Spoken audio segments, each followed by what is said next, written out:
Also, just noticed the art. Also, noticed the art style change.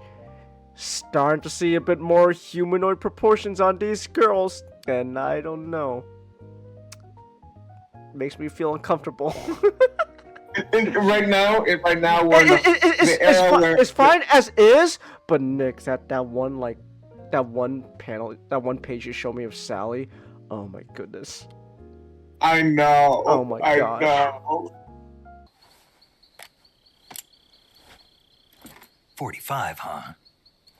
I love Snake when he sees the gun. His eyes. Do you like it? He really is a gun nut. He immediately sees the gun. Hold on, smoking's lame. Oh my and the gosh. interlock with the frame is tightened for added precision. The sight system is original too. The thumb safety is extended to make it easier on the finger. A long type trigger with non-slip grooves. A ring hammer. The base of the trigger guard's been filed down for a higher grip. And not only that, nearly every part of this gun has been expertly crafted and customized. Oh my goodness, Snake, buddy. I wonder if Rosa wouldn't mind coming along. The three of us hanging out sounds like fun. Thanks, that special stops me dead. Just you, though. Wow, you're a fucking moron. Just you, though. Don't bring Rosa or Weepsaurus. Wait, just me? What's with her? Oh my gosh, he's so dense. He's so dense. Fucking moron. He's You're so a fucking dense. idiot. He's so dense. First just one Rosa and Stella hanging around band practice, but now this? If I didn't know better, I'd say Fang was. Ah! Okay, I could do Jeffrey. Well, I'm not sorry to. I mean, well, I'm not sorry to hedgehog, love. At least not since the last time I checked, that is. No, see, if you're doing Jeffrey and I'm doing Sally, it's just gonna make things even more uncomfortable than it is. Yeah, let's do it! What are you doing here? And what's with this strong arm stuff? I thought we were friends. I thought we were more.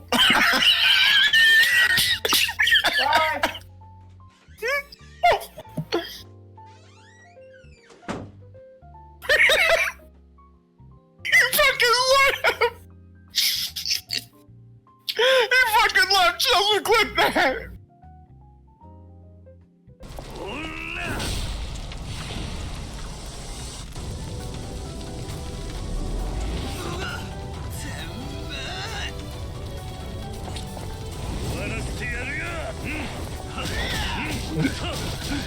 Are you there, Changus?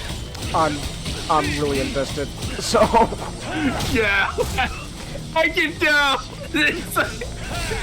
We were talking about shaking. You're just there, like, oh no, I need to rent. No, you're being a moron. Damn it! He found us. Who found us? Oh, that's right, Bugman. Yeah, the pain. Oh gosh, it's the Exorcist too. Fuck. He's swatting them away with his gun tricks! That's great! Oh, I love it! Ooh, not a pretty look. Hold on, wait a minute. I'm sorry, I have to pause again. I asked you, Ray, would you be mad if I sent you a Bears jersey, and you haven't answered. You're avoiding the question.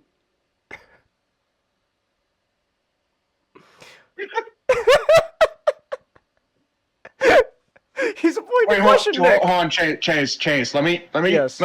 Actually, give me a second. Let me examine your thought process really quick.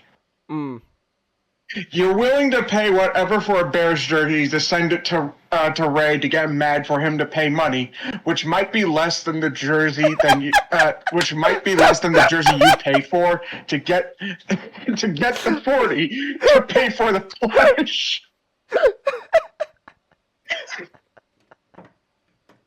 Economics 100, baby.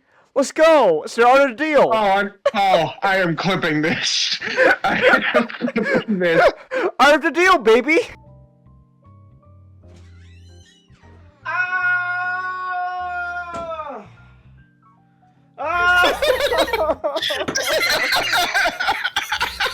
Oh, my mic! Ah! Fuck! Ah! Oh my god. Hold on. Did I break skin? No, I didn't. Oh my goodness. Instead, I squeeze her tighter against me, feeling the not insignificant weight of her breast. Hold on. I'm guessing the mod maker has Listen. some ideas. Listen. I don't wanna write anything off just yet, but so far, at least this stream, the writing very much feels it's straight Hultnik. it feels like straight Captain It Holt. makes me like straight Holt. It's like, I don't know, man. It feels like you just want to get back with. I forgot her name. It's like that. You keep talking about her thigh gap. Yes, exactly. That's my favorite part about women: the clear, visible lack of a penis between their legs. The clear, visible lack of a penis.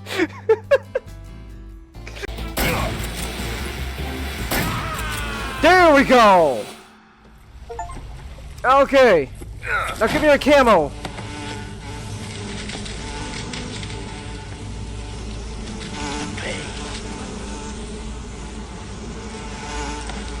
The pain. And what about the pain? The pain.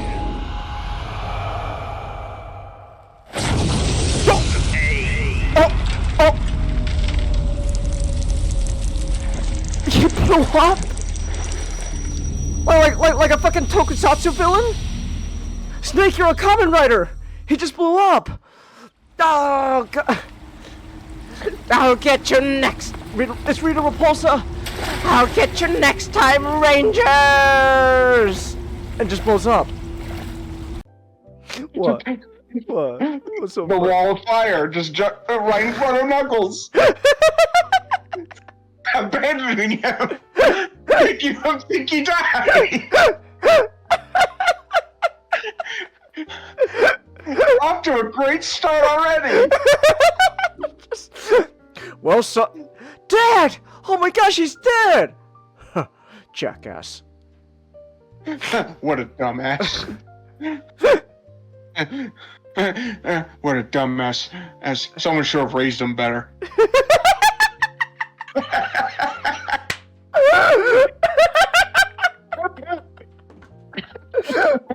Someone should have raised her. Oh, that's great. Oh my gosh. Oh my gosh. Chelsea, can you clip that? I can do it. Okay. Oh, shit, I didn't know that. Man, I wish I could have gotten into beta. Missed opportunity. I'm not gonna lie. You want to play as Whisper so bad? I'll be Tangle, and then Nick can be Silver, and then we can recreate that. You'll be Landolin and like it! You want Surge in the game, Chelsea? I would like Surge too, to be playable. They only allow one of the archers. Okay. There we go! Hell yeah! Alright. Fear! Are you gonna blow up like a Power Ranger villain too? Fear! I see it! The fear! You know he is.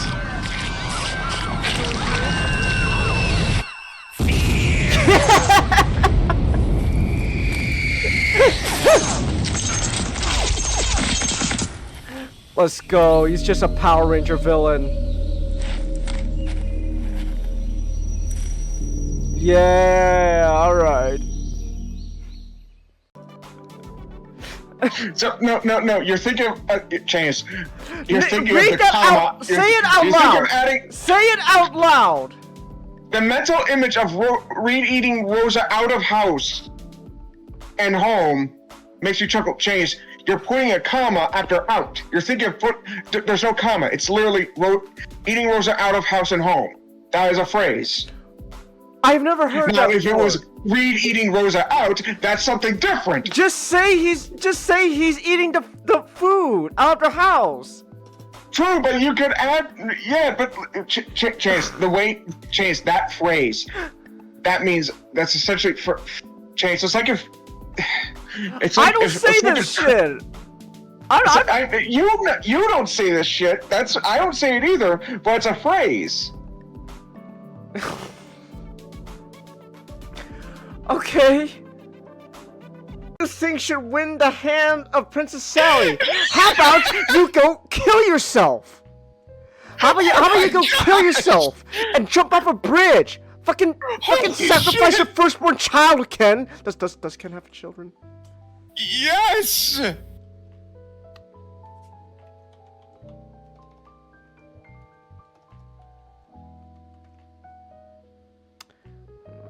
Does he have children? But I guess. Oh! That's great! I knocked him out with a door! Hell yeah! Yeah! That's what it's all about. Just knock him out with the door. Bam! Alright, there we go. The expert here. Train gets the expert. Come. Rosa has her face buried in her chest. Oh, great. She's already fucking ugly crying, Nick! Oh my goodness! Oh my gosh! There. She's already ugly crying. Look at this. Look at the description. Face buried in chest. Her body shaking with sobs as she holds onto my shoulders with gloved hand. She's ugly crying already. Oh my goodness. Hey, come on. It already made Rosa cry. まさかお前が Yeah! Let's go! Let's go! I love. Hold on, wait. I loved her faces though. Oh! Knockable straight look like the monkey neuron activation meme. Just oh! Yeah! Let's go! We'll start off as a fucking hunch. Ah! Vindication, baby! Let's go! Yeah! I feel so good. Changus. Yes. You know, I have the other part of the answer. Okay. Why are they hunting down the baby?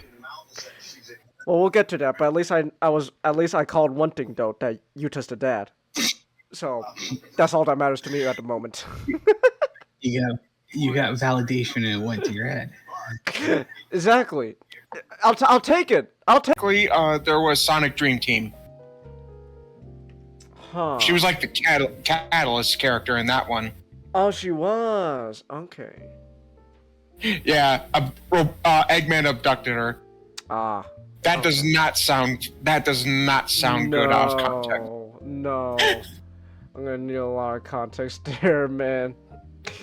He wanted to enter. He wanted to enter her. That's also worse. Ava. All right. She a pretty girl. Oh! What are you doing, woman? The name's The first person point of view goes to the fucking snake. Look at the smile, snake. No, buddy.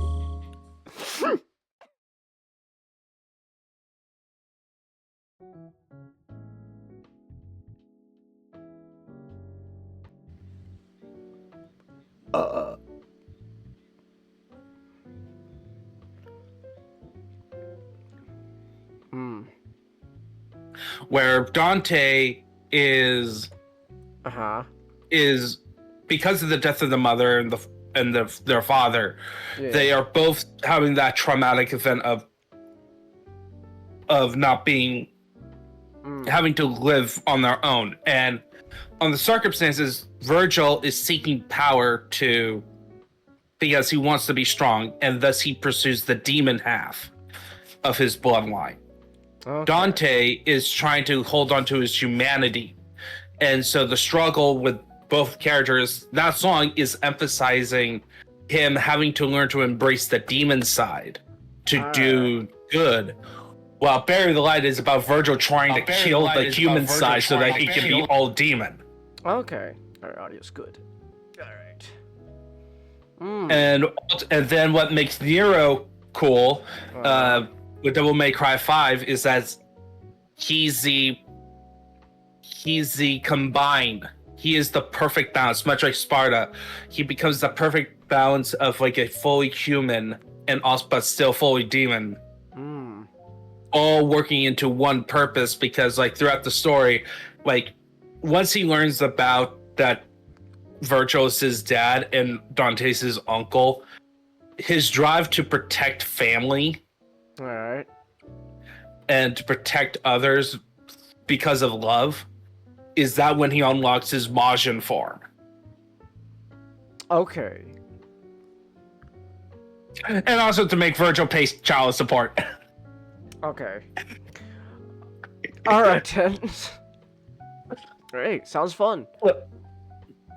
I don't know much about what they did with the Netflix shows, but I know like those couple things was like, yeah, no. He clearly only played Devil May Cry 5 at the DMC reboot. I'm gonna be honest. I'm gonna be honest, just like I guess like just like the vibe of like the marketing I got from the show it wasn't really something I felt like, I don't think it's gonna be really for me, because it's clear they're trying to lean like marketing. They're leaning very heavily into like the meme culture behind Devil May Cry. Oh my gosh. And then like for me, someone who doesn't really play the games, like just looking at it from the outside, it's like, yeah, I don't know. I don't think it's really. I don't think it's really. The U.S. military invading hell would make such a fun video game. It would. We have that. It's called Doom. Yeah, exactly. Oh, that's sci-fi. Oh well, you want us to like go like full on like Afghanistan in the Middle East? That's right. We're going door to door into the demons' homes. Open up! Open up! Having the demons wear turbans. What demons wear turbans?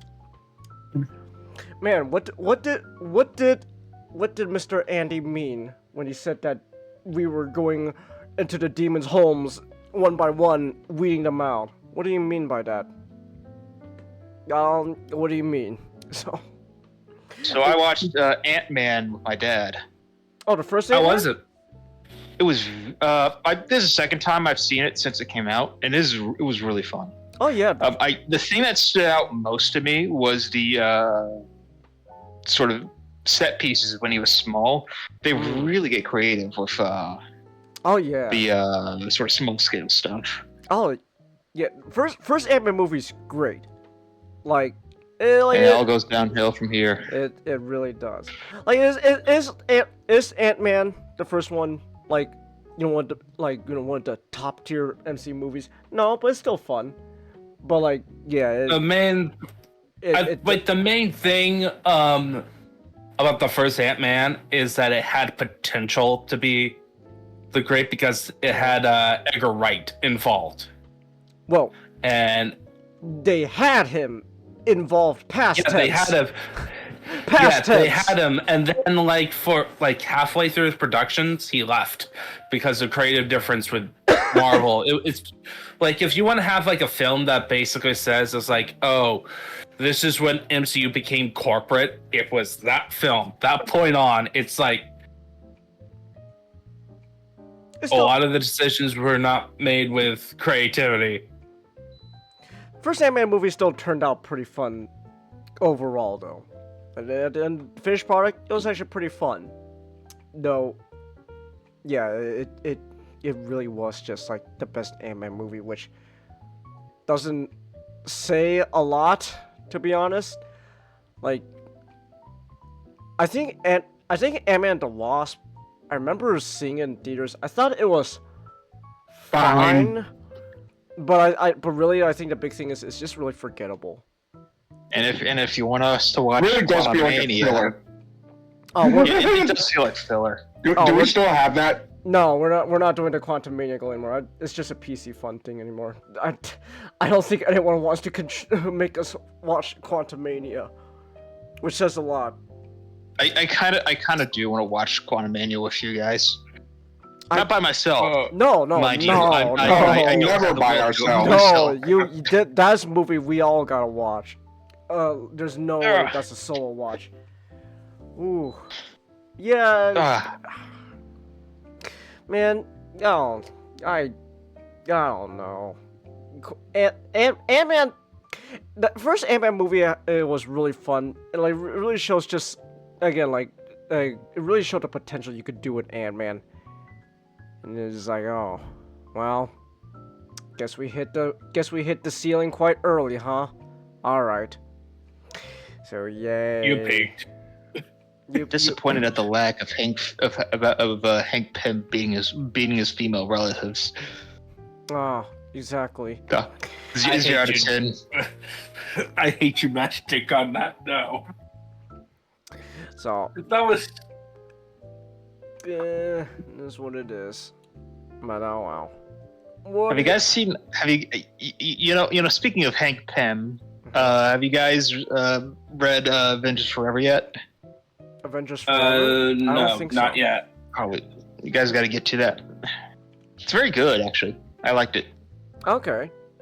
That could be a comic crypt episode. It is. It's the next comic crypt. Oh, it's the next comic crypt? Oh, okay. Yeah, that's the next one. That's All what right. he's asking. Alright. Okay. Because not picked it. Alright. Alright. Not picked. Better be good. If you guys just decide to do Ultron Unleashed, I think that's the arc I'd join in. Ultron Unleashed? It'll be a while because we got till October scheduled out.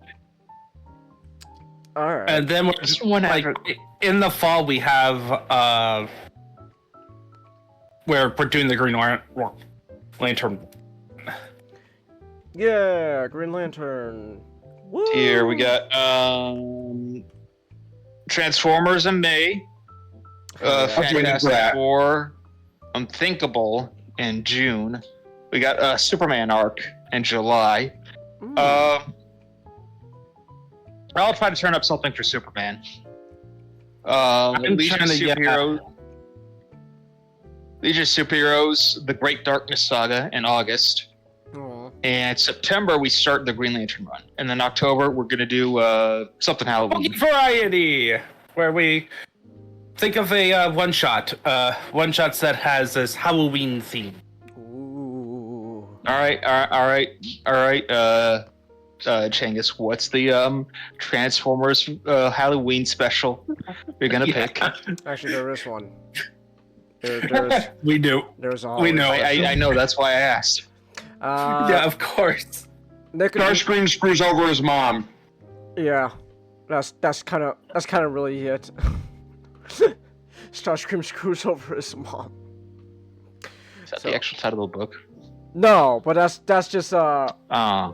no, but that's literally the whole plot of the issue. It's just Starscream screws over his mom. So yay. So Starscream has a mom. Yes. So in IDW 2, there's a concept that was made in there called mentorship, where a newly forged Cybertronian gets under the tutelage of another one, and that essentially acts as like their parent.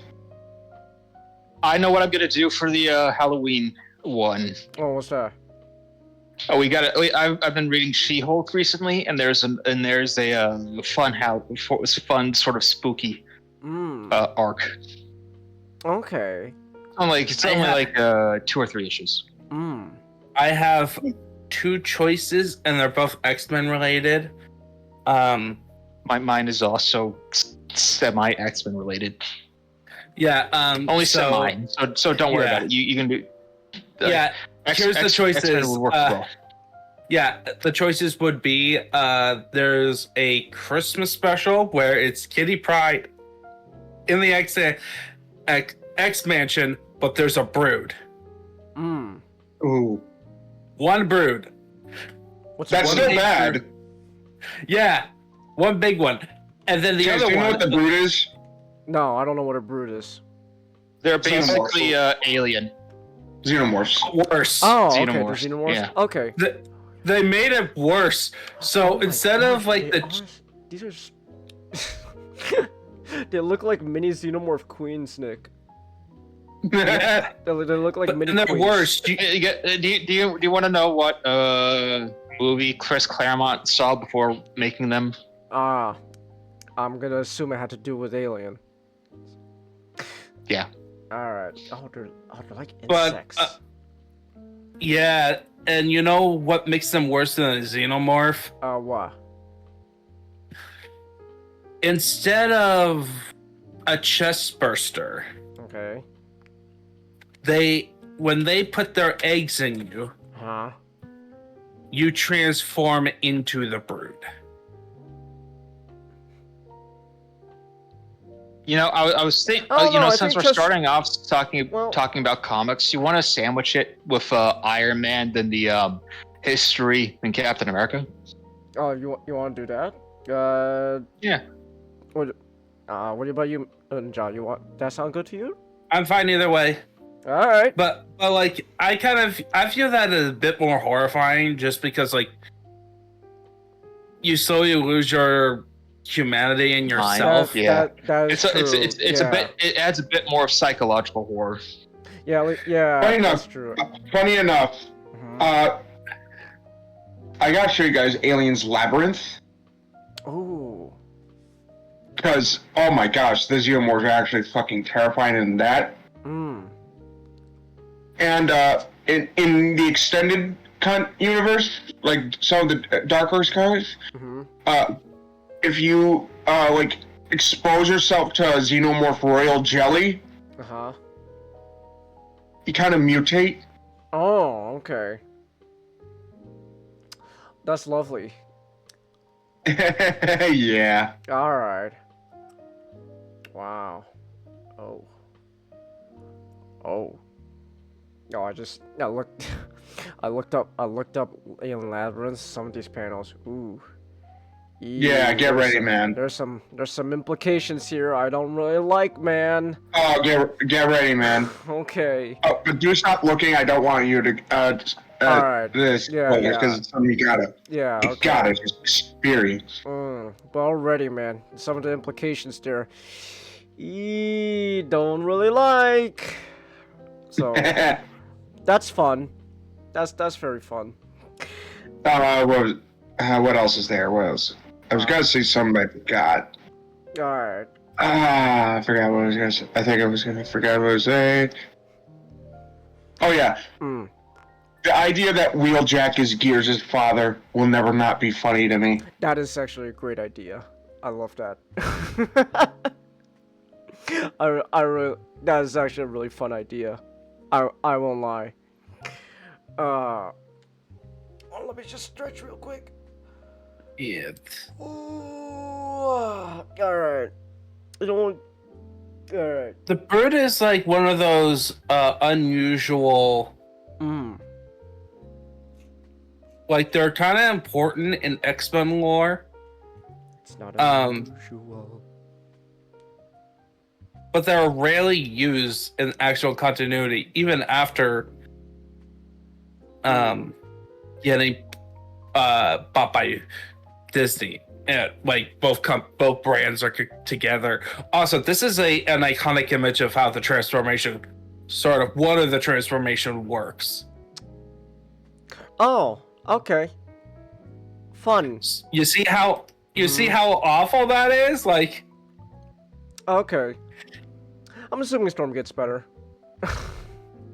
this is just a cover thing. Okay. You know, speaking of transformations, you know who transforms from sobriety into drunk? Optimus Prime. Tony Stark. Damn. Well, yeah, well, Optimus Prime after watching that movie. Well, that's true. Alright. So, I don't know actually really much about Demon Ball other than I guess sort of its reputation and the fact that it was like loose inspiration for Iron Man 2. About the same for me as well. It's So here's the thing. did it. It was very different from what I expected. Just Okay. Same here. So in terms of Iron Man, what there was stuff I knew about Iron Man, but he was not necessarily a character I went out to pursue runs on. Like I'm mostly stuck with X-Men and Spider-Man stuff, and like he wasn't a character like Captain America. Always I was looking forward to doing that. Cap no more, and I want to read more Cap. Same with Ms. Marvel, the Carol Danvers, and Kamala Khan. Iron Man was not on that list of like I really want to read it. Like I wanted to read Walt Simonson's Thor above Iron Man, and Iron Man was pretty low. But since Magic kind of said, "Hey, why don't we read this arc?" And I was like, "Fine." Yeah. I was talking with Ninjato, and I was like, "Why don't we do? Iron Man has his 3 big arcs that everybody knows: Demon in a Bottle, Armor Wars, and Extremis. Why not do an arc a month? All right. Like a little mini comic. Because I watched the movies. I rewatched season 1 of the TV show. Why not check out sort of the highlights of Iron Man's career? Yeah. Funny enough, none of them so far as far as I know, none of them featured the Mandarin. It's the Mandarin.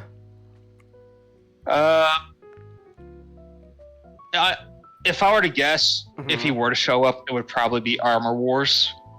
Yeah, because Extremis was made when one continuous storyline was normal. Oh my gosh, Adrian. Oh my gosh, I can't believe it. What's this? Oh my gosh, what's his name? No, that's the character. What's the actor's name? Oh my gosh, from Iron Man 3. Trevor Slattery? Kingsley? Yeah, from Iron Man 3. The character or the actor's name? The actor, the white guy. Yeah, Kingsley. Ben Kingsley. No, white guy. Guy Pearce. Guy Pearce, thank you. I was gonna. You're talking. Oh. Yeah, I was gonna say you're telling me Guy Pearce is gonna show up in Armored Wars. He shows up in this one. You see Robert Downey Jr. did blackface, and Guy Pearce is gonna do yellowface. Oh, all right. He's gonna have his eyes taped back and then like 2 giant buck teeth. And yet he's still do something very bad to a Jew. Thank you. I can't wait. But all right, so Matchstick. Want to summarize this arc? Going into it, I thought it was actually just going to be 1 issue. I did Really? not know it was an arc before going into it. I was expecting it to be like an arc, like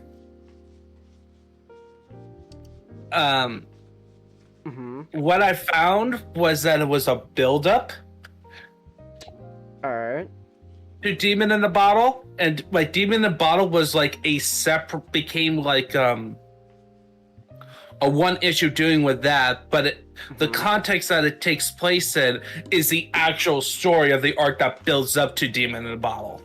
Okay. It also feels like we are very much in the middle of a run, because we got storylines that is beginning and end that don't really end, that are sort of continuous throughout the whole story. Yeah. That starts before and doesn't end after. Okay. Doesn't end in like, the arc. There is one story that was good. But like Demon in the Bottle felt like an epilogue. Okay.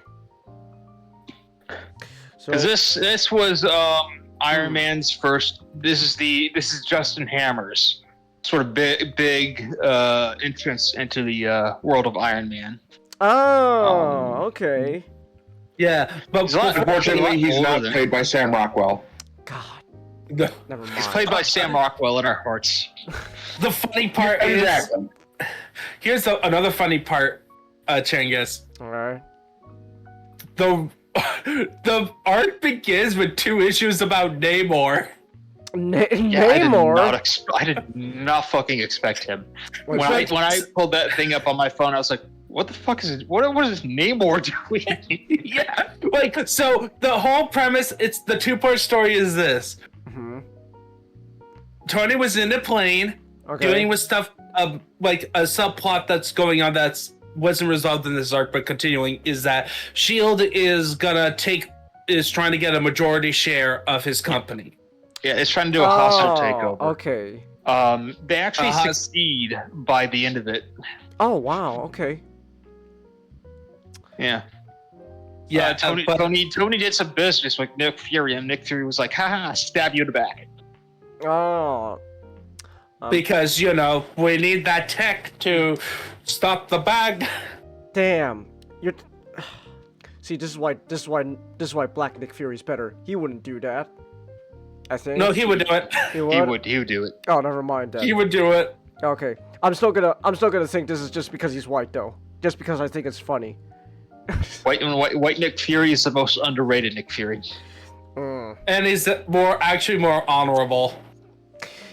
Yeah, but Black Nick Fury is clearly based off of Samuel L. Jackson, and oh my gosh, that's it's Samuel L. Jackson, Mace Windu. Whoa. Why would you choose from Pulp what's his Fiction? name?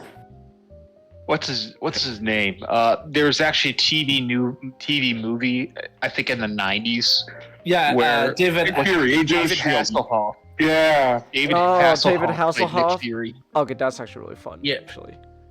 So, but anyway, I don't think it'd be particularly very good, but I kind of do want to watch it someday. Yeah. Okay, so back on track. Uh-huh. Yeah. So during this whole hostile takeover, Tony Stark ends up on the plane crashes. It's revealed at first he fights Namor, but then teams up because what's revealed is that Roxanne Oil is trying to grab vibranium from the Scion, which this other guy who happened to save Namor's life Uh-huh. bought with his wife, and his wife is buried there, and end result the island gets blown up, traumatizing him. Oh. Okay. Yeah. Yeah. And then Nate, whenever I see Namor, I'm just like, I don't care if you're a good guy. You are always a massive asshole every time I see you. I see. He was just an anti-hero. Like, look, Mhm. Iron Man, Tony was trying to do negotiating, and then Namor just does the Namor thing of like Oh. not talking. Oh, thank you, Namor. Namor assumed that Iron Man was there on the side of Roxxon. Oh, thank you, Because- Namor. Very cool. So we went out. So we let his fists lead the conversation. I see. Man, Mm. Namor is just such a piece of shit. Namor is such a piece of. All right. Namor's being an asshole. All right. So. Yep. He's, So how After is this... that, Mhm. we get. So this is actually two. So this is actually. Mm. So 2 issues before this arc is the first appearance of Rhodey. yeah. Really? Is issue 120 Mm. that starts the arc. Oh, 118, okay. Rhodey gets introduced, which Mhm. is so weird. Mm. Huh. Weird. Because When you when the figured match- he'd be there at the beginning. Yeah, at the start. But no. And then also in this arc, they actually does a retelling of the origin story. Of Iron Man? I'll be honest, I kind of skimmed over that one. Yeah, they did. They did a whole retelling of it. Yeah. Essentially, as part of this subplot, is that you could tell that it was setting up Demon in the Bottle because Mm. Tony, Iron Man's always like, excuse me, yeah, I'll have 2 martinis, please. Sir, it's like the middle of the day. What are you doing? Yeah, but then it's always in the context of like he's getting stressed out. He's dealing with Nick Fury, and Off his topic, tag really- messing up. Yeah. Off topic real quick. I know we should watch the Nick Fury is his Shield movie, but what we're really not is the 70s Captain America movie. Look at this. Look at this. The red brown one. Look at this. Oh, I love. Yeah, that looks. Look at that shield. Oh, that looks great. Oh my gosh. I want it. Okay, back on topic. Iron Man suit. Iron Man also has trouble with his suit because despite working at peak condition all the time when he tests it, once in a while it's just freaking out at random intervals. Which turns out it's just a hammer, like beaming stuff in the suit to mess it up. Oh, okay, thank you so much. Well. Yeah, and it gets to a head, like, so, where in the public, in front of the TV, in the UN, with this ambassador, his repulsors gets hacked as he put his hands right behind the ambassador's back, right on his back, and it blasts through him, killing him. Oh. Okay. So Iron Man his then gets thrown through the mud. All right. So Tony Stark has to go out on his own with, well, I mean, he has Rhodey there with him, to find Iron Man suit. Yeah. Okay. To find Justin Hammer, and he gets captured. And then he, of course, gets to the Iron Man suit, breaks out. After destroying the machine. After destroying the machine. Right. Rhodey comes in with the cavalry. Iron Man fights off a legion of villains sent by Justin Hammer. Clears his name, and then he spends the rest of the issue dealing with and he has the last issue, the iconic one with the cover, where he's dealing with his alcoholism. Oh, yeah, okay. Because another interesting thing that goes on in this arc when you're reading this comic that you may not, that the MCU does not really explore after the first film. Iron Man is treated. Tony made Iron Man's cover as his bodyguard. No one knows that Tony Stark is Iron Man.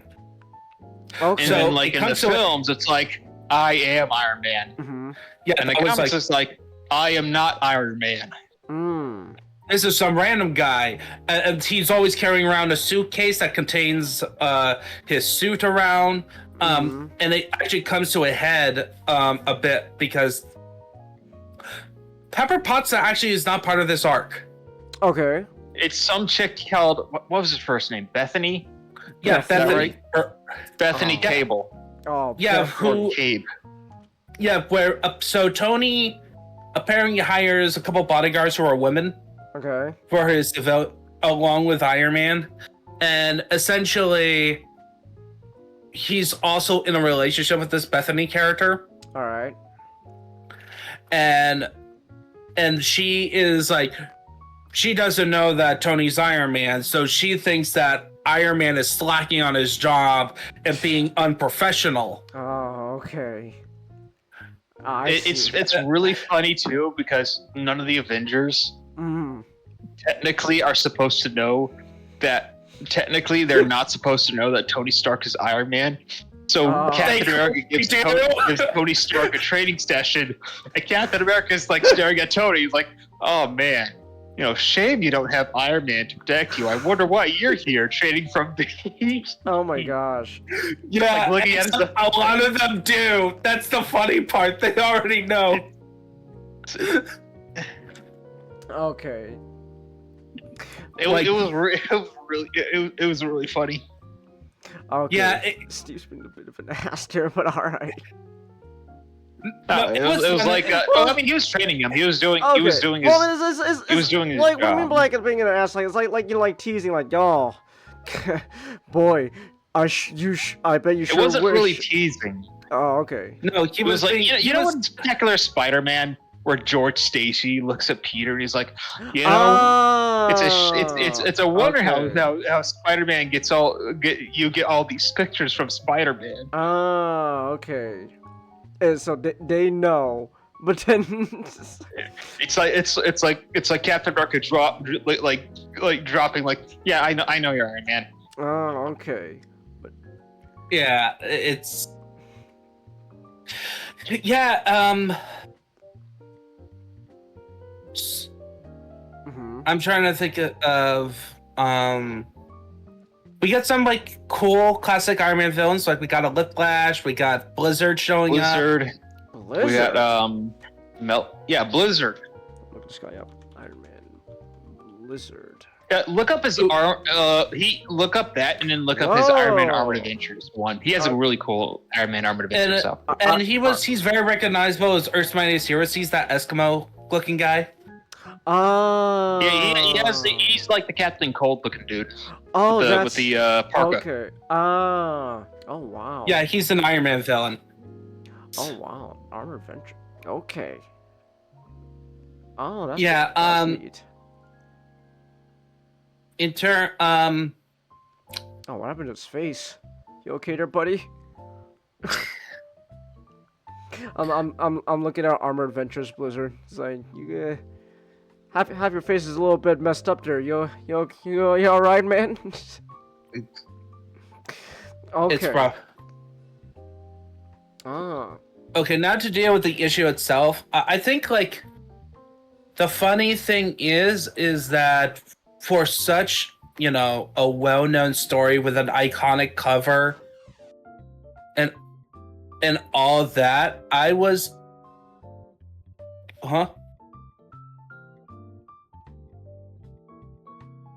You there? Hello? Yes.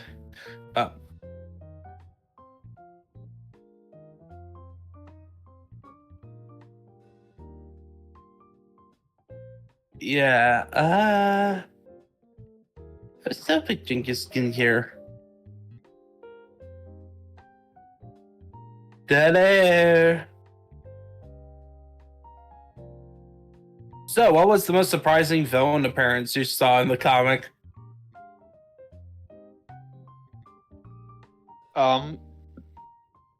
I guess Maneater, because I never knew she existed. Who's Maneater? She was that woman. The redhead. Okay, yeah, she was like someone who She was just one of those. Cables. She was just one of those smaller villains that Iron Man beat up. Oh, okay. Yeah, but anyway, so as But- I was saying, for a well-known story with a well-known title of an Iron Man arc, given the subject matter and with an iconic cover, I was not as impressed with the comic. All right. Yeah, I was expecting Iron Man throughout the whole arc to be really out of it, but it wasn't really until the Yeah. last issue where it went in full force. Like he felt it's kind of like it does kind of feel like Iron Man 2, where Okay. he's only out of it for so much of the story. Yeah, it doesn't feel like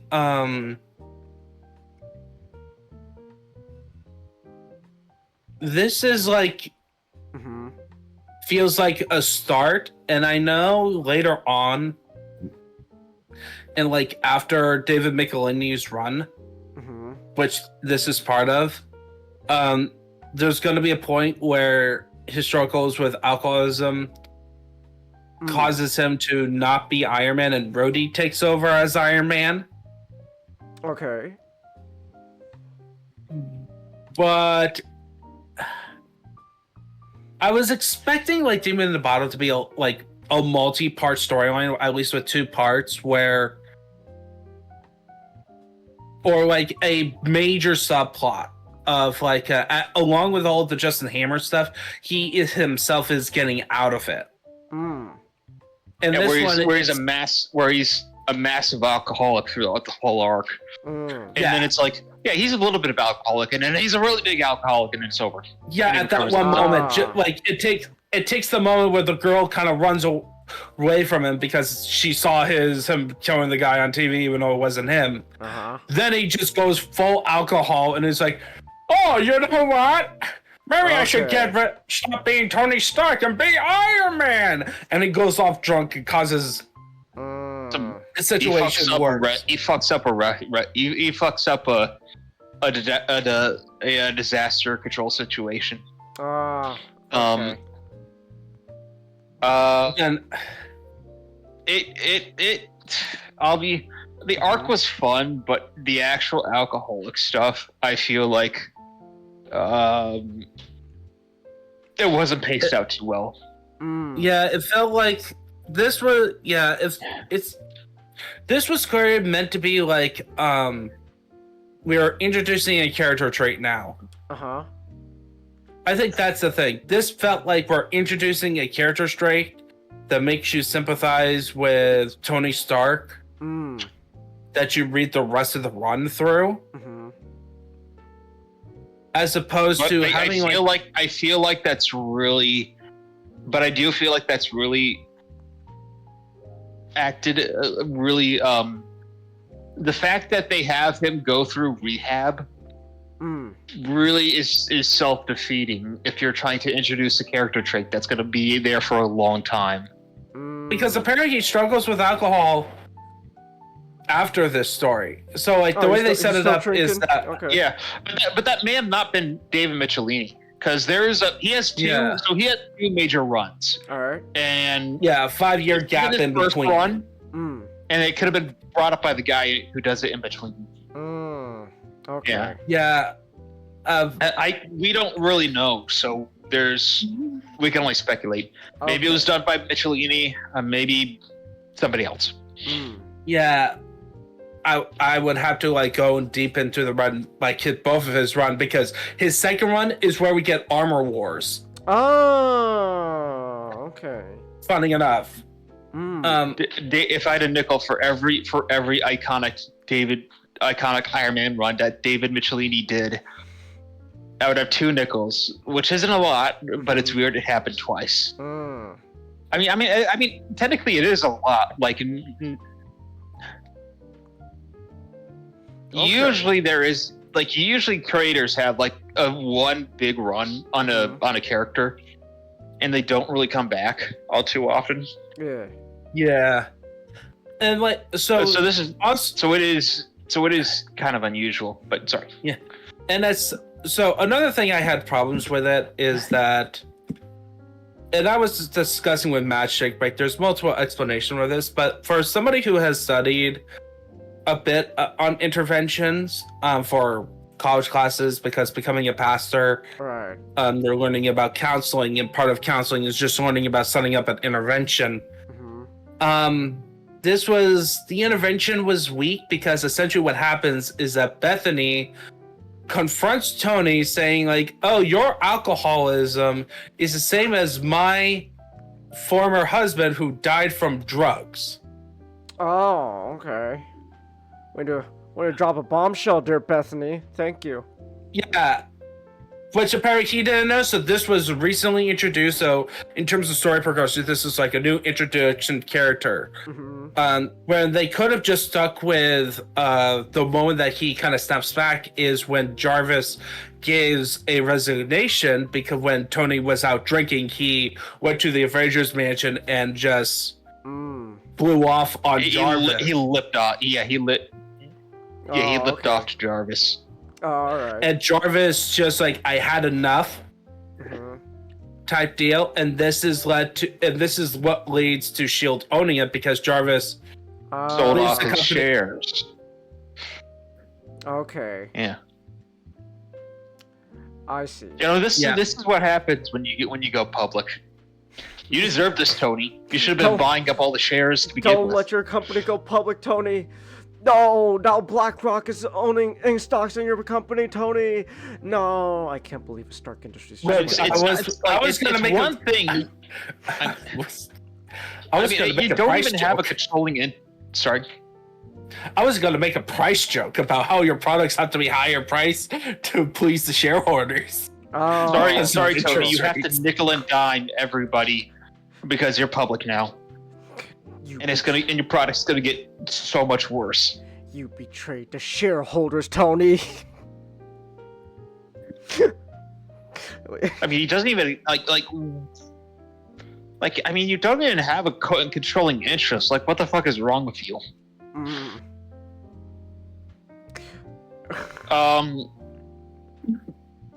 But where were we? Tony lip off. Yeah. So I mean, it could have been because for first off, it could have been bad writing. Okay. Like, I mean, the alcoholism wasn't paced too well, so it could have been because of that, and also because it could have been the 70s and it was a bit different back then. And not a lot of still developing the techniques and all that stuff. A likelihood, in my opinion, though, is that they did a research on it. Okay. Probably all of the above. Yeah, they didn't do research because this is psychology, and this was still psychology, the 70s, 80s in terms of not in terms of a lot of academic fields, including psychology. If you trace anything academia, you'll notice that the 70s is when a lot of changes, where we get a lot of our modern elements becoming introduced and then fully integrated in terms of techniques, in terms of philosophy, of how we do academia, all that stuff. But how are you doing, Nat? I'm doing fine. We're talking about Demon in a Bottle. Oh, that sounds like fun. Yeah, I assume you read it, right? Of course. What do you think of it? It's an iconic story. It's not my favorite Iron Man story. I think Extremis would be that, but it's a fundamental part of Tony as a character. Yeah, it does set up his alcoholism, but out of a vacuum for the wider Iron Man mythos, this is very, very important. But in a bottle, it could have been done better. Yeah, because a lot of the stuff went quickly, so you got the whole alcoholic binge after the whole arc. Yeah, Mashnik? Testing. Mashnik? Yeah, are you there? Oh, we lost Mash. Mashnik? Okay, yeah, I cut out for a second there. Alright. Okay, we have the alcoholic binge, and then him messing up at one moment as Iron Man. And then we have the confrontation where Bethany tells the whole backstory, and that is when Tony decides to go through rehab and trying to resolve everything. And then it's the story is this is about a hero's conquering the ultimate, a bigger challenge than fighting villain type deal. I do have a question, Not. Does he still struggle with alcoholism after this? During Michelini's run? In the Michelini run. Yeah, in the Michelini run, yes. What do you got? In years after, it's kind of shown that he's because this Demon in a Bottle kind of brings up his alcoholism, but it also kind of brings up a greater character flaw in Tony, in that he kind of has an obsessive personality. Which is something that I always forget. If Armor Wars was before or after this. Armor Wars was after. It was during the second Michelini run. It's 100 issues after. It's almost 100 issues after Demon in the Bottle. Oh my goodness. Yeah, he has That's- that. He has. I just want to say, I love the Silver Centurion armor. It's one of my favorites. The Silver Centurion is just iconic. It's just fantastic. He's badass looking. It's nice. Yeah.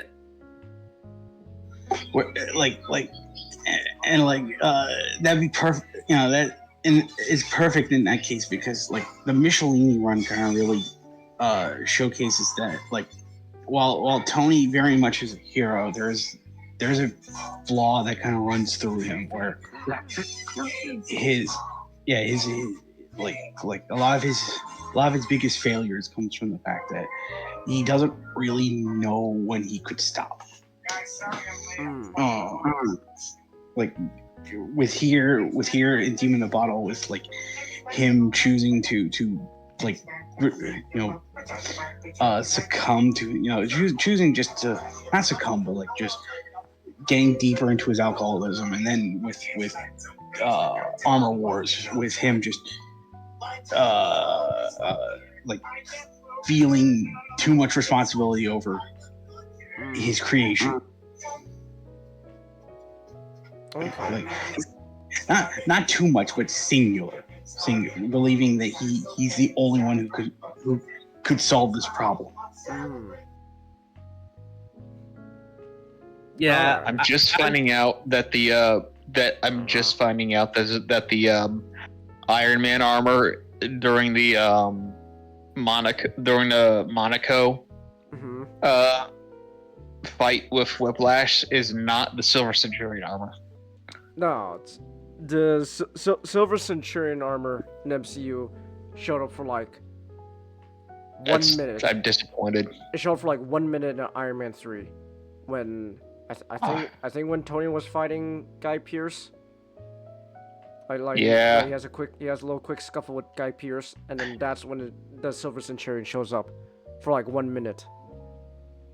Okay. Yeah. All right. Let's. Sorry to interrupt. I'm just kind of disappointed. Yeah. Overall, I understand the importance of it in terms of Tony's character, but as like a story, this could have been better. Like, I was expecting like of this to be like a major subplot, even more so than what we got.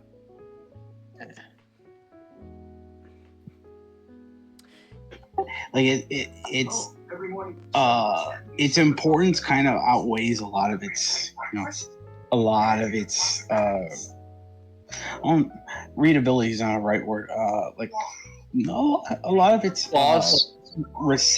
Reception, I think, would be good word. Where it's an important aspect of his character, but there's like I mentioned earlier, there's Armor Wars, and then there's Extremis, where it like other than extrapolating one part, it stretches into interesting stories about about like Tony's issues. Okay. And it is, and I will, credit where credit is due. It is very important, but in a vacuum, it could have been better. But I enjoyed it. I'll give it a 6.5 out of 10. All right. B minus. Okay. All right then. That's not too Not bad. great, but not bad. Pretty good. It's pretty good. It's pretty good. Okay. Yeah, I would say like I still recommend you read it because of the stuff before Demon in the Bottle. And Demon in the Bottle is a good capstone. But I wouldn't necessarily. I was not impressed with it as opposed to Cap No More. Okay. All right, so. So we got for some comic books. Now let's get into some history. History. Oh my gosh. And We're traveling back in time to the time where we suplexed those The dumb best.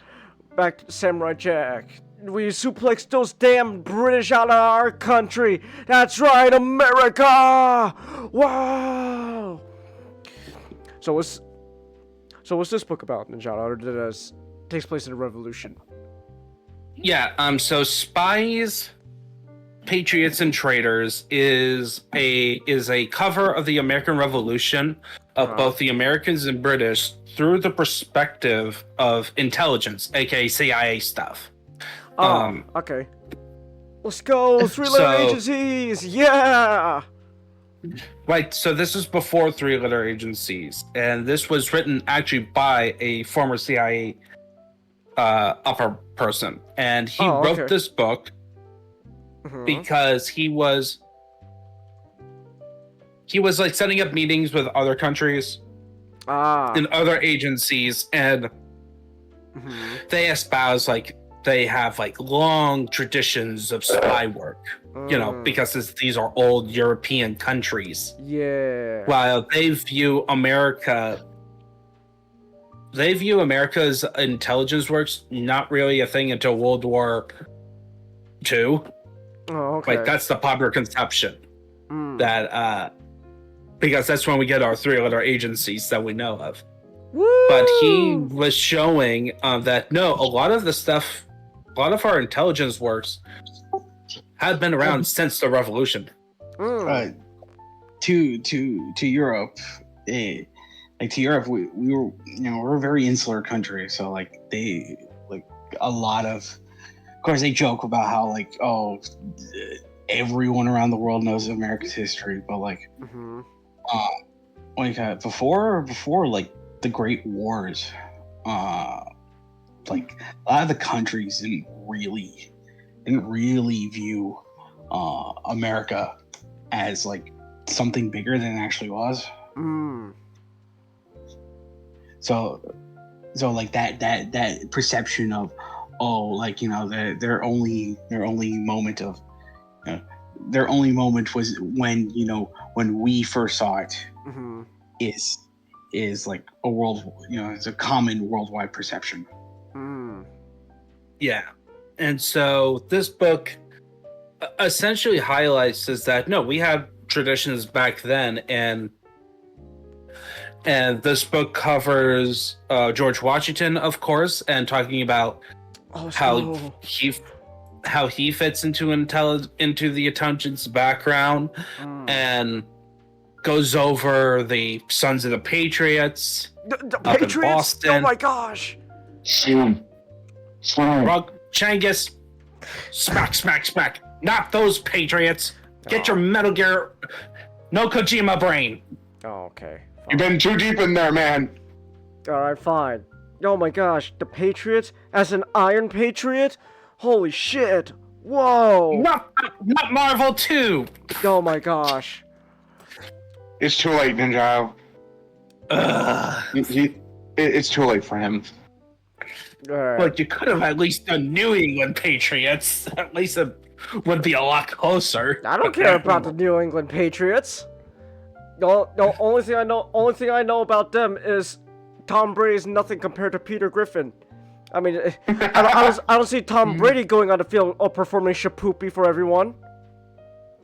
You'd love that episode. That's a great episode. Hi, I'm Peter Griffin of the New England Patriots. Here at Wilkins Hyundai and Subaru, we have... Chance, Yes. Chance, do you want to know what Ray DM'd me? What? You know, with all the NFL signings happening, I can't believe no one signed Megatron. I mean, he was a London silly nanny for crying out loud. Doesn't that mean anything?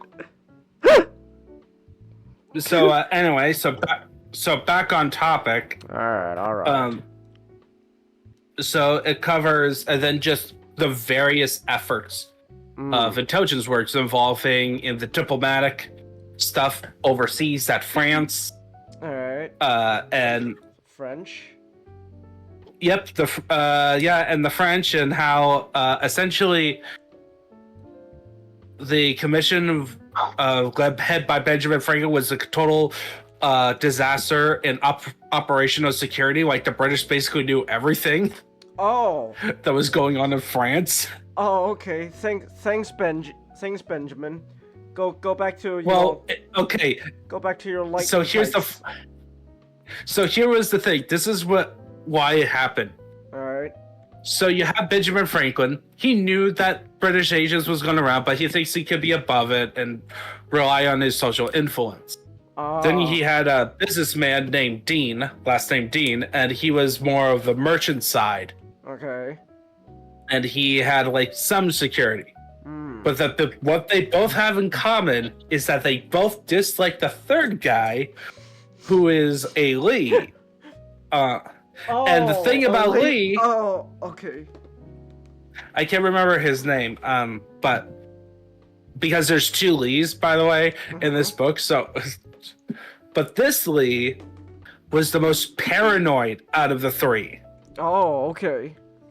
But the problem is, all three of them had egos. Ah.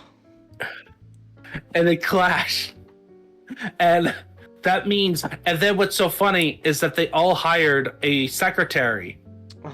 Who they thought was working for them and who was secretly a patriot. Oh, but no, he was a British spy. Oh. Yeah. Of course. And they didn't know about it until decades after the American Revolution. Oh my gosh. You know what? This should be expected from the man who invented daylight savings time. Thank you, Benjamin. Mr. Benjamin. Ooh, I caught lightning with my kite. I'm gonna invent daylight savings times now, Benjamin Franklin. Thank you. So, so to go into the more I think he technical stuff- invented daylight saving times because he regretted inventing cunnilingus. Oh, that's right. Benjamin Franklin invented cunnilingus. That's correct. Okay. That would not be insane to me. Yeah, it's true. Benjamin Franklin had quite the way with the ladies. That's. Hey, that's history right there. That's a fact, Jotto. You can't deny that. That's I am not denying the fact, but it's off topic. Well, it's somewhat related. It has to do with Benjamin Franklin. And I'm just saying, a man who invented daylight savings time. We got a lot of topics to go through. Let's get going. Yeah, we got a lot of topics and a lot of stuff to say. So, all right. So, Spies. So for this book, I'm not gonna. This book was very much a fun read. It was difficult because this was written like a bit more of a scholar book, so it's a lot of detail, and there's a lot of footnotes that is properly sourced. Okay. But it gives you a good enough picture. It gives you a really good picture on understanding a bit more of what was going on in an area of the war that people rarely talk about. Okay. Which is because the intelligence and counterintelligence stuff, like the stuff behind the scenes. When they talk about American Revolution, they think of the battles and like the popular founding fathers and what they're doing in politics and like on the battlefield. Paul Revere's ride into Paul Revere's ride is a famous spy story because that it is. Yeah. What you were saying now? No. Just to say, that famous moment that a lot of people know about the war, could be considered such a moment. Yeah, because there was a chapter. So the way it began is the first chapter covers George Washington during the French and Indian War and talking about him being an inexperienced young officer who has some knowledge about how to do intelligence works, but not capitalize it very well. But then the next chapter focused on the Sons of the Patriots, which was Samuel Adams groups that was working in Boston. Oh, Sam Adams. Yeah. Yeah, the beer. Mhm. Even though he was a horrible brewer, apparently. There's a joke in there. Yeah, his brewing failed. He loved the beard, and he certainly had a passion for it, but no one said he was good at it. Right, but so the funny thing is that when I was reading through the chapter and reading about the activities of the Sons of the Patriots, oh my goodness, the parallels you could derive from all the crazy events involving politics modern day happen there. Oh. Like, we got them telling businesses that you can't participate in with British goods because of specialty taxes, and to downright harassing and even beating up of merchants Oh my gosh. who are revealed to be Tory sympathizers. There was even a case that one of these incidents led to a kid getting killed by a stray bullet Oh my because gosh, someone was what the using it in hell? self-defense. Yeah, and then guess what the Sons of the Patriots did? What? They exploited it. Oh. They used it as media propaganda.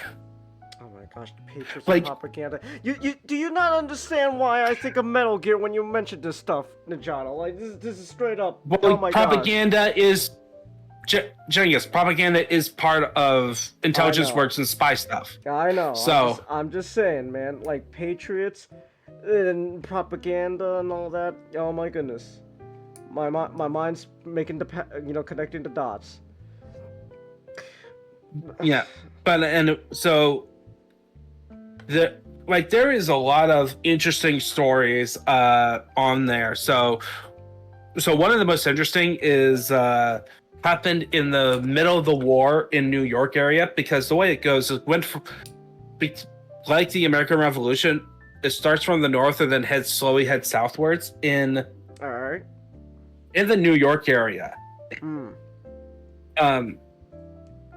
A spy network was established at some point. So you'll notice throughout in this book when you would read it that American spy networks kept on forming.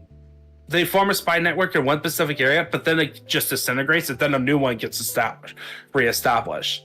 Oh, okay. Just mostly because of money. Of course. It all comes back to The money. revolution. Well, yeah, because you need to do like your proper spycraft and getting intelligence. You have to. They had to work with money, and then in the South, some of their intelligence were like rich people who got their land confiscated by the local governors because they were accused of having Tory sympathies, loyal sympathies. So part of the deal is like, it was like, oh, we'll restore your confiscated land. And for some cases, like African Americans, there's an entire chapter, by the way, dedicated to African Americans and their use of spies. Oh, okay. This is one of the few cases that racism has an advantage. Oh my gosh. There's a old story about how mobsters would use Jew assassins because police would profile the Jews. Because, if it's an Italian running away, you might be involved to go get him. If it's a Jew running away, all right, he's just a Jew. Go, move along. Oh, okay. Yeah. So and it's like that. But the idea is that African Americans can get away with more spies, more intelligence gatherings than being used as couriers. Like that's actually one of the things you learn is that how slow all information gets out and how important it is to get accurate information and the efforts, because you have to essentially send couriers through enemy lines and possibly even encountering bandits just to make sure your message about enemy placement gets to your commander. Sir, I think we're being spied on. Oh, don't be ridiculous. Don't be ridiculous, son. That's just an African American slave. Move along. Yep, that was pretty much what happened. So one of the most hilarious stories actually is one of the spies. A guy named Enoch Crosby. So he was Wait, Cosby? Well, no, Crosby. Oh, Crosby. Okay, I heard Cosby and I was like, oh my gosh, what? Yeah, so he ends up joining an intelligence network run by John Jay, the first Supreme Court justice. Huh.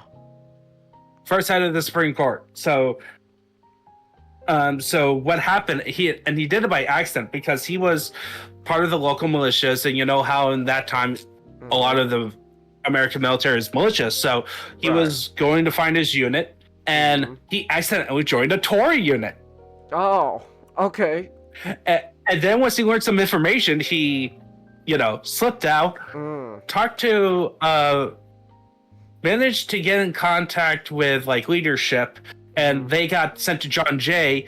And essentially, he gets sent on missions where he pretends to join the Tories, keep on joining units. So this is how it happens. He joins the units. Get a whole bunch of information, including where they can hide and all that stuff. Then reports it to the Revolutionary Army. Then he gets arrested along with the other Tory units. And then they had to organize an escape attempt where he escapes, including having his own side shoot at him, sometimes intentionally missing. I'll be back. All right. Sometimes they were not informed that he was actually a spy, so they were actually attempting to actually shoot him. Okay. And then he gets away. This man's not a spy. You can clearly see they're shooting at him. Oh, gosh. You're so right. Why would they ever shoot at their own spy? My gosh. Okay. Oh, yeah. Yeah, it was that kind of deal. And then it gets funnier. So he gets the report, he gets picked up, reports back, and then he gets out to do the same process over and over again.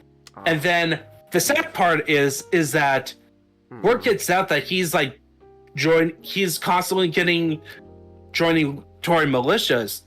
His family back home are like hardcore patriots. Oh no, do they not know? Yeah, and because he can't tell them. Oh, so his family just thinks they're like, oh my gosh, my son's a fucking traitor. Ah, the horror. Oh no. Yeah. And I think it's just like his wife and kids too. It's like his wife and kids. Everyone in his family who are patriots thinks that he betrayed them. And he only stopped because he just became so well known. Because he kept doing it for so long.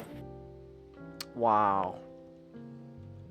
And so many shenanigans in the vault, and it's good. They also have a chapter on Benedict Arnold. Benedict Arnold? Okay. So you know Benedict Arnold, I'm assuming. Actually, no. When my mind process went to was Benedict Arnold, that sounds familiar, and then all I could think of now is just Benedict Cumberbatch. Genghis, he's the world's most famous traitor. Oh yeah, okay. I think it was second most famous. No, third most, because you got Judas, Brutus. Yeah, Benedict Arnold. All right. Benedict. Yeah.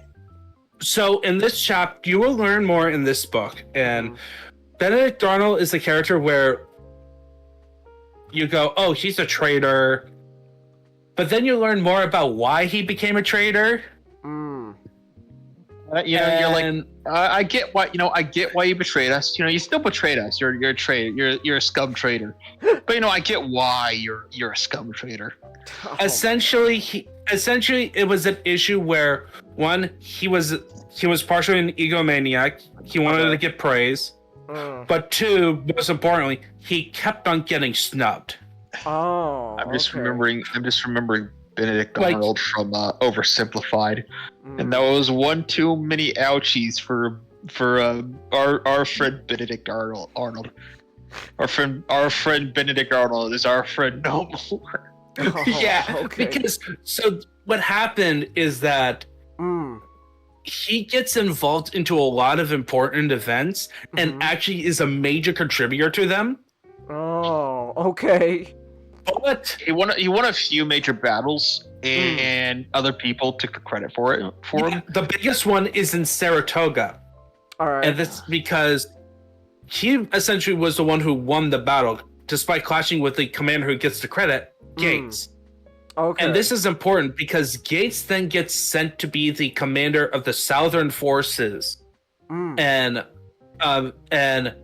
he was picked there because he was like a prospect of potentially replacing George Washington. Because the Continental Congress did not like George Washington's performance because he lost a couple of battles in embarrassing ways. Like he fell for the same tactics 3 times. Okay. On that, like in terms of battlefield tactical commander, Washington is not that great. But as like an overarching general, the best thing Washington is retreating. Yeah, and like he's actually really good at it. Well, he's good at retreating, but his two best things as a commander is picking people and intelligence. Yeah. Because he is so good at picking the right people. Because after Gates failed miserably, he sent in Nathan Green, if I remember. Nathaniel Green to become the commander of the South, and Nathaniel Green is actually a ridiculously good commander. On the actual tactical level, and also some on the strategic level. But anyway, also with Benedict Arnold, he kept on, despite being involved in the Patriot cause, basically since the beginning, he kept on getting snubbed on promotions. You want to know why? Why? Politics. Woo! Because the way the promotion system worked was that they promote people based on making sure all the colonies stay unified but not snubbing each other. Of course. Beautiful. All right. And so yeah, and then also he got involved into, like, there was some shady stuff he did when he became like a temporary governor of Philadelphia. He also joined the wrong crowd. He mixed with the Philadelphia elite who party with the British, and so everybody's like, "Hey, you're going with the around with the wrong crowd, Mr. Arnold." And you married a Tory. Okay. Can't have that. Yeah, it had to be indebted to Congress because of the money he spent on his lifestyle. Oh my gosh. Yeah, and he was like under investigation because he was trying to do some stuff with caravans to have him to get money. And thus that is motivates them to then side with the British to get essentially money, which is a common motivate. We are. Yeah, you should probably hurry along. Yep. Yeah, we got. So overall, I would highly recommend this. But the only other comment is, oh my goodness, the amount of material in this book alone. Okay. Why wasn't this the Assassin's Creed 3 that we got?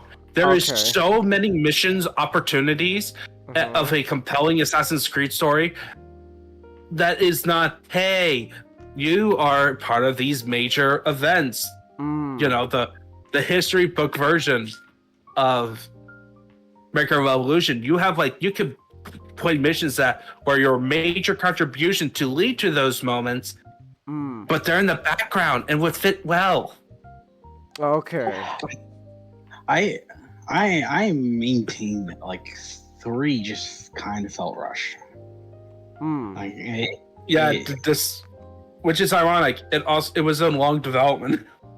Yeah, like it was in long development, but I think they just couldn't come up with like, with a compelling enough event. So they in development they just thought, you know what, we're just gonna have like, just have you go through like the famous moments.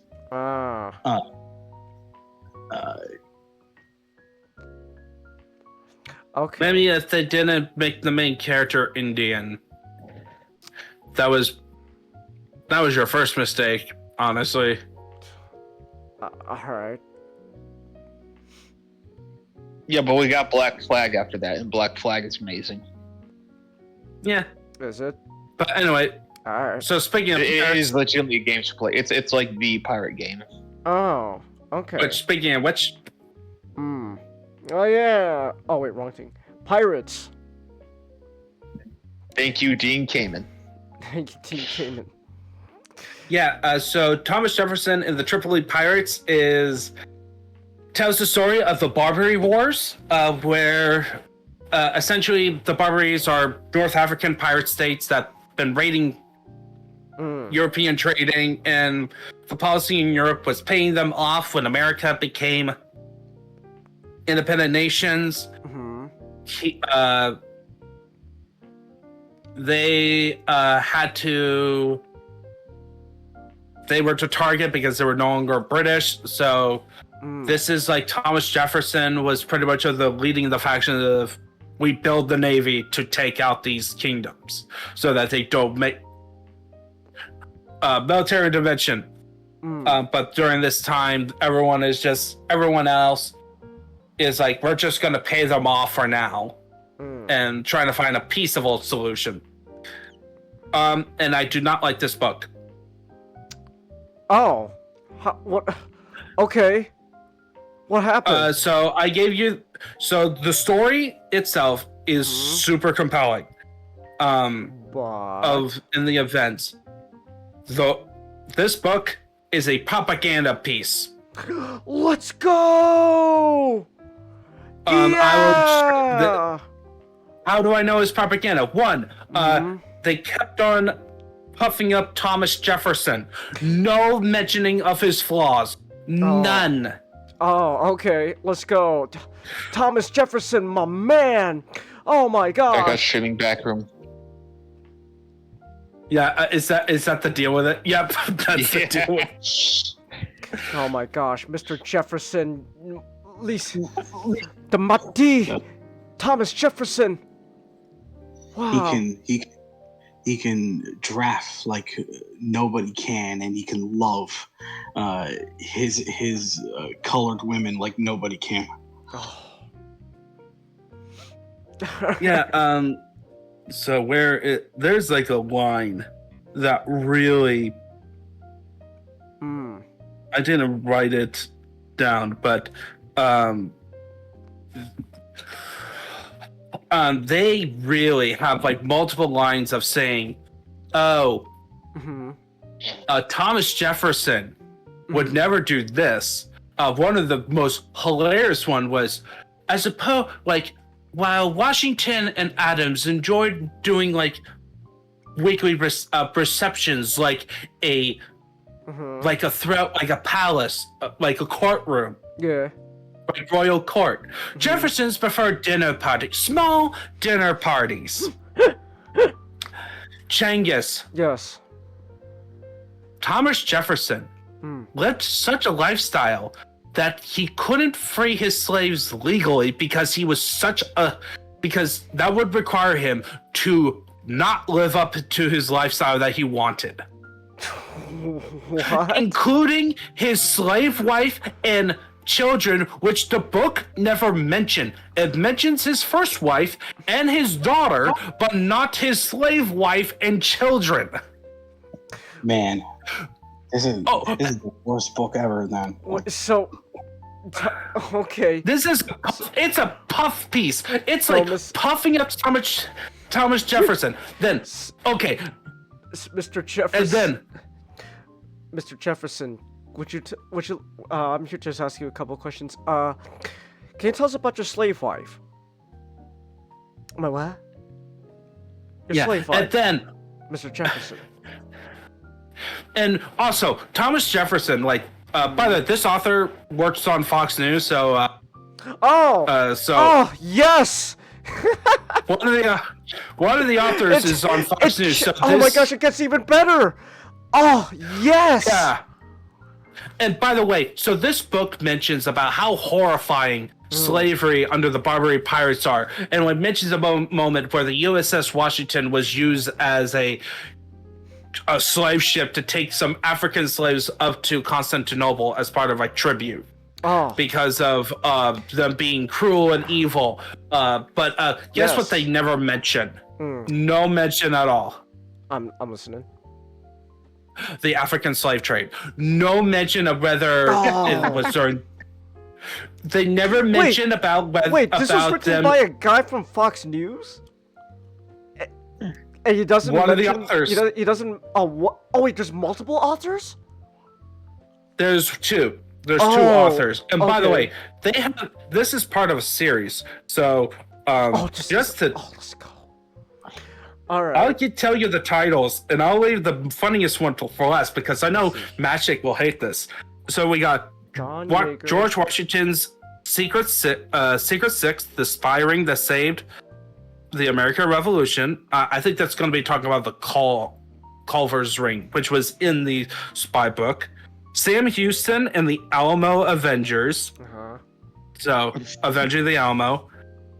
Andrew Jackson and the Miracle of New Orleans. It was because he. Do you know what happened? No, but that one's in reference to his the Battle of New Orleans. Okay. Yeah. He was a war hero before he before the whole the whole. But here's the thing.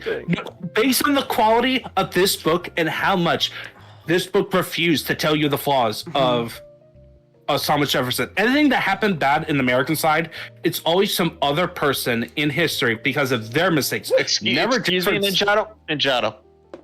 What is an Indian? Do they really exist? Oh my did Andrew? Did they have any interaction with Andrew Jackson? Thomas did exist? First of all, how can there be a trail of tears if these group of people does allegedly Andrew Jackson oppressed? How can it even exist if they don't exist? Oh my gosh. Yeah, that's right. Apparently, in the story told by this, slavery never happened in America. They didn't have a slave trade, even though I actually know that during this time, by the time of the Barbary Wars, either the official slave trade in terms of international slave trade would have been ended by now, because they set up in the Constitution where they set up a timer of ending their participation in the slave trade, but not the end of slavery. Okay. It's one of those compromise things. The two authors are Don Yeager and Brian Kilmeade. Now, so Brian Kilmeade's the Fox News guys, but what I find very funny. Brian Kilmeade. But what I find interesting is Brian Kilmeade. He's the guy who replaced Tucker on Fox News. He's the one who took Tucker Carlson to Night Slot. So based on this, what you're telling me with this book, I can kind of assume what Mr. Kilmeade's opinion is. Unfortunately, though, what was the other book's names, Ninjato? It's George Washington's Secret Six. All right, we were on Andrew Jackson. And the Miracle of New Orleans, and then the third one is about Sam Houston and the Alamo Avengers. So Avenging the Alamo. So clearly, he is very much Southern. I would say his bias is South. He has like a sort of bias because the way he spoke about John Adams, I don't like it. I do not like his portrayal of John Adams of like being like a weak, spineless person. John Adams has his issues, and those are not one of them. Wait. Okay. Yeah. Because he thinks that paying off the pirates was more economically better, which is, yeah, to the Bostonians up north. Yeah, it's like, you know, if you're gonna insult someone for their flaws, at least insult them for flaws they have. Yeah, and especially don't brush the boots on like somebody else who has even a dirtier history. Like here's the list of what you could do. You could blame Thomas Jefferson for political parties in America, and then also he may have actually been one of the first famous Americans to possibly have a guy killed. Oh, let's go! Yes! Sea level. Because what happened is that he actually used government money to pay a guy to basically be his hitman and digging up dirt on political opponents. Oh, yeah! Let's go! And then, my man! But when payment doesn't come, he threatened to expose Jefferson's part. Oh. Months later, he ends up dead, and it was deemed a suicide. Oh, yes! Yes. Oh my gosh. He had information on Thomas Jefferson. He ends up dead with 20 black powder shots. I really, you know, I really hope that Bill Clinton is a distant relative of Thomas Jefferson. I really hope that. Like my great ancestor Thomas Jefferson did not have sexual relations with that woman. My ancestor Thomas Jefferson is gonna be impressed about how many men I get killed. Like, okay, so here's the thing. Yes. I respect Thomas Jefferson, you know, writer of the Declaration of Independence, but in terms of I do not like Thomas Jefferson. I'm more on the side, for one thing, I'm more on the side of Alexander Hamilton. He has his own flaws, too, but Thomas Jefferson was no better. Just because he was more or less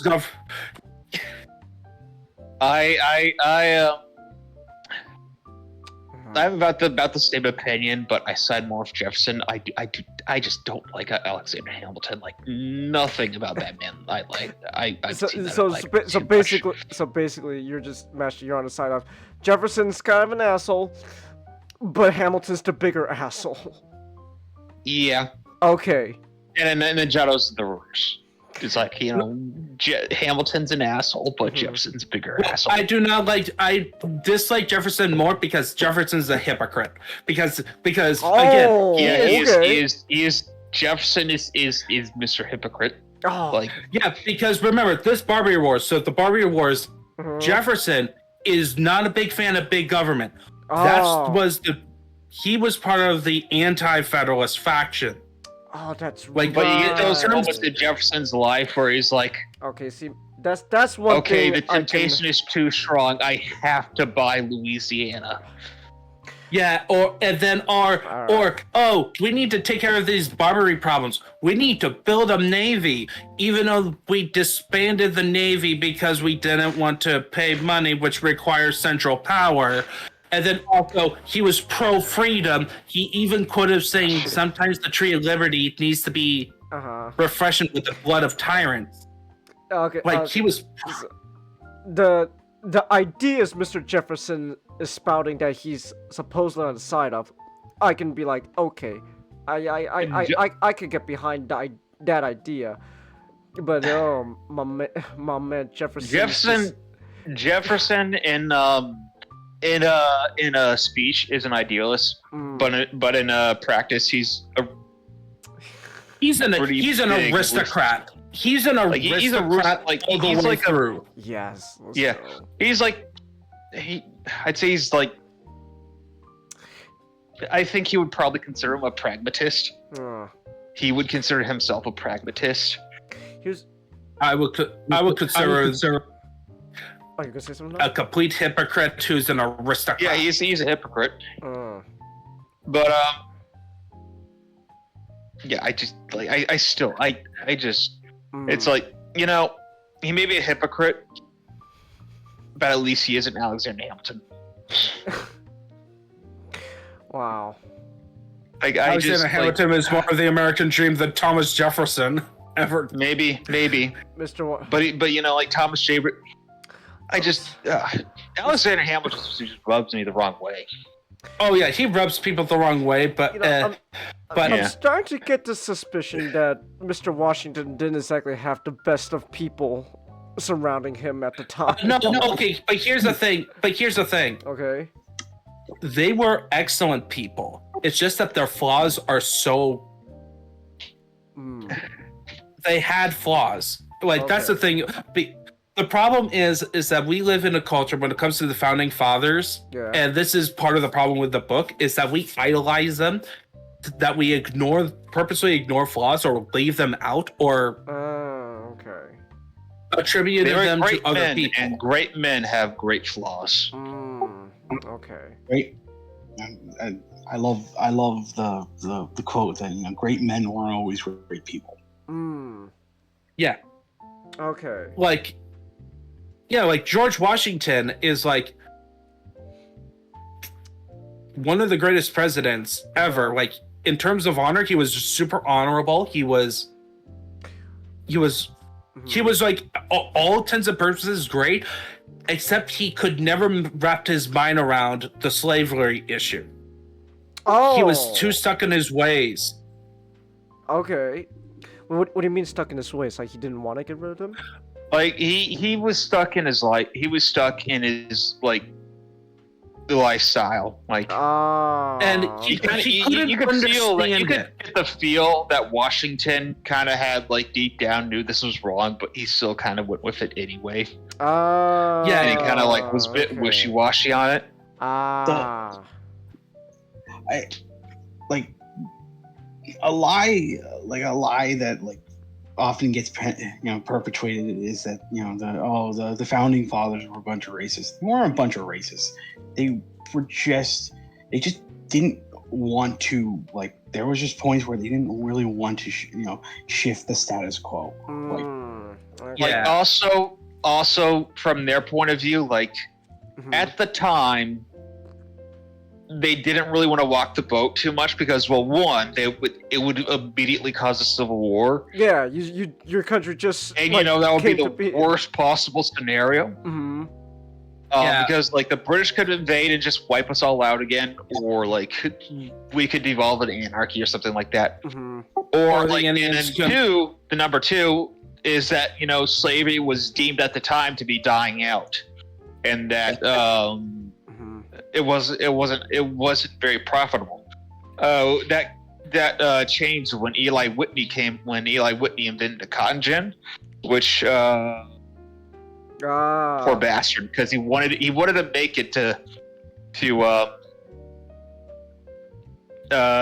for humanitarian purposes for the slaves, but it ended turning it around and made it slavery profitable. It backfired. Okay.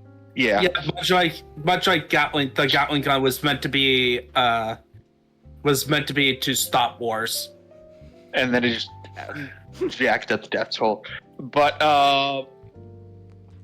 let's just, so everybody at the time was like, if we do nothing, eventually in a few generations or something, maybe in a century or century and a half, like it'll die off.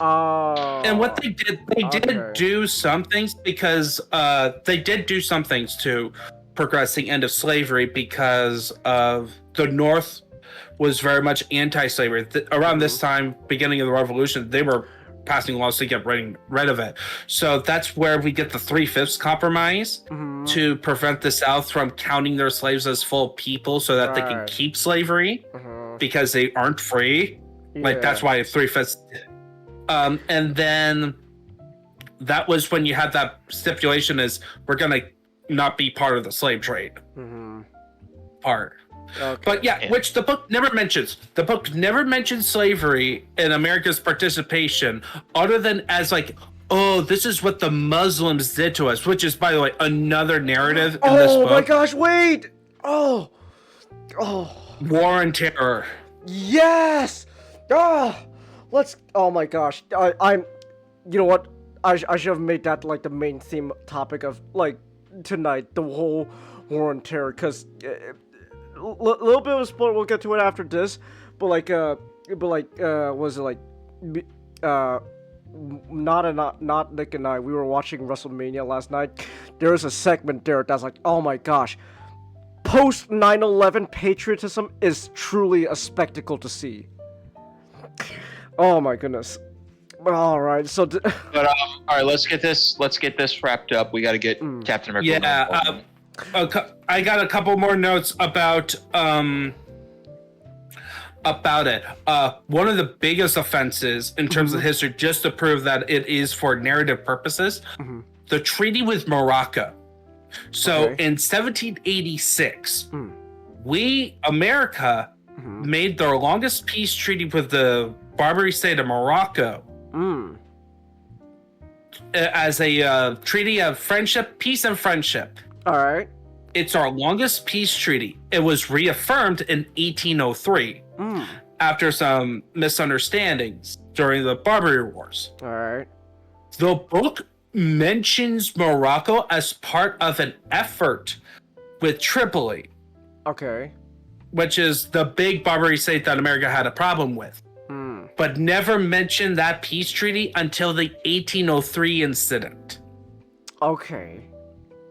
Lumping Morocco with the other Barbary states who, by the way, they actually use a quote. Their reasons for doing all these parts is explicitly, you're all Christians and sinners, you're not Muslims, so we have full reign. I'm getting an image of my mind of like, I don't remember if this is accurate or not, but it's like Thomas Jefferson going up to Morocco and he's like, Morocco, I like you. Don't come to school tomorrow. Yeah, pretty much. But then another thing, this has come for sourcing. So in terms of sourcing, this book has weird sourcing. Any direct sources that has numbers in the text, which is, by the way, easy to read through. I read it most in a day. All right. Is related to direct correspondences from Jefferson or any of the American commanders mentioned in this book. Which, as much as I would love to delve deep into the story of the book of the Barbary Wars, I have to talk about the propaganda. That was the only thing that struck to me while reading this. Propaganda. Yeah. We only get the American side. We don't have, as far as I know, no sources from the Barbary, from like no Tunisian sources, no Ottoman sources, none sources from the people who was on the other side of the conflict. In fact, we barely knew about anything about the Barbary states other than their pirates and their Muslims, and how the Barbaries were kind of insane at points. Like they would go up and like raid like the British Isles at points. Like they were doing some really bold stuff. But the book never explores them. We don't get a full picture of the Barbary states. And then another evidence of propaganda purposes, I look at the sources, which had like recommended pages. Any publication that mentions Yale or Princeton, I notice the vast majority of them are either from 1970s to earlier to the 1800s. So technically it doesn't even have like, they have recent sources, but I can't verify whether they are publications that have a bit of a slant to it. Okay. Because Yale and Princeton tend to be main academia, so like the stereotype is they're slanting more left-leaning. So it's like, so you pick the recent ones. I have to assume that it's a bit more right-leaning, especially the author of this book.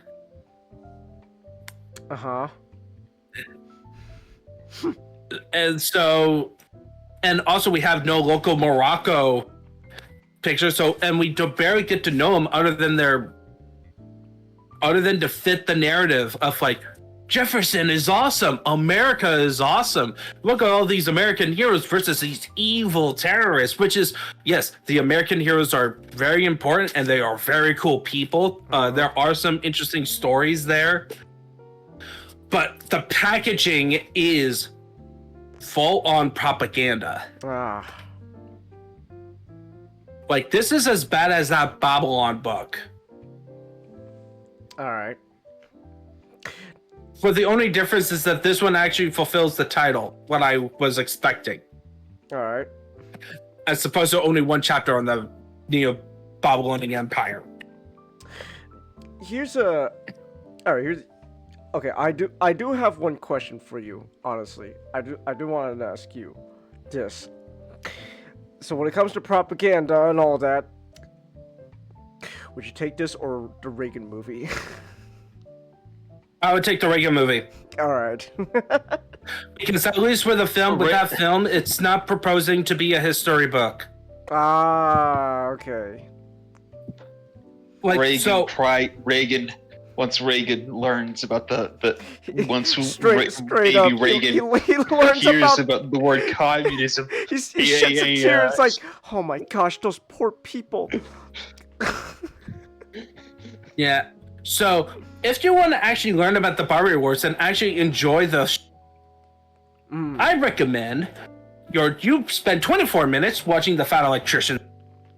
And then another person is a guy named Anarchy History, who is very left-leaning himself, a left-leaning person, but he actually does good history, and he spends 3 hours talking about one half of every time somebody touched our boats.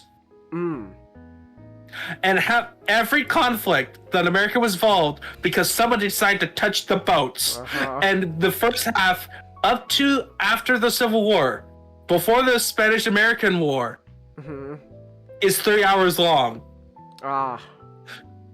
So there was a lot of stupid boat touching. Lots of boats. We don't like people touching our boats. Don't touch our boats. All right. I wish this segment was been focused more on the fun history and the shenanigans about the pirates and stuff because it's cool and all. But no, this is awful. Don't read this. All right. Okay then. Instead, read about Captain America going screw the government. Let's go, Oh my god. Just a second, I gotta go turn a light off upstairs. I got the outside light on. Okay. Alright. Alright then. I kinda wanna rewatch the Reagan movie now, I'm not gonna lie. That was actually really funny.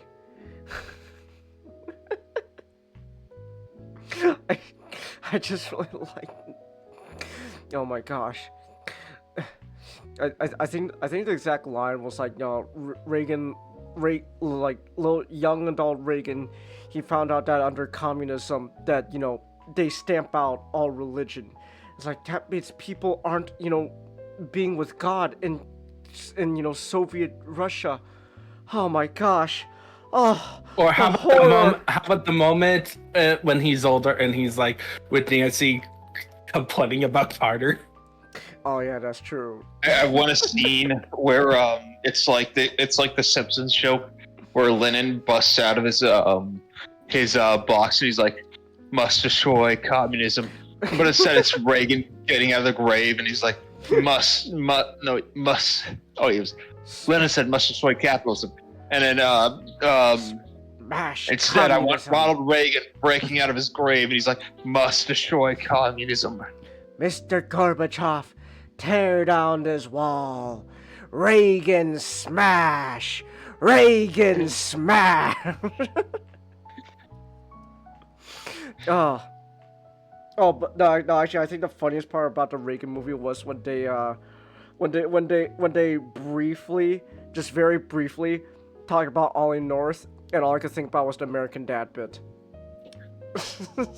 Speaking of Ronald Reagan and yeah, piece of fiction. Oh my gosh! Wait! Oh yeah, Reagan. Yeah, Reagan did show up. He got turned into a lizard. That's. Ronald Reagan got turned into a lizard.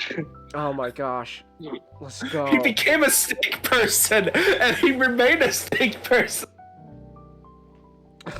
So I read the first Mark Grunwald omnibus. The second is supposed to come out July 1st. All right. Which is a disappointment because it should come out July 4th. But we all but we all make mistakes. But this is so it starts with Captain America 290 something, and then it ends with 350. So goes from the beginning of his run to the end of Captain America No More. All right. And it does feel like, well, Captain America No. I hesitate to call Captain America No More an arc, Okay. as more of a collection of a section of his run. That just features sort of the storyline where Captain America has like Batman Nightfall or Superman Reign of Superman story where he's not Captain America and he's doing something else while John Walker's Captain America. But everything, almost everything feels kind of tied up by the end of this. All right. Aside from the Red Skull. But the whole omnibus feels like one complete story, which I enjoy. Because the whole stuff with the Serpent Society, you don't get this in Captain America No More, but there's a storyline with Scourge. Right. You got some other minor stuff, but Diamondback. You want to know? Do you guys want to know Diamondback's first interaction with Cap? Sure. What? She tries to rape him. Oh, wow. Awesome. Wow. Okay. That's one way to. She. Okay. Okay. Ooh. So it's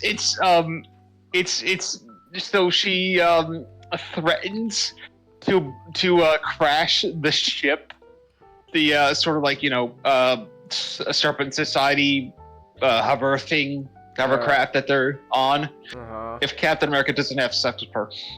Wow. Okay. Captain America did call her bluff. Okay. Wow. I kind of. It was like, wow. I was like,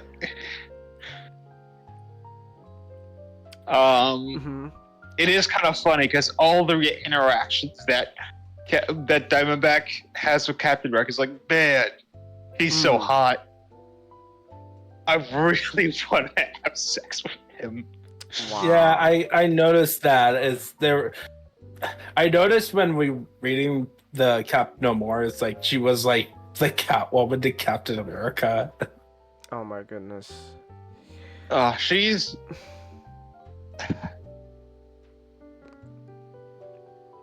I hesitate to call her Catwoman because Catwoman really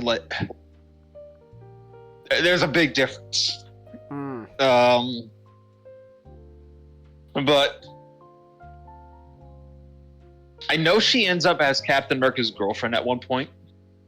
Okay. Maybe later on, maybe later on in Grunwald's run. But right now it's mainly just a one-sided crush. But the Serpent Society is really fun. I do. Oh yeah, you got the Flag Smashers and Ultimatum and the. Okay.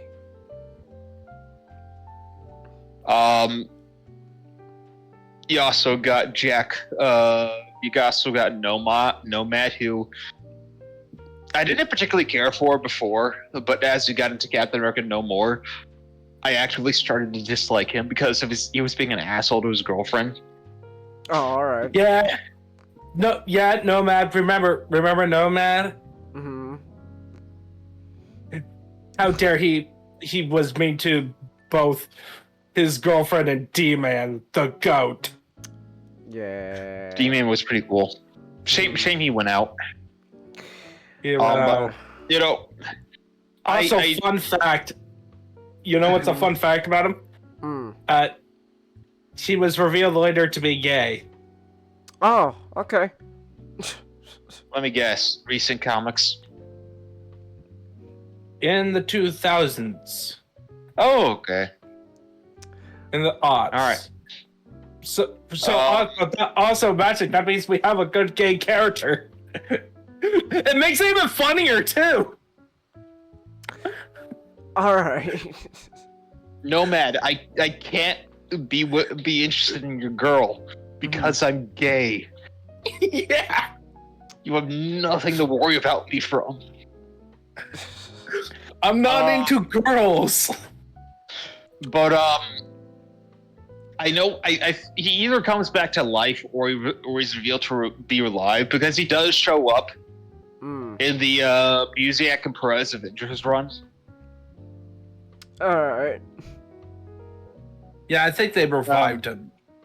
Yeah, but he went out like champ. Well, Same had to die.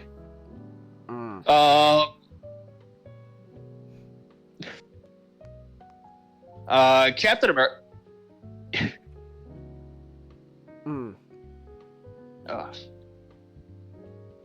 Before it is that. Well, I'd say the writing on this is pretty. The writing.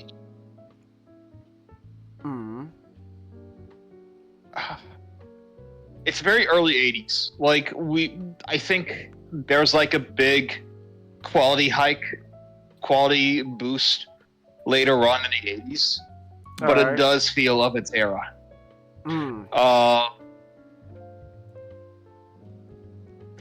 But it is very much an iconic run. Like a good third of the major iconic Captain America villains. All right. I can just are like they have their origins here. Like the Serpent Society, the Flag Smashers, U.S. Agent, the Mad Dogs.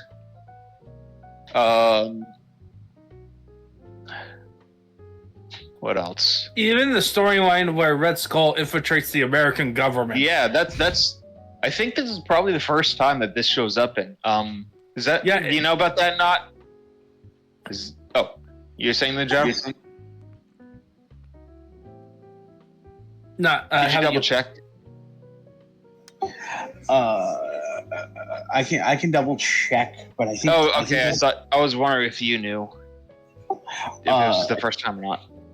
Well, it seemingly feels like the first time, but like I have to double check to make sure. Yeah, because it does feel like it's the first time because this is a whole bunch of iconic Cap stuff like right here.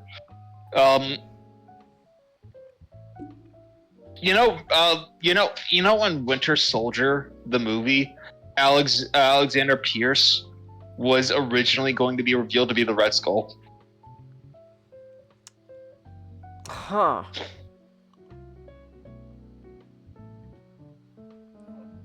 Okay. Honestly, that probably should have happened. I do like the idea.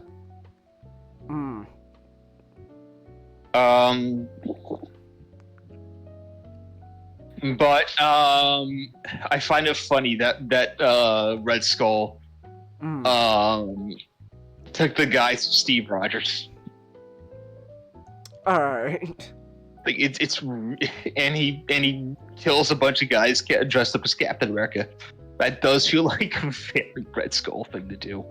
Yeah, and I just love it how he was so petty with Captain America that his entire he was in charge of the commission. Like everything about Cap No More was all Red Skull being so petty. It was me, John Walker. It was me all along. I'm the one who got your parents killed. It was me, John Walker. I jerked you off at supersonic speed, so you would come just as a woman touch. So it seemed you would come just at a woman's touch. Oh my god! Like I just love it that his whole plan. The reason he did is like, I want to destroy you, Steve, not physically, but destroy your symbol. So that's I orchestrated an event that you have to quit and then replace with a guy and then purposely screw him over at every possible turn. Like, you can't go to the funeral of your parents. Like, I know you're like John Walker. I know you're unstable. Like, you're kind of like a little bit not as stable as Steve Rogers to begin with. So I'm just gonna fuck with you at every single possible turn. Make your life. And like the thing with John Walker is that he is so sympathetic. Like, yeah, he is unstable in a sense, and but a it's bit of like a dick sometimes. Yeah, bit of a dick, but here's the thing: like when he realized that he's being taken over the Captain America role, he's like, he went from like ranting on Captain America to go, oh crap, I need to. It's like he really does try to put in the work to become Captain America, and it makes him very endearing. That, and he's also from Georgia, so you know. Gotta Georgia represent. Yeah. I was expecting Battlestar to die because I knew that's what happened in the TV show. I didn't expect it to be his parents, which is sucks that his parents died. But you kind of, John Walker is kind of a tragic. He is kind of a tragic figure. Where you introduce him, he sort of gets he's as sort of an asshole, as an absolute upstart, supervillain, not superhero. And then he once he becomes Captain America, he's like, oh, okay, I didn't realize I had this, and he actually does try to get his act together, only to be destroyed by the Red Skull, and then turn into like a maniac by the end. Yeah, it's, and he gained some of his senses back over time. But it's never even at the end. He was like, even at the end, he was still very like he kind of got his shit together back at the end, where he's like, hey, listen, I know you said you don't want to be Captain America, but I don't want to be Captain America anymore. This is too much for me. Here, Mr. Rogers, you can have the shield back. Yeah. Like, I just imagine a what if it was like, instead of Steve Rogers like completely leaving it and leaving John Walker. John Walker. Yeah, John Walker trying to take up the mantle alone, like he becoming a mentor, bit more of like a mentor, or it would be like I could have saw John Walker being a great Captain America. If he had better guidance, he could have become a very good superhero at some point. Same with Battlestar. Yeah, but it's just the government because of Red Skull. Red Skull and the government bureaucracy. I just love it that Captain America has a board. And that it's like Ronald Reagan when he learns that the group he hired to do a thorough investigation just didn't care and just started slamming Captain America in the ground. He's like, "What the fuck are you doing? Stop! It's not what I wanted you to do." Also, Valerie Cooper and Henry Gritch. There were a group of X-Men novels I read. Yeah, They basically tend to did be, the same thing. Yeah, they're basically representative of CIA shenanigans. Yeah, Valerie Cooper being the more sympathetic one, and then Henry Grich being the jackass.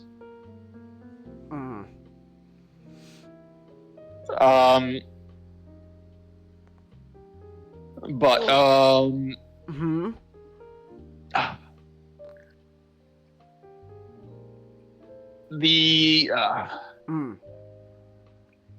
the Captain America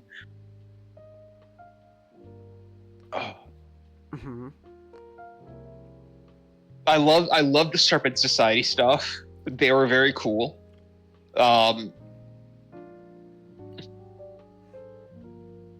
It was nice getting some stuff with Viper. Diamondback was pretty cool. I liked her, despite the advances she made with Cap. She got better. She got better. All right. That was like, I did a double take when I read that part. When I read that part. But the assault on the Cap, the assault on the White House was really cool. I love that scene. Especially when Cap opens the door to the Oval Office and Reagan's full lizard, and Steve is like, "No, Mr. President, Mr. President, get off me!"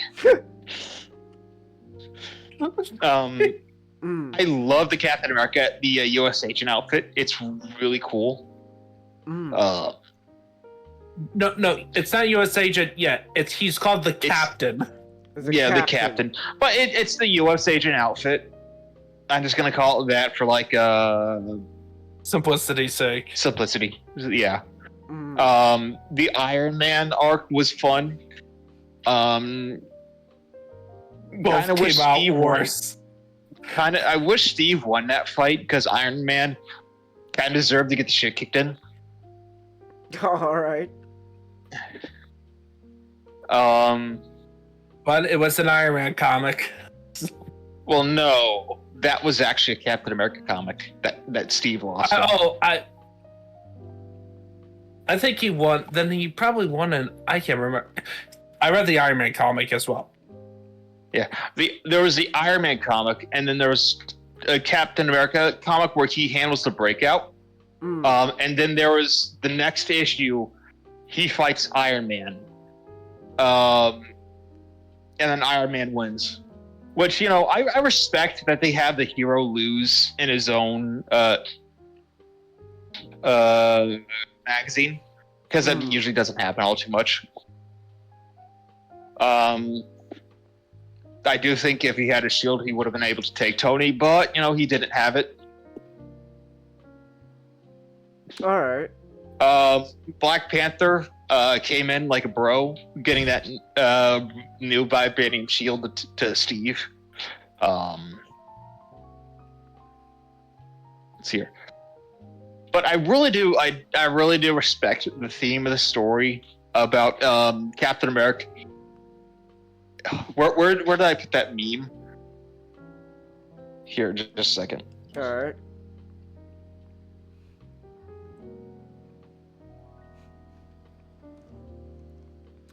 Alright, hold up. Oh my god. In streaming backroom? It's like this. Oh, yeah. Captain America's natural arc is disillusionment with the government. The radicalization of Captain America. He's becoming more radicalized. Is funny. I will say this. Captain America does... Sorry, continue. I tend to not like that interpretation of Cap, where he becomes anti-government. I don't mind him, I'm not saying he's anti-government, but I'm saying, he's more practical when it comes to government.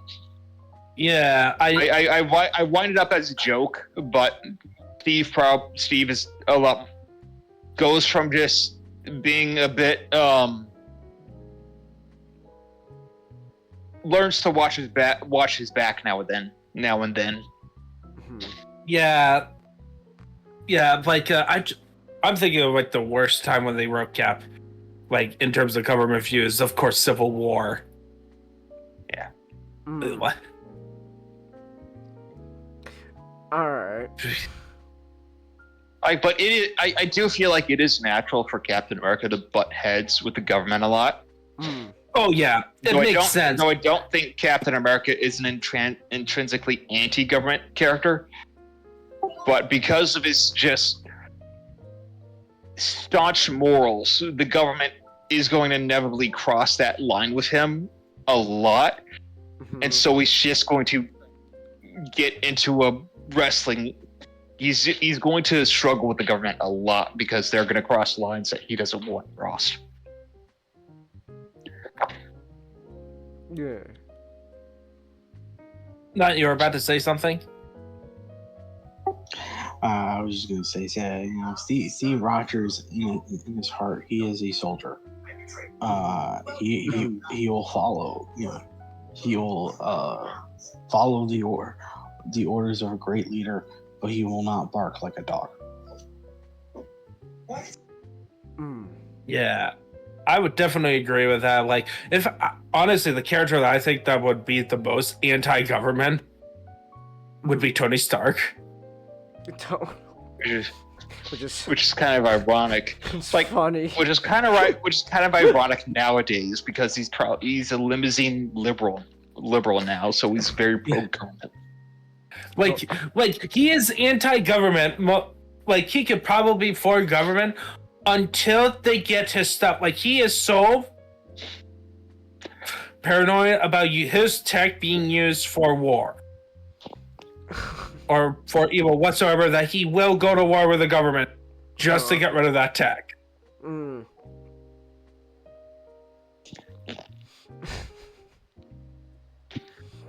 my goodness. Yeah, but I do like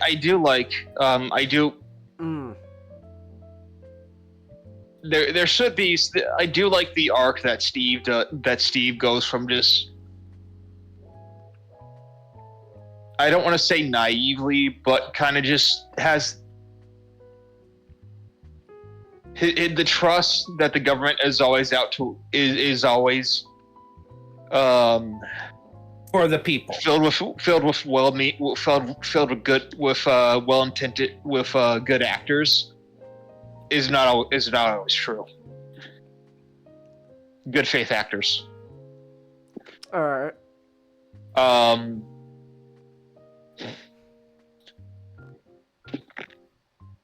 But yeah.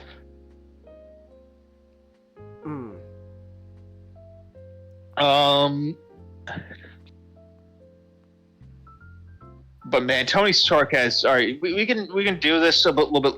We can go in deep with this a little bit later on, some other time. But it is funny how Tony Stark is so different from where he was like 30 years ago, where he was like Mr. sort of the red-blooded American capitalist type, sort of the good guy corporate leader, and then nowadays he's like a limousine liberal. Yeah, because pro-government. Because this is an interesting fact. Stan Lee created Iron Man specifically to tick off his readers. What? Yeah, so his goal, he wanted to make a character that his readers would hate. Because most of his readers were young people, and this is during the Vietnam War, right? Oh. So his objective was to make a character that they hate. And what do they hate? They tend to be a bit more sympathetic to left-leaning stuff, so a bit more of the communist side, and also anti-war.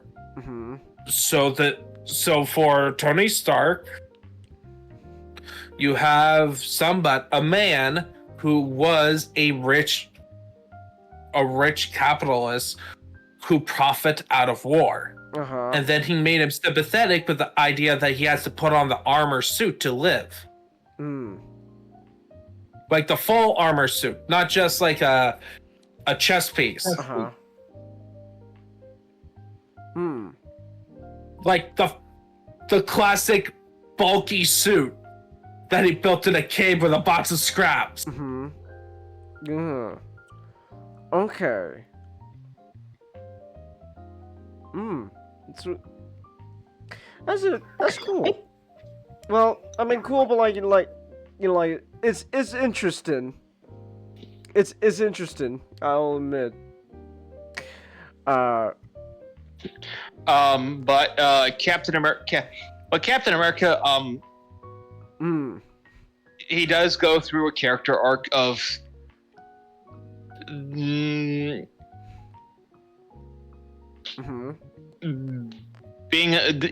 from not taking the government's shit so much. And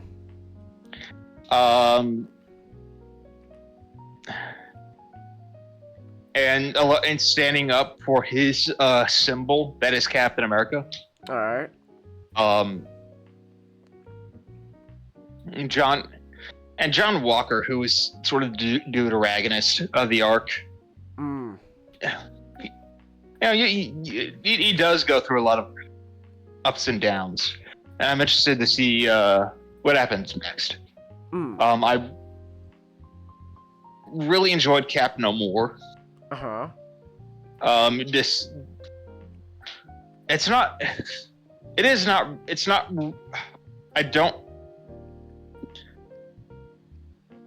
really an arc, more of a storyline. Okay. That has but this is for like that early 80s stuff. This is very good for that era. I think it's actually late 80s because Armor Wars is late 80s. It starts off in 1980, the run. Okay. Yeah, I think, and it ends up in the mid 80s.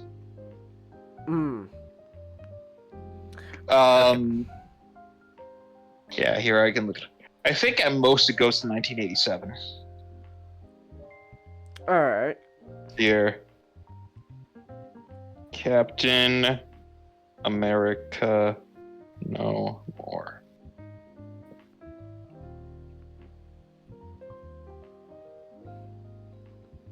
$1987, yeah. 87. Okay. 1989. Okay, yeah, it is late 80s.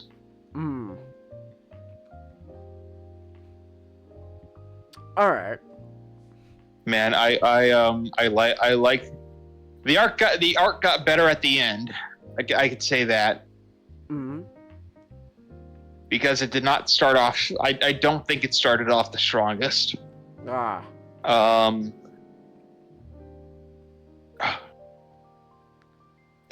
You know,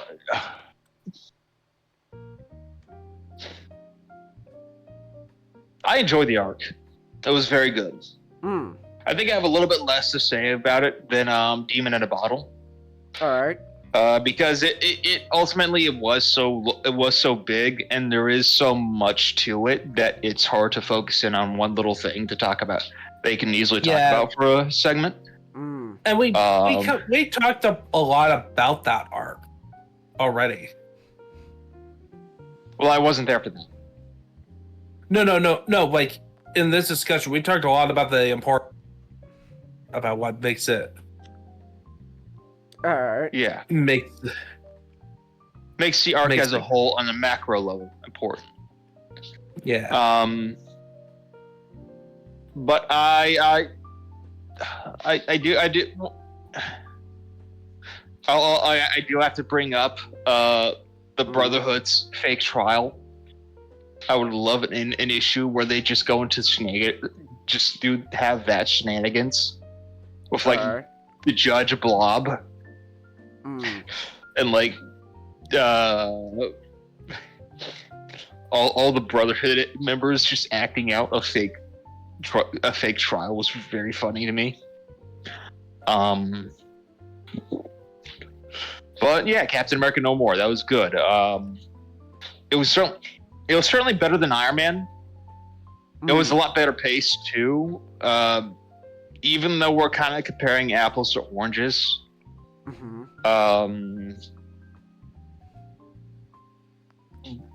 But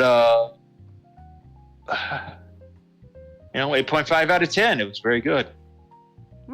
Yeah, I would definitely want to reread this arc. Like, I wouldn't just read just this arc. I would recommend reading the start of Mark Grunwald's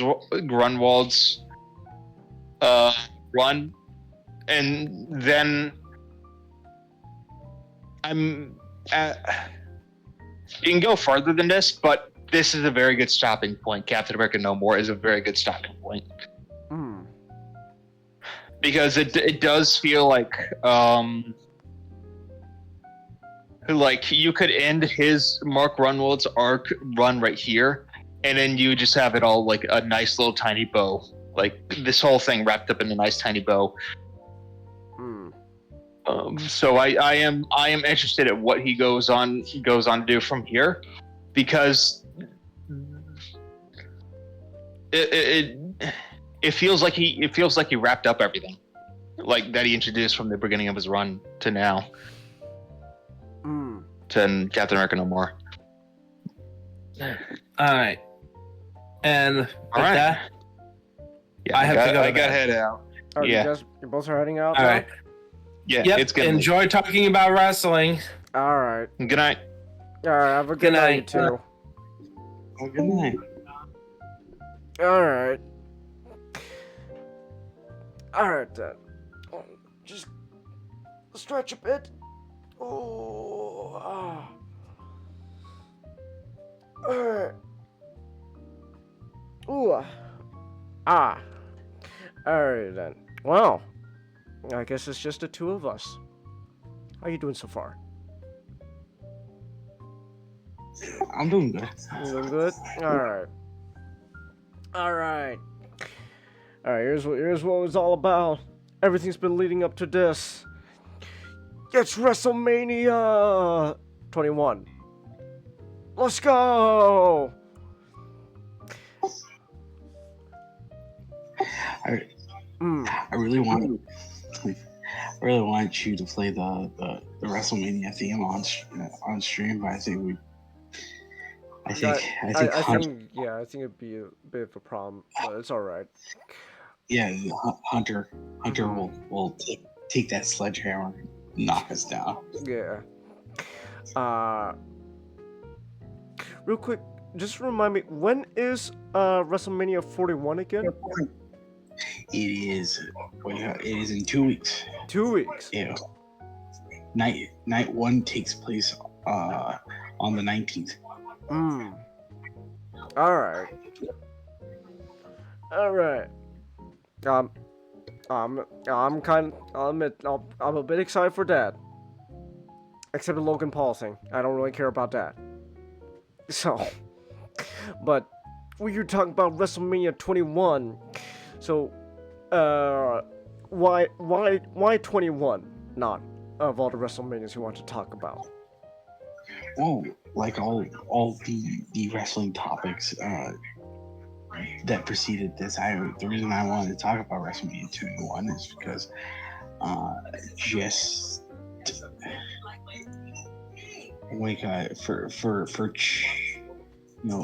from Chingiz's point, like because like it's already like the sixth over where How you wearing shoes inside? Are you dumb? Look, Yeah. look all the dirt you dragged in. I got a new follower. David Half Demon. Hello. Excuse me. Yeah, it's still the 5th where I am, so.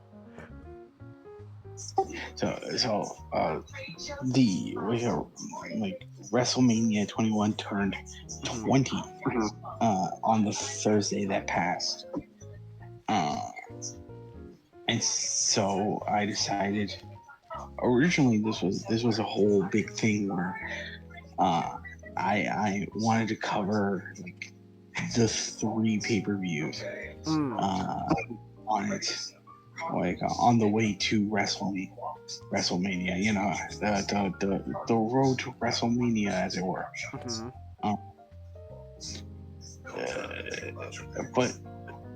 But now I'm starting to think, 2005 is such a very good year. I don't know how much it's talked about on the internet, but like 2005 is a year that has a lot of standout. Just so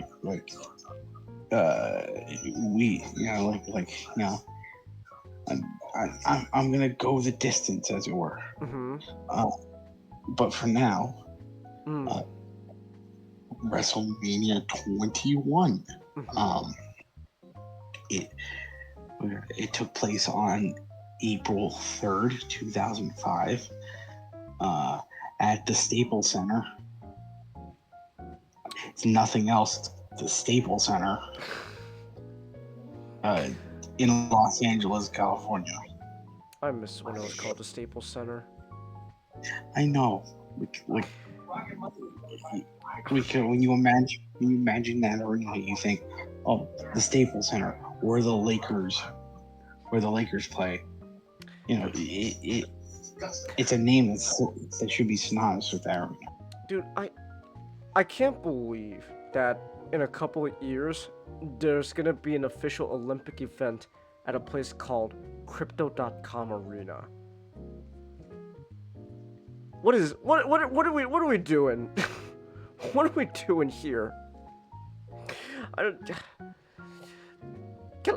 know. Can't like Staples like buy back the damn place so we could call it the Staples Center again? Because I want it to be the Staples Center again. I don't know. This is nothing feels certain in these swamp monster times. I know. So, but back in the good old days, when it was the Staples Center. Back in the good old days, it was actually the first WrestleMania ever held at the Staples Center. Oh really? Yeah. Oh. But it's the fifth. The fifth. It was the fifth, now seventh. It's the fifth out of, I believe, now 7 WrestleManias to be to take place in the Los Angeles metropolitan area. Oh, after okay. 2, 7, 11. No, 12. And 16. All right. Which 16 took place on. 16 took place in the Arrowhead Pond. Before it eventually became the Honda Center. Why is it called WrestleMania 2000? I don't know. Because I looked up WrestleMania 16 and I get WrestleMania 2000, and man, this stuff here. Oh my gosh. Oh, I love it not. I like way in the beginning, like 2000s, like this, like this like Y2K stuff, man. Like, oh, the vibes. Oh, it's great. The computer and her like digits in the background. It's funny that you picked that poster and not the official one. The official one is great because it looks like something out of like a. It looks like one of, it still looks like an Animorphs like Scholastic novel like book cover, and I mean that like in the best way possible. It's great. I know. Yeah. Let's be honest here. It's better than the WrestleMania 22 poster. WrestleMania 22. Hold on.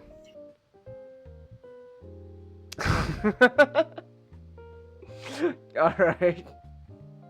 You just that's They just kind of slapped on everyone's faces here. It's like, yeah, we call it a day. That's WrestleMania 22, baby. So someone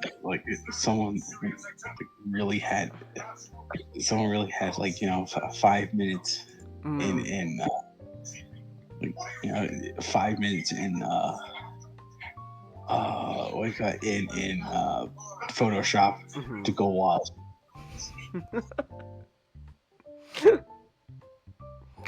Oh, that's great. But 21 though. Yes, to go back to 21. WrestleMania goes Hollywood. It is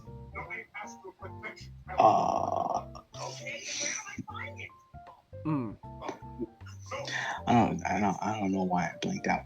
What do you call it? One of the most notable things to say about WrestleMania 21 is the tickets sold out the minute it went on sale. Really? Wow. This was this was like the fastest ticket sell. I don't know if it's been beaten in the year since, but like this has been like the fastest ticket sellout in WWE history. So just the fastest ticket sellout in the Staples Center in general. Wow. Okay. Like we got it had an attendance record of 20,193 people. Oh my gosh. Wow. And super and it was, successful night. I know, and it was reported that among the the attendees came from among 37 countries and all 50 states. Oh my gosh. Wow. Okay. Damn. One thing I think that has kind of become a lie, I think, on the internet is just how much people kind of thought after the end after the end of the 90s, people thought wrestling's popularity was kind of buried after the Monday Night Wars ended and WCW was bought out. Wrestling wasn't popular anymore.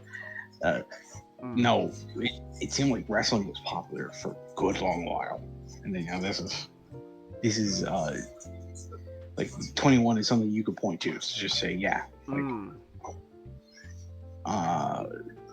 and it had a buy rate of it grossed like 7.1 million. Oh my gosh. In tickets, so fastest ticket sellout and highest grossing event. Wow. And 2005 was the first year where a lot of countries were starting to get where the WWE was truly kind of branching out and starting to show in many different countries. So Japan for the first time is getting to see a lot more of the Japan, I think Morocco, Egypt. They're starting to get to see not only the weekly shows, Raw and SmackDown, but also the pay-per-views. So I think I don't have the correct number, but I think WrestleMania at the time of its airing drew a 2.9 on 2.9 on viewers. Okay. And a 2.9 as in Nielsen terms is a million, counted a million. Okay. So So like you like you can like 2021 is a big event. Yeah. All right. What do you call it? Mm-hmm. I'm gonna take this time because I know that the vast majority of our listeners probably aren't huge into wrestling and may not understand some significances. All right. I'm gonna take this time to kind of talk briefly about the history of WrestleMania, but I do want to get this time to actually open the floor to my co-host and ask him prior to our sit down watch of this event. Did you had a prior experience, and or what was your initial impression of WrestleMania? Of WrestleMania, like the event itself. Yes, but no, before watching this show, and I guess just before wrestling in general. I don't know. I don't think I really had necessarily any strong opinion on WrestleMania, like the event itself. I think I would just kind of lump it up into just my opinion on just wrestling in general, which is just wrestling is just like a fun thing. It's something that I knew a lot of people were into. I just never really got that big into wrestling. Let me read some. What's good again? So, wrestling was just one of the things it seems very popular. Everyone seems to like it. It's just something that I never really got too big into. It really just kind of just comes down to if I sat down and actually watched wrestling, then I'm sure I would really get into it. But even if I didn't, and I would still understand yes, it's a fun entertainment for people to watch. Obviously, when it comes to wrestling, also from an outside perspective, I was sort of in the camp very early on of oh, this is it's fake, right? Why would people watch this? But then obviously I don't really have that same mindset now. In fact, I'm gonna be honest. I think knowing that there's I think understanding that wrestling is sports entertainment is really crucial into enjoying at least for me. Obviously there's some moments where you're oh, that's interesting. I can tell they're not really actually trying to hurt each other legitimately, but at the same time it's it's fun. It's kind of in a sense like acting, but then it's like stage play. And I think for me, when it comes to wrestling, and I guess that also applies to WrestleMania, it's just I like with the mindset of yes, some of it is stage. I think that's what makes it kind of interesting and sort of appealing to me, because I kind of look at it I guess again almost like a movie. Oh, I'm really interested in seeing how they did all that stuff behind the scenes or stuff like that. Oh, how are they able to do all that stuff without legitimately hurting each other? When they cut each other with razors and stuff that always that's me really interesting. How'd they do that? Where'd they hide the razor? Where'd that come from? And so it really just is wrestling. The more I kind of start getting into wrestling, the more interested I am and excited about it. And then so watching WrestleMania 21 with you, it felt like this was legitimately me watching for the first time a whole wrestling show, a whole event, and it was really fun. And I got I got to have a lot of enjoyment out of it. Like some matches were really fun. Some matches I think were okay. We'll probably talk about it in a bit, but like there was one event I kind of talked about a bit earlier where it's like, oh, this is a wonderful time capsule of 2005. Yeah, that's yeah. So overall, like, I didn't really have a strong opinion on WrestleMania before, but then as I more get into wrestling, the more I'm really, really excited. I get legit excited about wrestling now. So, and plus also like, admittedly, the whole like stuff going on recently with like John Cena also has really piqued my interest because it's just really funny. Just John Cena just straight up telling a kid, "You get dick, you get nothing." That's really funny to me. He's telling a child they have a toxic relationship with each other. Who's my favorite wrestler, Ratsum? I don't really have a favorite wrestler. Admittedly, the more I learn about wrestling, the more some, like, you know, a lot of names are standing out to me. For like The Undertaker is like kind of like a obvious one, or like Kurt Angle. I think really just because most of the matches we watched, you show me not involved him, but like now, you know, Shawn Michaels is also a wrestler that's really ingrained in my head now. So like, oh hey, that's Shawn Michaels. And obviously, you know, like other wrestlers, like you kind of know because of like cultural osmosis, or like, you know, you see them like Hollywood. Obviously, you know, John Cena, The Rock, you know, those type of people.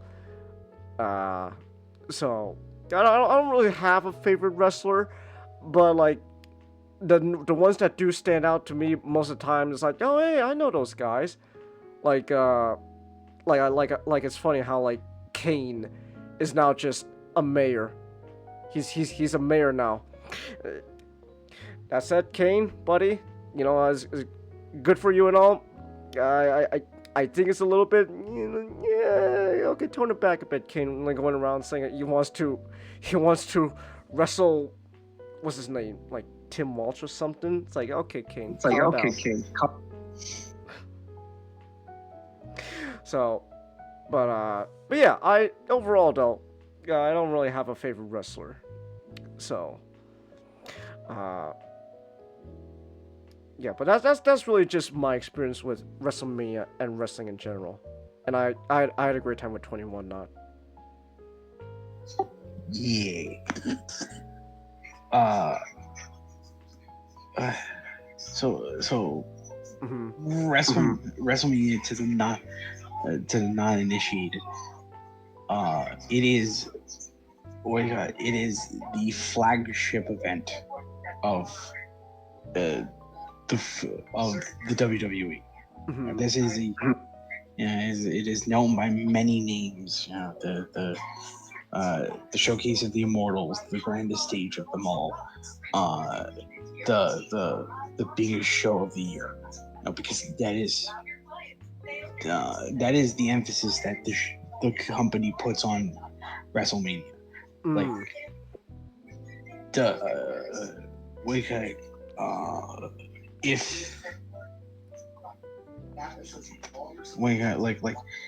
if they're gonna start, it's like throwing money and just making like the biggest show of the year, it's gonna be WrestleMania. Mm-hmm. And WrestleMania had its start when a very fresh face, fresh face youngin named Vinny Limpkin was told by his father, Vincent McMahon, Senior, to take over his wrestling promotion, and so this young boy did. He assumed the name. He assumed his father's last name, Mm-hmm. and he dedicated to himself to building, the greatest empire, the greatest like it's like the greatest empire ever without like a war attached to it. Like, Mm. basically, I'm trying to describe like a non-warrior empire. So like Vince McMahon with his with complete reign of his father's company, Mm-hmm. decides he will decide to combat the territories, starting first with his father's longtime rival, Mm. Jim Crockett Promotions, a company that will later be bought out by Mr. Ted Turner Oh. and turned into WCW. Ah. And that is it's a story for another day. Mm. And so his way of Vince's way of trying to strike at JCP,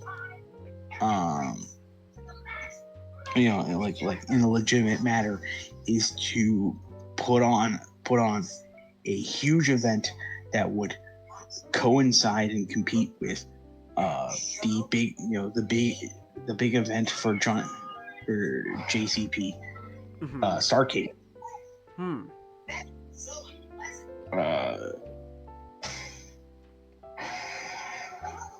All right. So Mm-hmm. McMahon decided to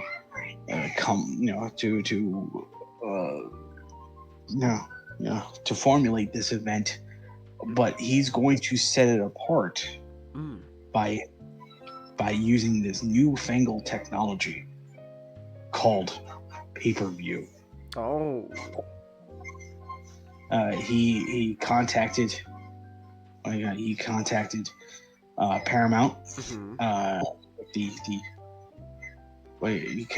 Contacted Paramount, who at the time was like was in control of the USA Network, which is what the WWF Mm-hmm. was showing all their programs on. Mm. And he made a deal with Barry Diller of Paramount, All right. and his frequent frequent stage and location of many of the Federation's shows, Madison Square Garden, to have a to have a man, I don't know why I can't get the word out. To basically have a nationwide wrestling program from one company, which was an unheard of thing at the time. All right. Not only is this event going to be shown on going to be shown on is closed circuit television or it's going to be shown on pay-per-view. It's going to be shown it's going to be shown far past the New York area where the Federation usually shows its television television program. So he has the broadcasting deal. He has the location. McMahon now just needs to tap into the people. In comes in a golden god with like a glorious mustache and hair that parts to the side like a real man. All And right. it's like, and here he is, to usher in Hulkamania, brother. Oh, let's go. Like Vince purchased and signed the contract of Hulk Hogan from the what it was no the AWA. AWA. The American Wrestling Association, who was Hulk Hogan's prior employer. Okay.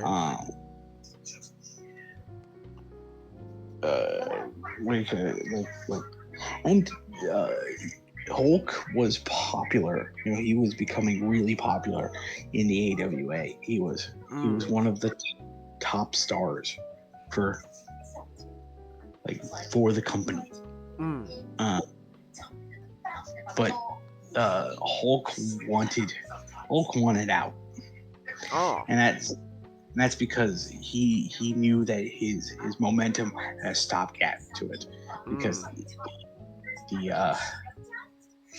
the AWA's owner and booker Vern Gagne wouldn't allow him to compete and win the AWA World Heavyweight Championship, which I think the AWA was part of the NWA still, the National Wrestling Association.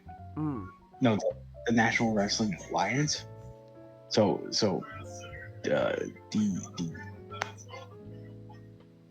I don't know if it was the NWA Championship that was the AWA recognized as their world championship. Long story short, Hulk couldn't become world champion because Vern Gagne only allowed people with legitimate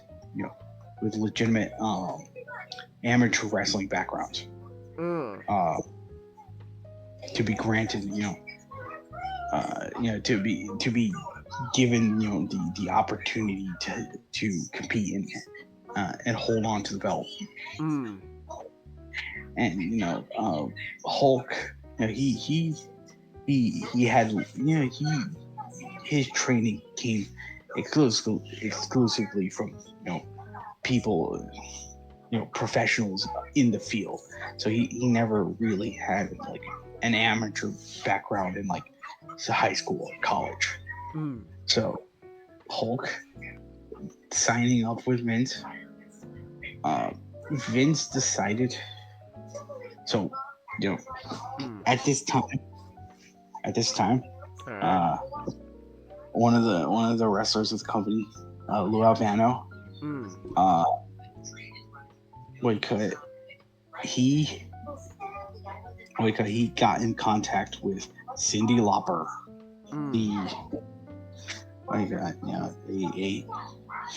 a name that probably doesn't mean much at the time, but at the time, she was the Sabrina Carpenter of her time. Oh, okay. Girls Just Want to Have Fun. The music video to that had a ton of wrestlers, including Lou Albano. And so Vince saw this opportunity of wrestlers seemingly crossing into mainstream, the mainstream popular culture. It's a time that in the fandom we call the rock and wrestling connection. Okay. Vince used this opportunity to promote this event. By having MTV promoted with celebrities like Cyndi Lauper and Billy Martin and like all these big names coming to this event. And originally this event was going to be referred to as Hulkamania. Hulkamania. Because the idea behind it is it's this big rock and roll infused show that is meant to capitalize on the popularity of Hulk Hogan. This was his crowning. It was his crowning moment of just he has the WWF belt. He's world champion. All right. And he's gonna compete, in the main event with the world, representing the company with the world championship, and coming out on top. So like the show was originally built around Hulk Hogan. All right. But then Vince thought to himself, well, it's a tall order to just obviously everyone's coming for Hulk, but like, you don't want to advertise it as a one match show. So the Hulk was dropped from the name. All right. And it was like instead, it was given the moniker WrestleMania. So, the first WrestleMania happened. It was massively successful. Let's say that. And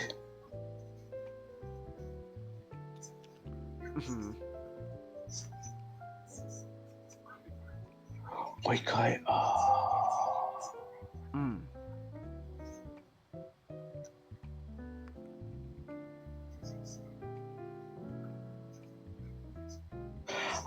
I'm sorry. Like WrestleMania in the past is kind of viewed much differently than it is now.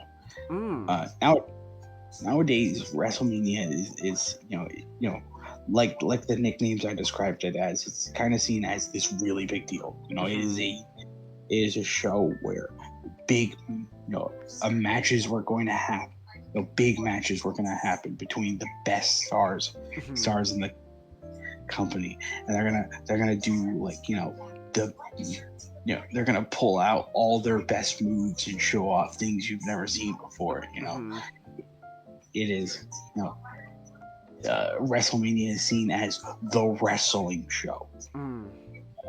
Originally, it wasn't really seen as that. WrestleMania was kind of just seen as the celebrity show. It was Vince's big excuse to just call up whoever, just to call up like famous people.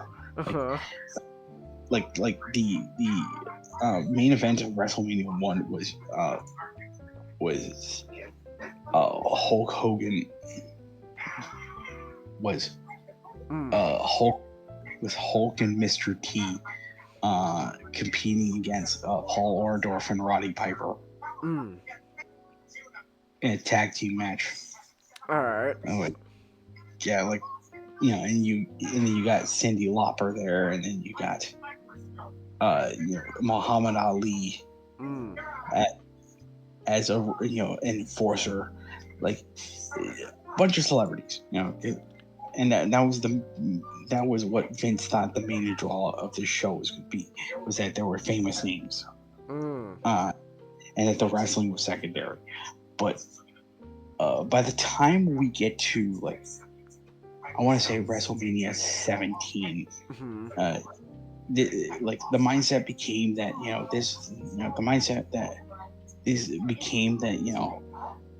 WrestleMania should be about wrestling, and so 21 still carries that.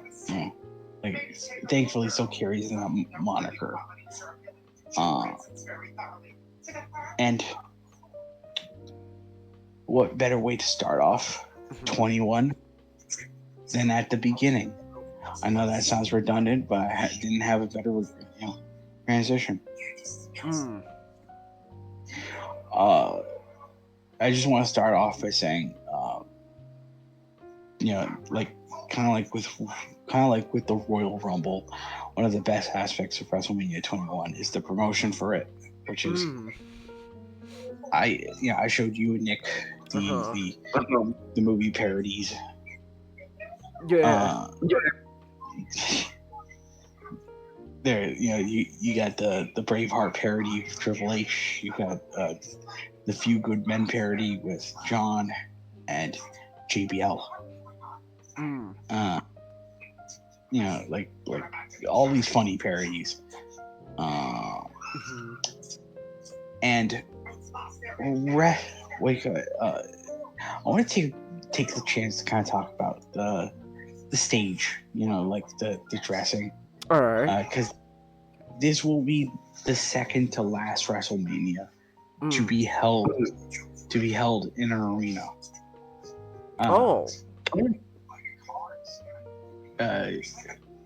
Because the mindset now for all WrestleManias is that it needs to be bigger and grander and better than ever. So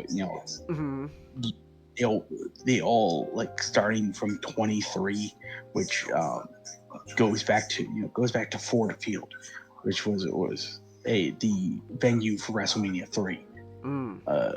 Ford Field in Detroit, Michigan. All right. Like the mindset is, we need to put WrestleMania in stadiums, because it's big, and you can have bigger stages and bigger things, and you can hold more people in it. So like the mindset of the company was WrestleMania needed to not only be a big show, it needed to be physically a bigger event through all aspects. So like whenever the opportunity to just see, like in the past when WrestleMania was allowed to be in a very small basketball size arena, it's great. Especially with like the with the stage. It's not my favorite WrestleMania stage. All right. But I love kind of like the Hollywood aesthetic of just like the Titantron being like trying to being reminiscent of like a silver screen, and like you got the big Hollywood sign-esque letters on the side that WrestleMania goes Hollywood. And then right and then on the other side you have a marquee, which that's my favorite. That was my favorite edition of the stage, because the marquee was always changing. All right. Every match it will tell you, now showing this guy versus this guy. I'm like, man, that's such a clever. That is such a clever way to do things like that. Like the stage feels alive. It feels interactive. So it's not my favorite, but it's a very memorable stage. And so we start off the event not only with a really funny a parody of Gladiator with Stone Cold. Stone Cold Steve Austin. We start off this event, truly with the first match, Eddie Guerrero versus Rey Mysterio. Yeah, that was a fun one. It was a fun one.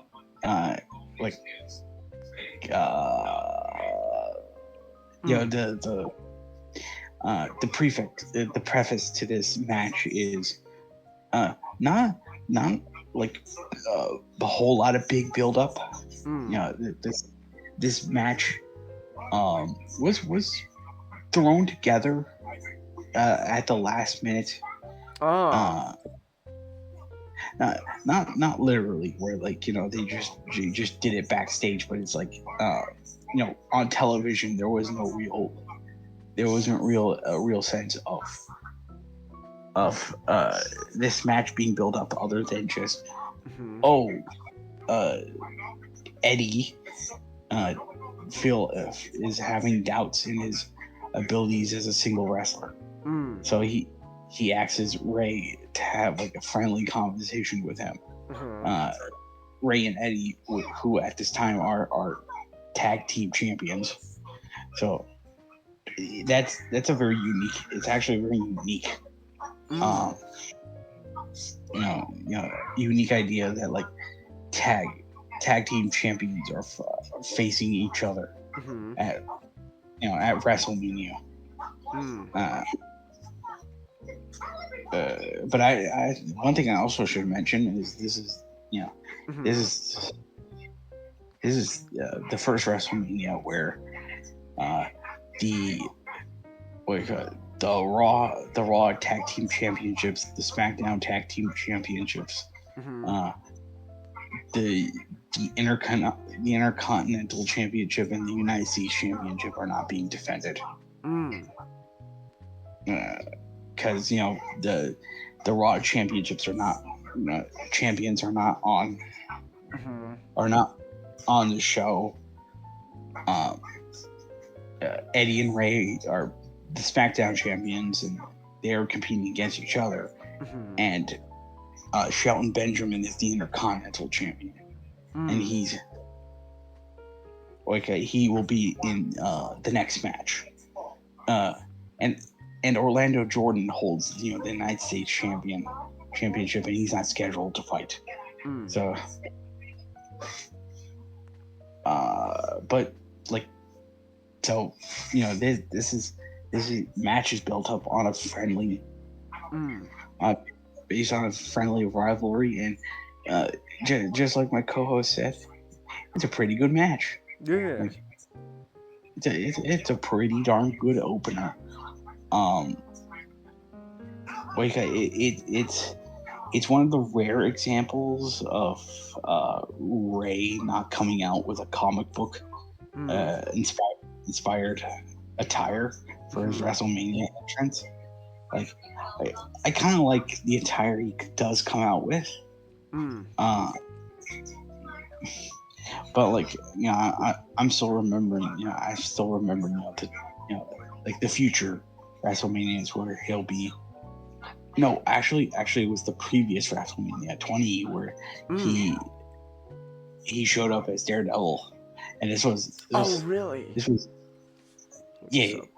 What's up, Rey Mysterio, Daredevil. Oh, hell yeah. Oh, yeah. Oh, that's great. Oh, that's great.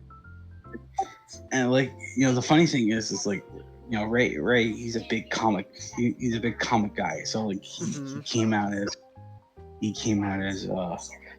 as Daredevil because he likes the character. But it's 2004, so 2004. So the only thing that the people, the wider populace understand Daredevil was the Ben Affleck movie. Oh, Rey isn't it? That's amazing, though. I know, like his. It's a shame that he like DC and Marvel threw a fit. Like he can't wear like the he can't wear the inspired costumes anymore. But like from the two matches, Ray, like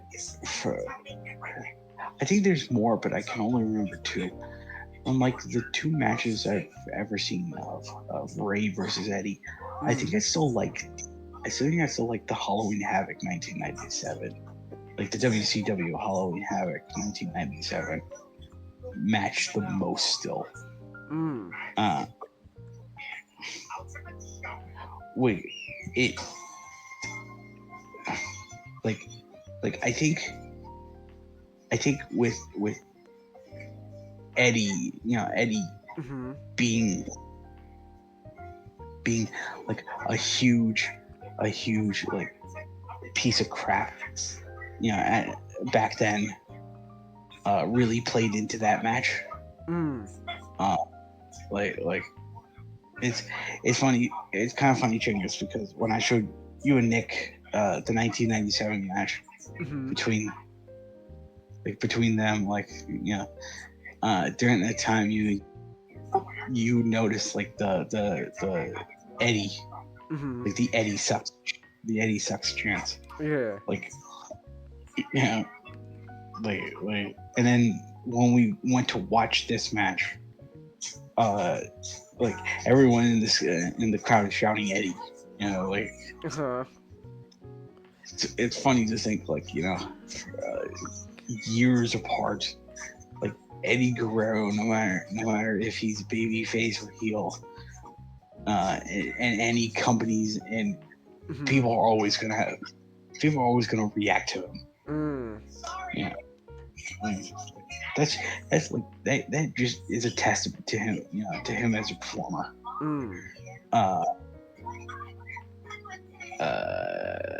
Like the in-ring action, was really good.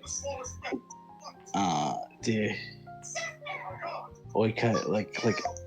think my favorite part, and that's just because that was just out of the interaction, out of the reactions you and Nick got, was the corkscrew plancha from. That's the move where like Ray's like used to like he go like weaves through the ring, right? The ropes. No, that's no, the that's 619. What move are you talking about? The one where Eddie's on the outside and Ray goes over the top rope, twists his body, just lands on him. Oh, okay. That was also a good one. Yeah, but the 619, even when he misses, still looks really cool. And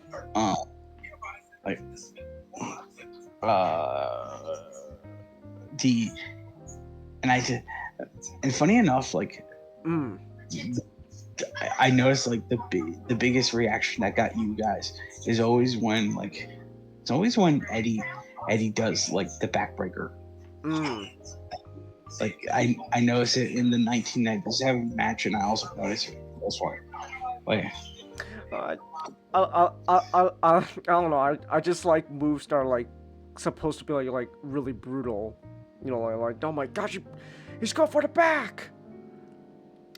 Yeah, I just find those really like things that stand out to me. Like oh my goodness. Is it because it reminds you of Bane? A little bit, admittedly. Yeah. He's not. Eddie may not be wearing a mask, but he could probably break Bruce Wayne's back. But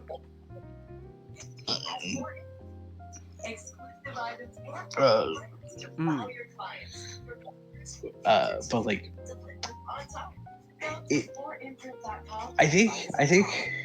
So one thing, and I don't know if you notice it watching the watching the match. One thing that often gets mentioned about this match more than anything is that Ray keeps adjusting his mask every time. I did notice that.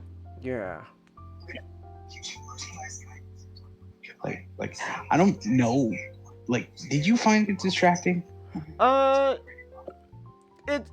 won't say distracting. Like it didn't take away from the overall fight, it was still overall really fun, a really fun match, but it is something that like I didn't pick up, and then like I didn't really want to like bring it up because I was I was having a good time, but then like yeah, now that you bring it up, like yeah, it is something I definitely noticed. Like he really was like fishing with a mask a lot. It's like, is it like a material thing maybe? Like just like the material wasn't well enough. I I think it just wasn't fitting well. Like, yeah, it was just something like, I guess it was just like something that was the wrong fit, or it wasn't like Ray didn't put it on well. And so like throughout the match, he has to make sure that it's still fastened down because he doesn't want to fly. He doesn't want it to fly off. Yeah, he's a luchador. You know, the mask is part of the identity. Exactly. But you know, like you, it didn't take out my enjoyment of the match.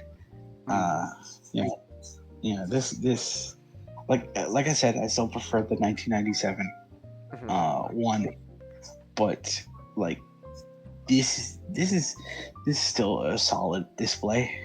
And you know, I'm gonna ask you this question when we get to the next match. Okay. But well, yeah, but you know, this was a pretty good starter. This was a pretty good curtain jerker, as it were. Sadly though, this would be Eddie's last WrestleMania. That's trap. The way it ended too. Damn. Like, obviously, like they didn't know Eddie was gonna, be gone by then. But like, man, that's the timing though. Is still kind of, man, that's a shame. I for what it's worth, the storyline going forward after WrestleMania, when it starts to heat up between Ray and Eddie, is actually really good. I can't wait to talk about it when I talk about the other pay-per-views. But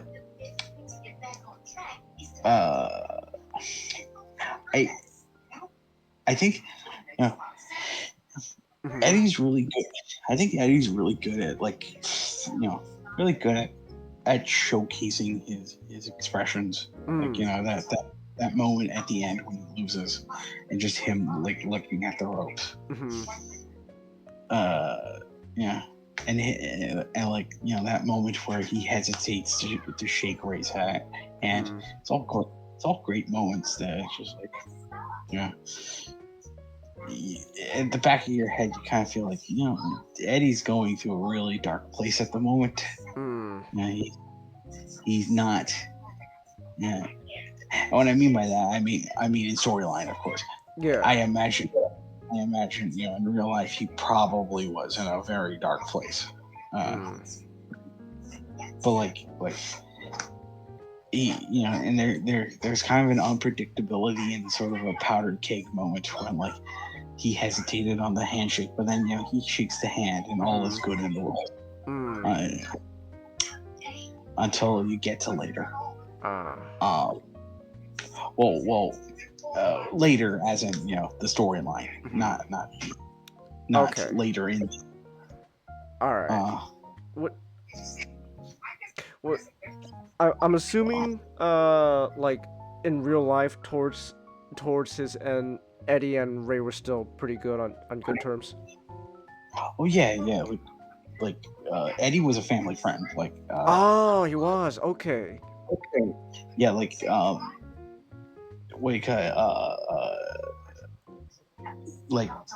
there's an interview you can find now of just like Dominic, Ray's son, who's also like a wrestler for the company, and he talks about one of his favorite moments with Eddie. And it's just like a moment where Eddie, just like was the moment where he woke up and like Eddie was just having breakfast at their place, and he was talking to Dominic about how he was doing and all that stuff. So like Eddie and Ray were almost brothers. Okay.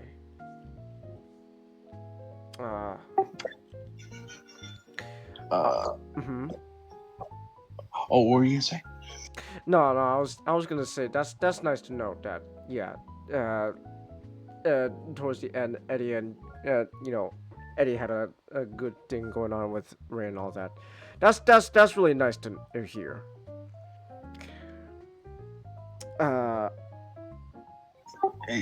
Okay. If you don't have any more comments, I think we can move on to the next match. Yeah. I like the next match. That was fun. Yes, agreed. The next match is the Money in the Bank ladder match, the inaugural Money in the Bank ladder match. It was an idea thought up by Chris Jericho, one of the competitors in the match, and his idea was hey, there's a bunch of mid carders who aren't assigned to WrestleMania, they don't have a storyline going in, so they're not going to have a match. So he pitched to Vince, how about we have this huge six-man match where they all can be fighting for the opportunity for a championship. If not a championship, the opportunity itself. And like Vince is like, oh yeah, they could be fighting for like the right to a contract signing to a championship match at any time. And then Vince, in his infinite wisdom, thought that Chris was talking about them fighting over a piece of paper on a stick. Okay. Like them fighting over like the piece of paper, like dangling over the ring. Oh my gosh. And then Chris kind of had to explain to him. It's like, well, no, like there'd be a contract, but it could be in a case, because like Jim Cornette and Bruce Pritchard always said like if there's one thing that Vince McMahon loves more than anything is when you present him a box and says there's a mystery inside of it. Oh, okay. Vince and JJ would get along really well then. Yeah. All right. So like the Money in the Bank match was born, and it's a really good conceptually this match is really good because like you get a lot of these names who again they don't have a storyline going into WrestleMania, so just the opportunity for them to just be on the show itself, and also the opportunity just to have another avenue to build up a storyline just from winning the match itself is just like overall just beneficial. It's just a beneficial move. So you got You got Chris Jericho, Mhm. Chris Benoit, Christian. The next man isn't Christian, but he is Sheldon Benjamin, the Intercontinental Champion.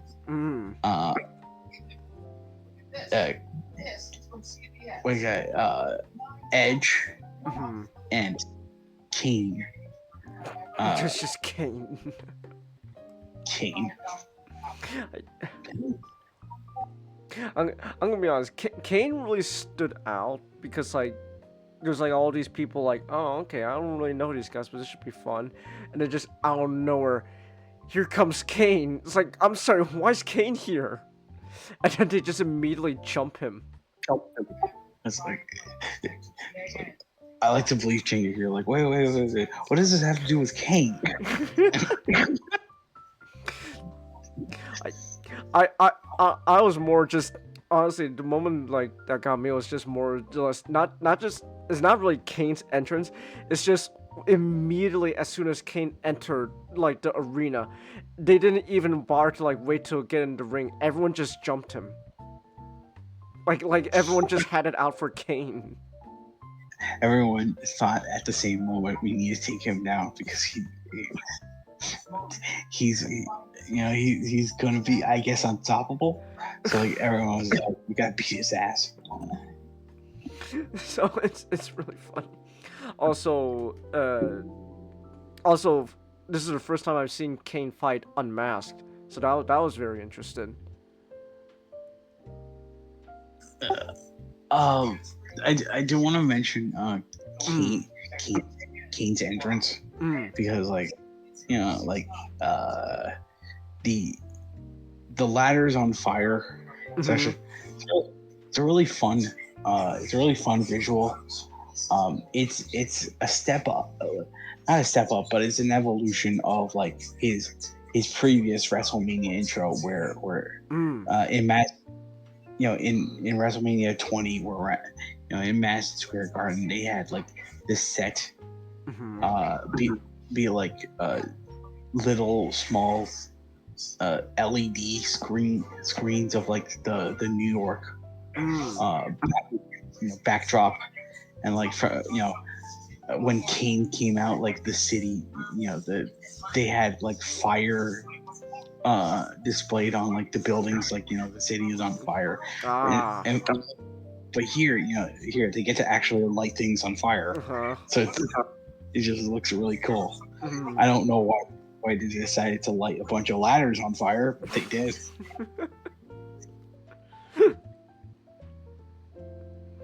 It was really funny though.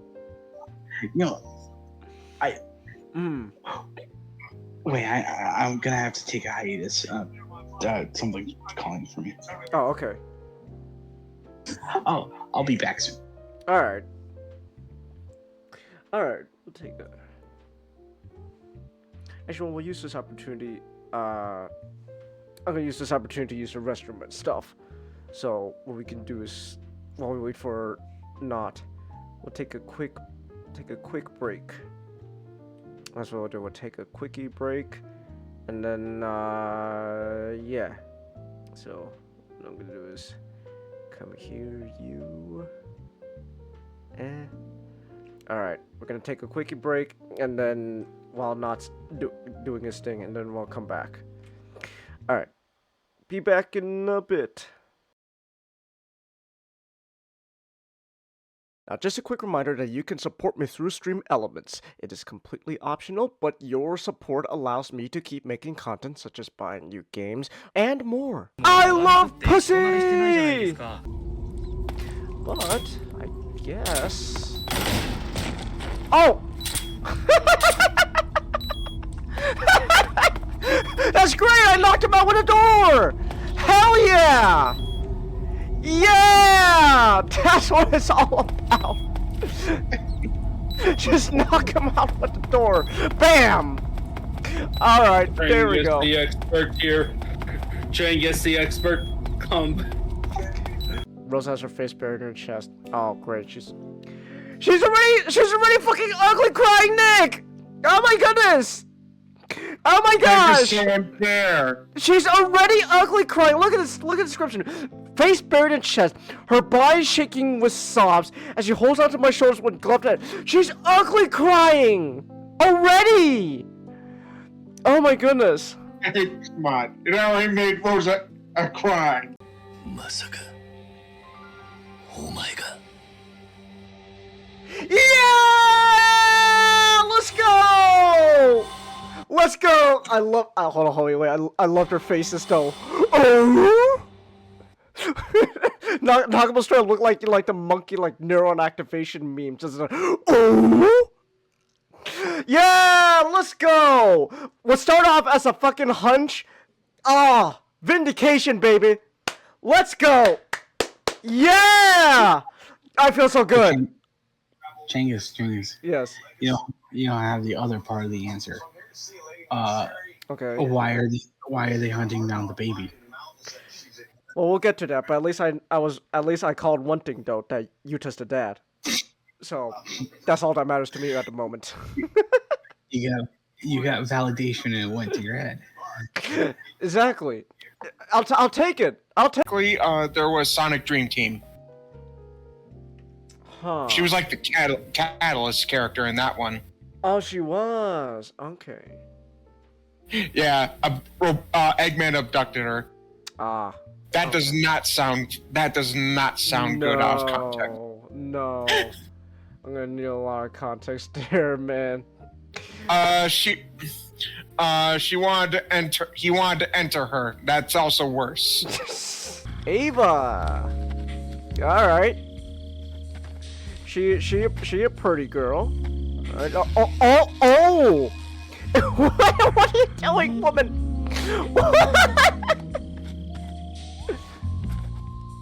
The name's The first person point of view goes to their fucking Snake.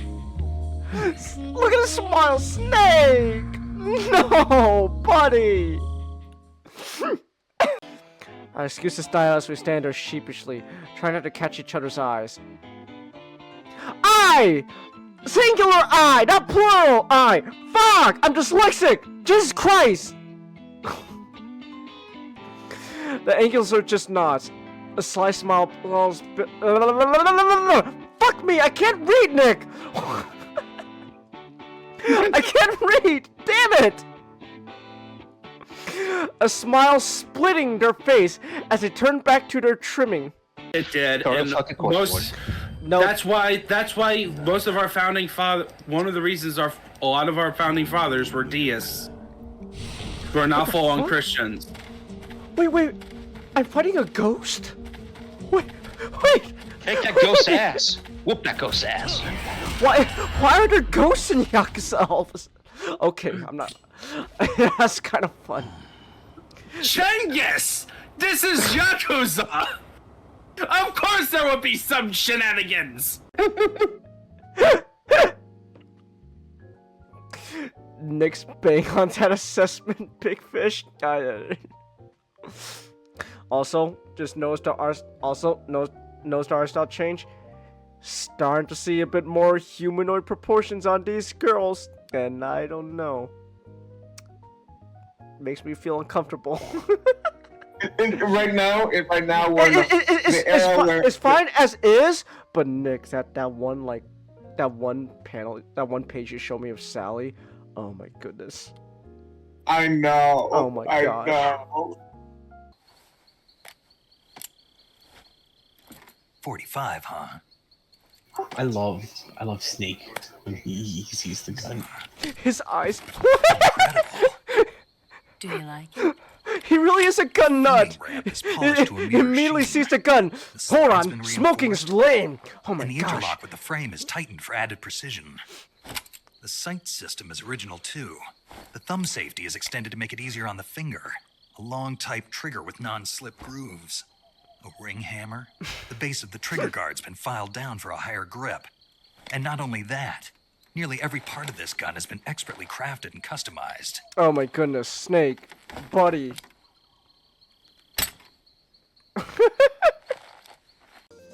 Wonder if Rosa wouldn't mind coming along. The three of us hanging out sounds like fun. Fang's not supposed to stop me dead. Just you Wow, don't. Headlock, you're a fucking moron. Just you don't. Don't bring Rosa or Weeposaurus. Wait. Just me? What's with her?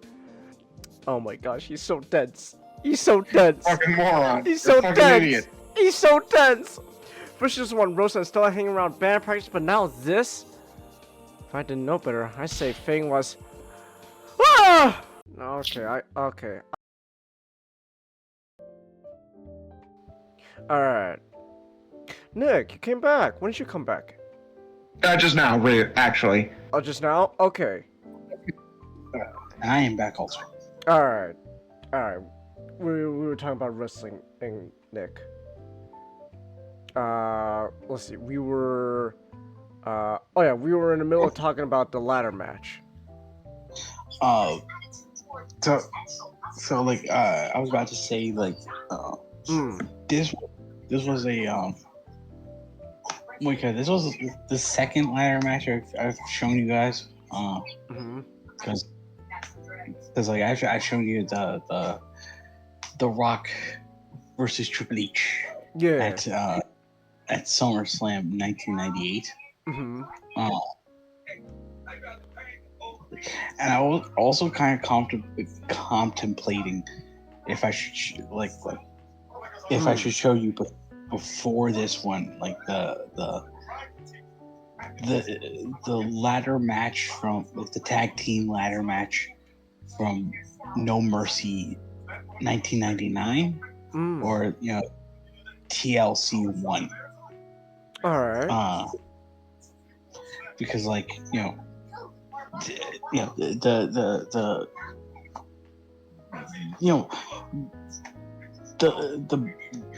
the bank,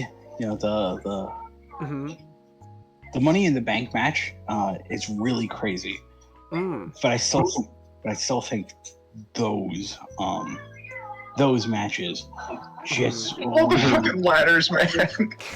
He kept bringing in more ladders. I think it was Benoit who, like, he just like came, he came in, like, knocked Kane over, and then just like came in and like started pulling in a ladder into the ring, and then just literally just like, wait, what am I doing? There's a ladder right there already set up for me. I'm gonna go for that one instead. He's he got knocked out. He's not very right in the head right now.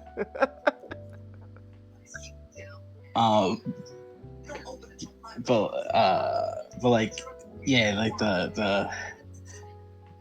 there was the spot where all of them decided to start, like, like at the beginning of the match, where all of them just decided to just start like vaulting from the ring to the outside onto everyone. Like, like Chris Jericho did it.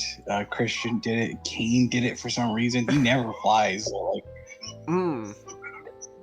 well, this is all, like, that's a special occasion when he just decides to do that from the top rope.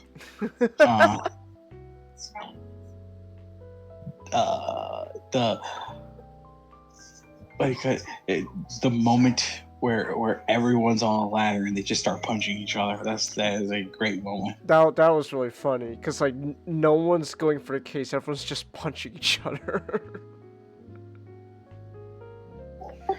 And then we have the all time moment, and like not just moment of the match, arguably moment of the night.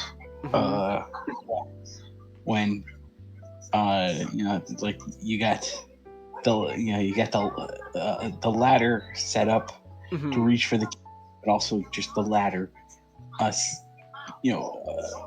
ladder just stuck in diagonally. And you got Chris reaching for the case, but then Shelton comes back, and he comes back in the best way possible. He runs up the ladder and does a clothesline. That was a really good move. That was fantastic. Just coming in, it's like, where did he come from? yeah, I'm not gonna lie. There was a moment I really was like, I was rooting for Shelton. I was like, yeah, like especially after the ladder move, like, oh my gosh, dude, you earned it, go for it. But then, yeah, but then you didn't. I think what's that? Yeah, it was Kane who took him out. It's like, oh damn it, of course it's Kane. King, and then like that was the event where like Christian came back. Well, it was Tomko, like the problem solver. That, The problem solver. Yeah, that was Tyson Tomko, and he was Christian's bodyguard and problem solver. So every time they needed a cheat, you got Tomko there.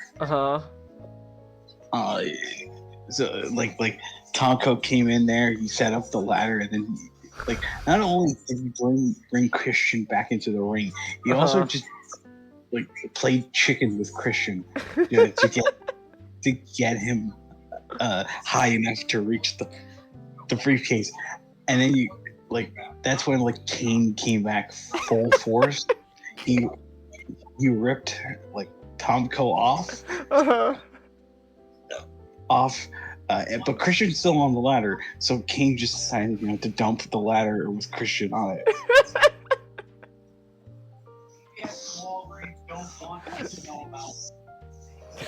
And then go ahead. Sorry. No, I just want to say it just felt like the whole match. It was either like everyone just jumped on Kane at the beginning to get him out of the way, and then so like for a good chunk of a while, Kane was just out of picture. Then Kane just comes back, like I'll almost seem like out of nowhere. Like I was like, oh my gosh, Kane's back all of a sudden, and he's just being a menace towards everyone.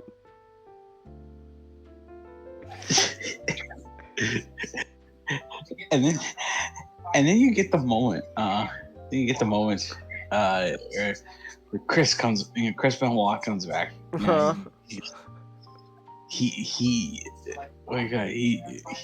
uses one ladder set up to just do a flying headbutt onto Kane onto the floor, and that opened up the stitches. Yeah. I never noticed it until now, but like I never noticed it until now, but it's like Chris just felt like he was in a lot of pain throughout the entire match. Just like you could, I know. You could just feel people writhing on that ring after he did the headbutt. Oh my gosh, like I think for me I was like this type of stuff like isn't really that important, but like it was something I kind of knows. Like it kind of seemed like he was like maybe like an inch or two off from like Kane's actual head when he came with a headbutt, which obviously like he doesn't actually want to strike his head for real that hard on Kane's head, but it's like still like the fact like he just like pretty much just flew face first into the ring's floor, and now he's just bleeding. It's like, oh my gosh, buddy, are you all right? So, I actually it was that moment where I kind of like I was like, you know what, if Shelton can't get the case, then you go for it, Benoit. Your head's bleeding. You might as well get that W. But unfortunately,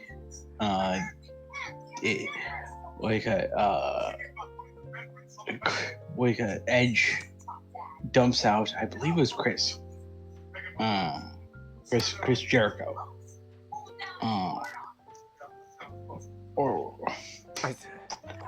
I can't remember.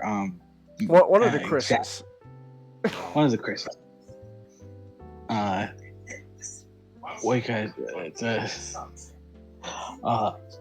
And he takes down the case to be the inaugural winner of the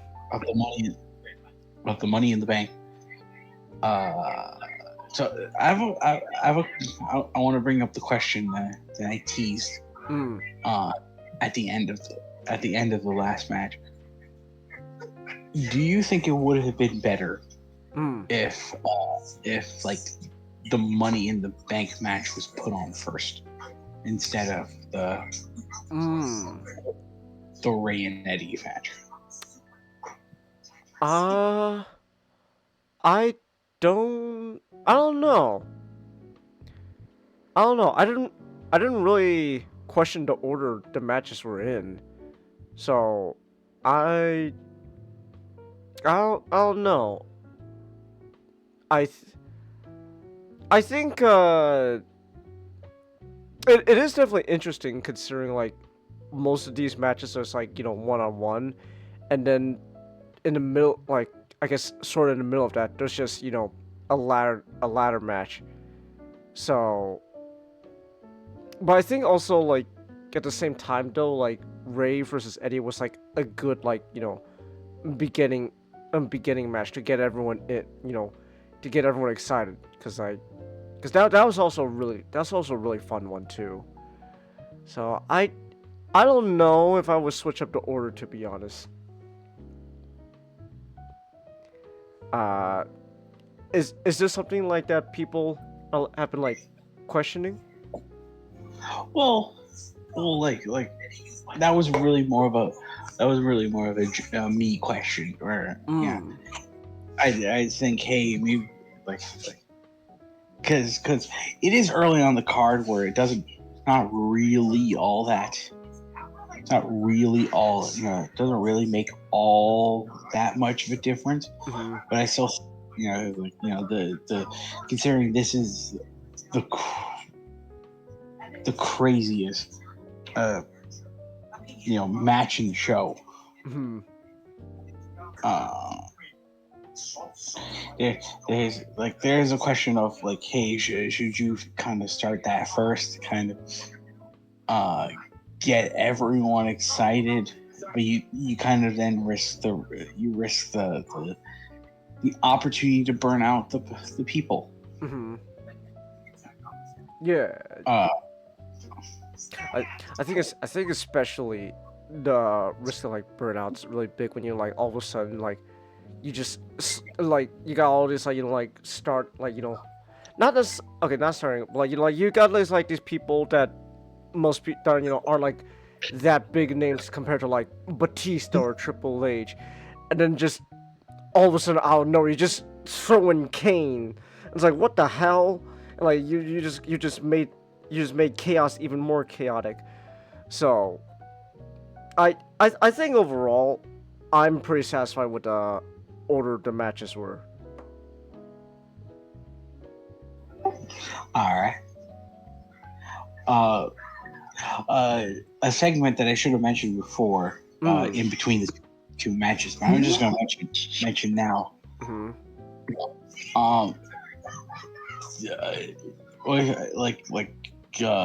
Triple H and JBL run into each other while both of them were walking down the hall.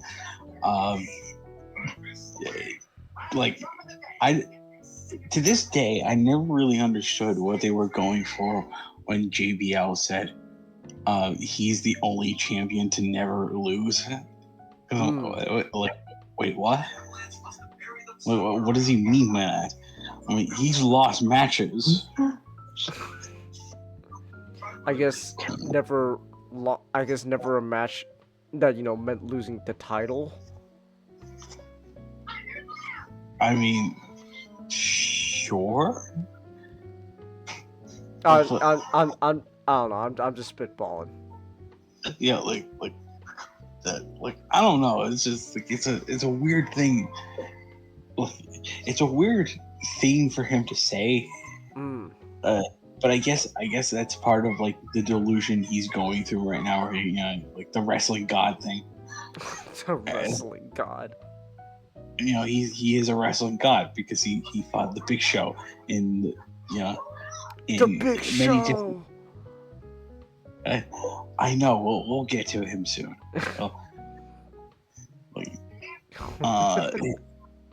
he fought the Big Show in a lot of matches, including the barbed wire steel cage match, which I was told was the most the most barbaric thing ever created by man. It's like it's just that dangerous. It's like, oh my gosh, whoa, that's crazy. And and so like JBL and Triple H, they're just they're insulting each other's as heels tend to do. Mm-hmm. And then they make a bet to see who will be champion at the end of the night. This is what we call in the industry foreshadowing.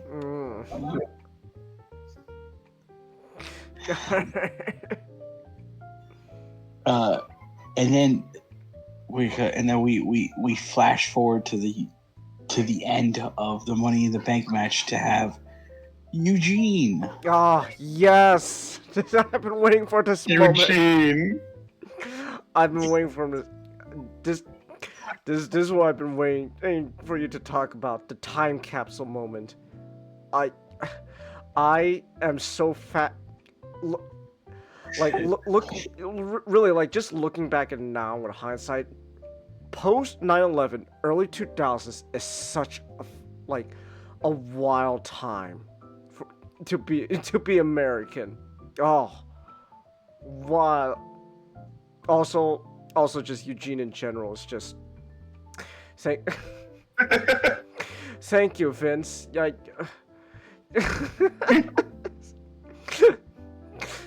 This is the same man, Vince McMahon, the same guy who allegedly shat on woman, literally, with his own fecal matter, allegedly. Man, no matter what, Vince is just like, an odd. He's something else. I just want to say, like, despite like all the allegations and all that stuff, like, right, even if all that is true and stuff, you gotta admit, like, just like almost anything that comes from Vince, his mind, or comes out of his mouth, it's just gonna be like, you're gonna be, it's a wild time. It's like, wow, you are a fascinating man, Vince. He's true. I truly think, like, no one will ever come up with like that's those type of ideas for like wrestling like Vince. So, but oh my god, Eugene. You said people like actually like really like Eugene, not? Yeah, like initially it's kind of just seen as like disrespectful, because you had this man who's not very, he's not actually mentally disabled, try to mimic someone who is, and you can look at it and be like, wow, this did not age well. Doesn't age well, no.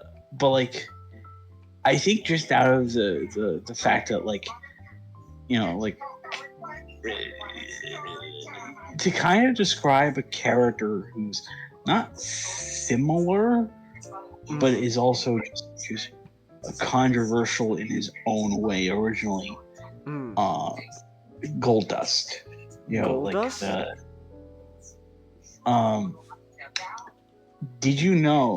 Did you guys know that Cody has a brother? No. I'm looking at right now. He has a half brother. Goldust. Dustin Rhodes. Whoa. What is this? That's one way to make an impression. Whoa. All right. Yeah, like, Goldust. He is a very controversial. He was a very controversial character originally. As the years went by, there was a softening and like many different changes, and people but like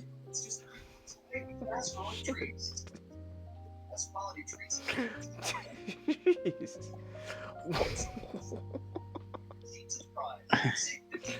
God, this is really fascinating to see, man. Oh my goodness. Oh my god. Whoa. Like I see, like I'm seeing through like Google Images. I think I can get an idea where you're going with, but like the more like recent like Gold Dust pictures. Oh my gosh, these are wild. the character, like the recent versions of Goldust kind of just are molded after just like Dustin proper, just like how he's he's a very he's a very like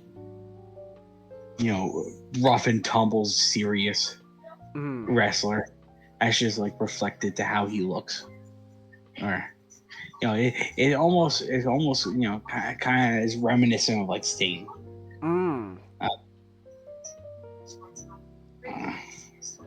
I could see it.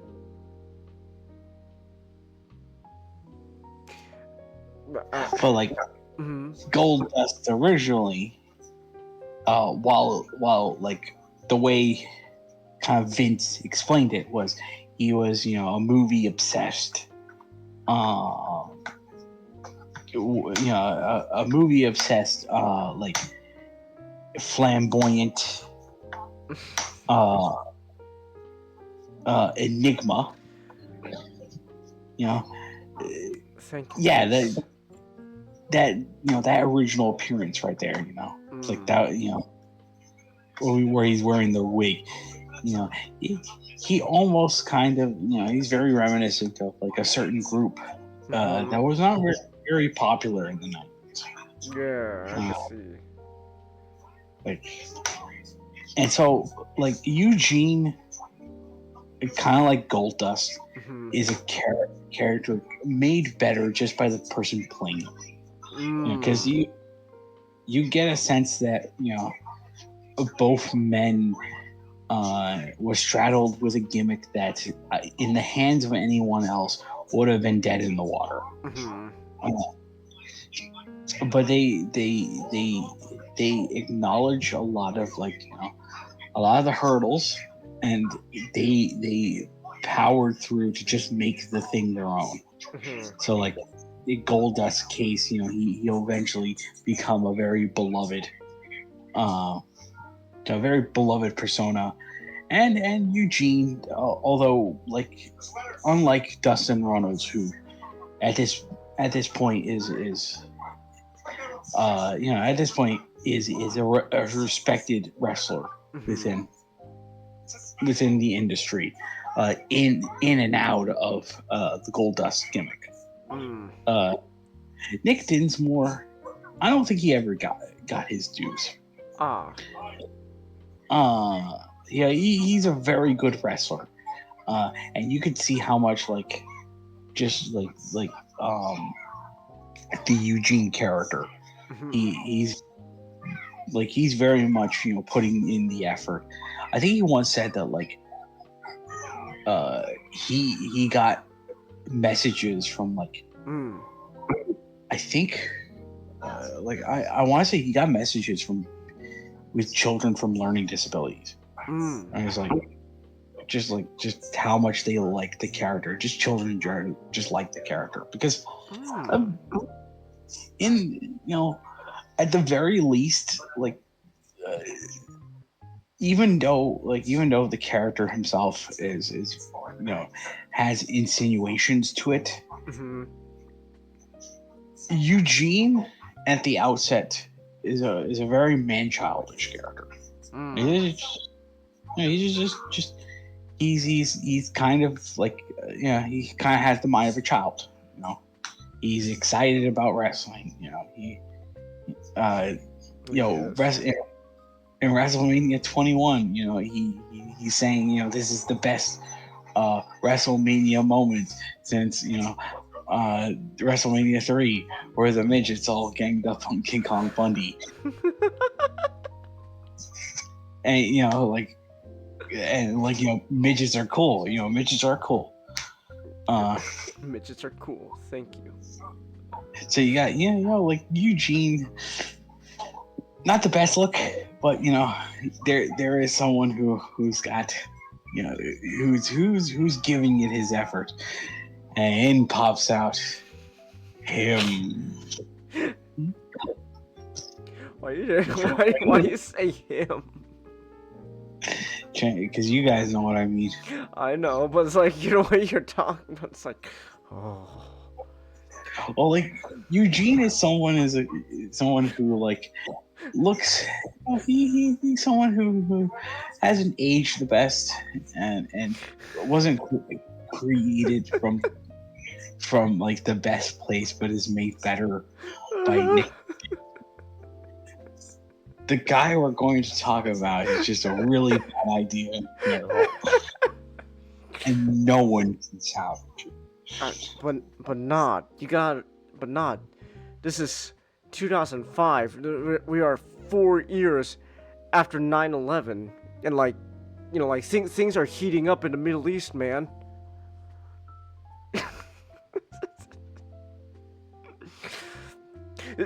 This is what I mean by like this is something that could only come from like Vince. Vince would be the guy who thinks of stuff like this. It's like, wow. But to be fair, it's not entirely Vince's fault, because like it's I am always fascinated by like short-term,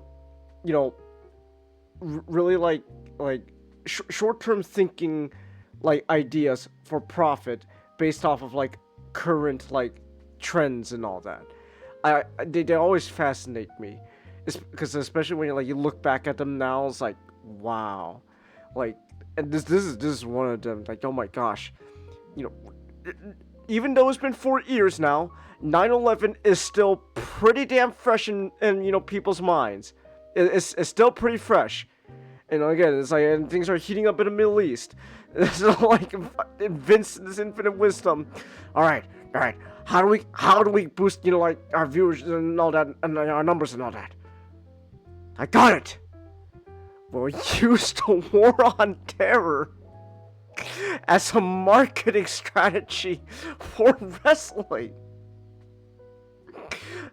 Oh my gosh. Honestly, I should. Now that I think about it, I should have seen the signs coming in when in the begin, they start off with singing was it I think it was Amazing Grace or something like that, and then and then they have they're showing pictures of our boys overseas, and then there's just the Undertaker alongside them. Oh my gosh. That's right. The Undertaker's he's in Iraq and all, Afghanistan and those countries. He's kicking down the doors one by one, and before the the soldiers are going house to house, and they go, wait, son, let the Undertaker go first. He can take whatever they throw at him. It's the Undertaker. Oh my gosh.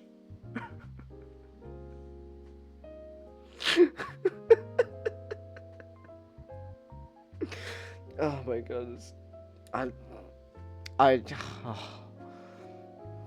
Vince is truly a fascinating man, not.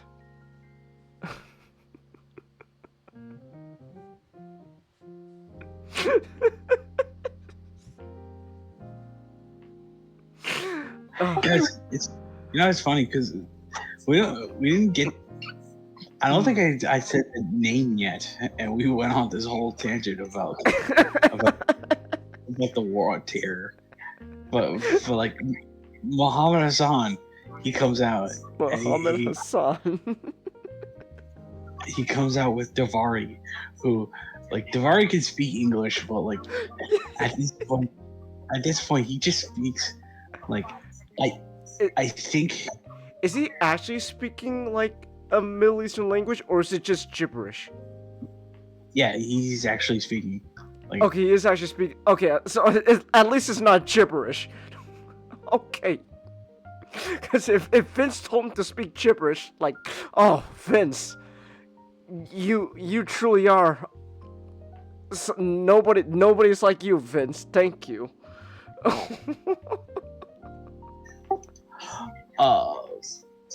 it's so Muhammad, Hassan come down here.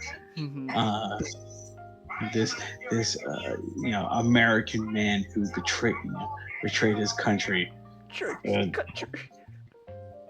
Because he's got his fifis hurt because after the planes crashed into the buildings, everybody started calling him terrible names and started treating him badly. Like the weird thing about this whole thing is that he kind of sounds like a very sympathetic figure, but we're supposed to think he's a whiner and kind of an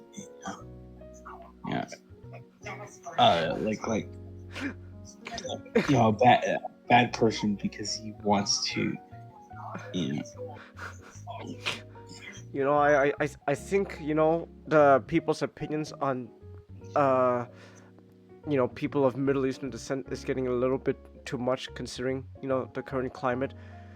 You're just a crybaby. Crybaby. Wah. Wah.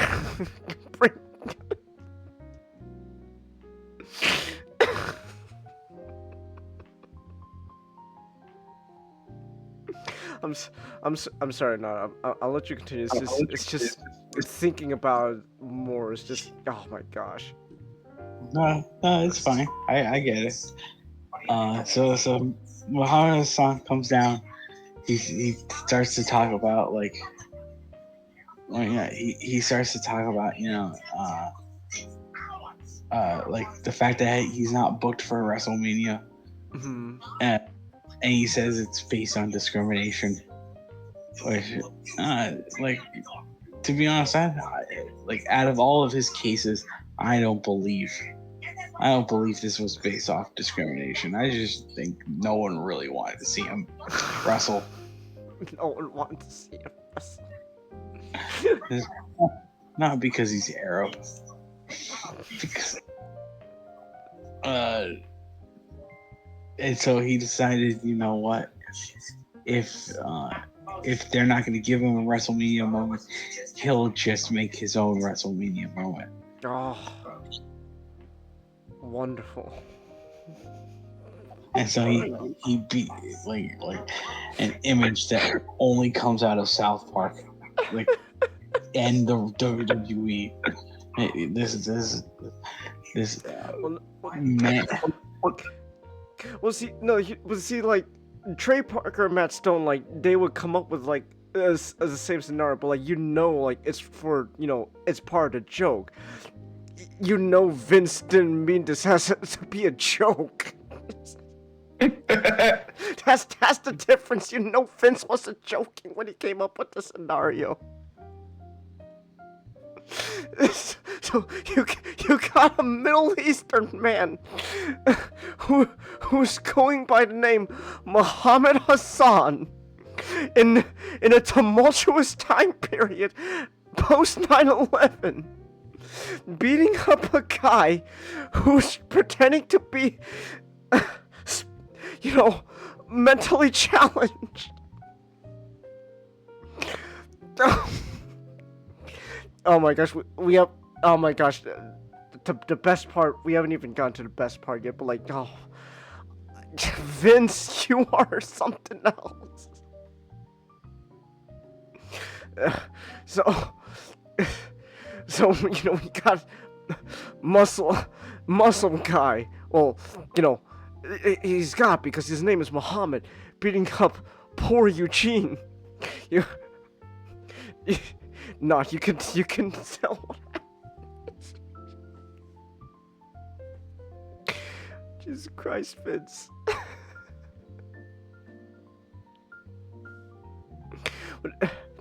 Not what I gotta ask you. What comes next? When you first saw it, when you first saw it, not like when you first saw the whole thing, what was your initial reaction? I was staring, you know, like one of those reaction images of just like of JonTron, you know, with the half closed eyes and like the mouth pursed up. Like that was just me. It was like I couldn't believe what I was watching.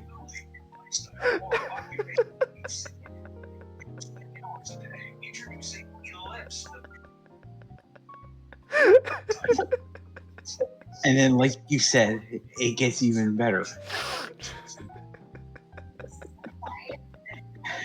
Because the hero, you know, the rousing hero of this entire segment, you know, is a real American. American. He fights for the right of every man.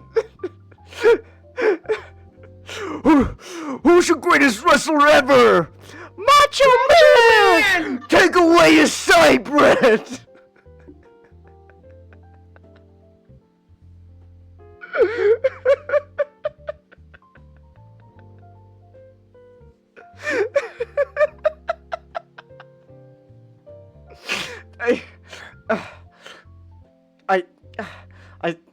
I think the icing on the cake for me was that, like, as like once the Hulkster enters the arena, like he just stays there, he comes in, he beats up Muhammad, and he's just standing there, not just like soaking in while they're having his theme on loop. Like you could hear it loop like multiple times, and the Hulkster's just like, yeah. Hulk runs down the stage. He does his entire routine, like spot for spot, bar for bar, like, you know, the Hulk up, the big boot, the leg drop. I'm trying to remember if he did the leg drop because I'm like,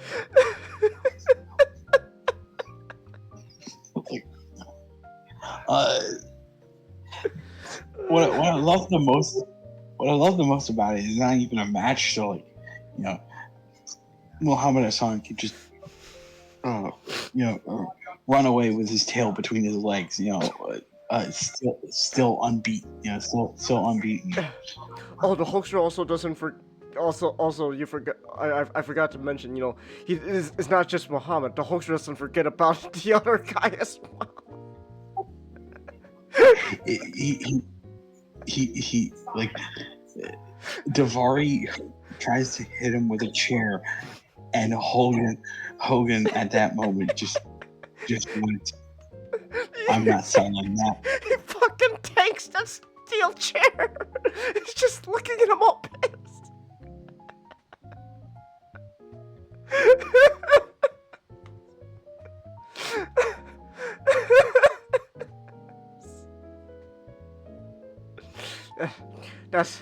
That's how you know he's a real American right there, baby.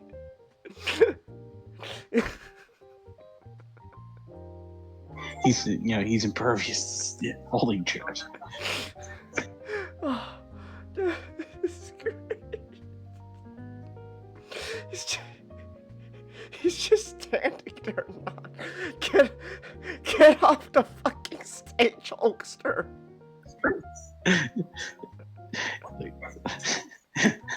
That moment, that moment where he was going up the stage, and then he looked back, I'm like, this is going on for too long. He's like, oh, don't. He's like, oh wait, I forgot to rip off my shirt. It's like, and then the audience just goes wild, like, yeah. You get like you get like Adam Sandler and Rob Schneider. Oh yeah, that's right. Adam Sandler and Rob Schneider are just in the crowd. I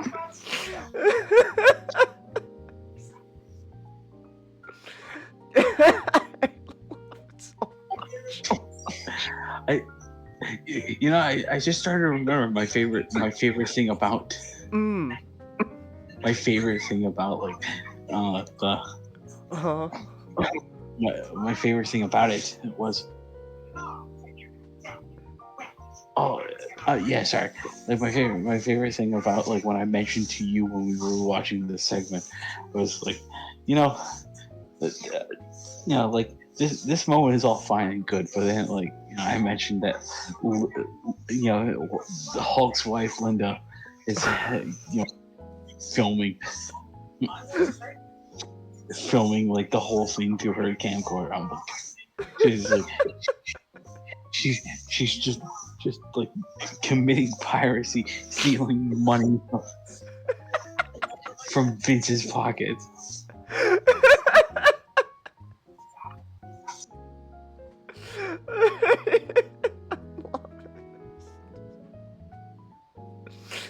Oh, it's great. The Hulkster. Oh my goodness. Like quite literally, the whole reason this whole segment happened is because Hulk Hogan was inducted in the Hall of Fame. It was just to celebrate him getting to the Hall of Fame. Hey man, WrestleMania started because of the Hulkster, right? So we gotta give him, the praise he's due. What better way than to celebrate the conception of WrestleMania than to have him show those damn Middle Eastern terrorists what America's all about. Yeah.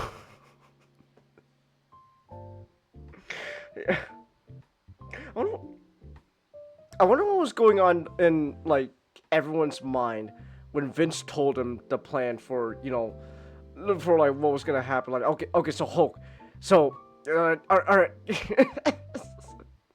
Like what's Muhammad's real name? Not. Let me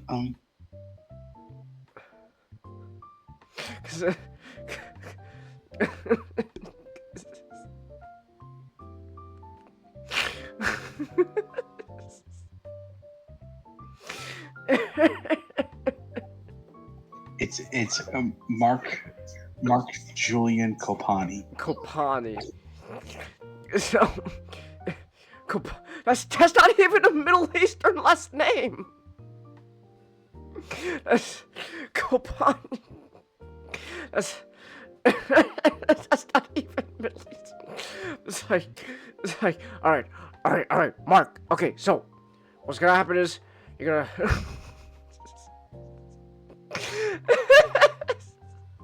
All right, listen, Mark. So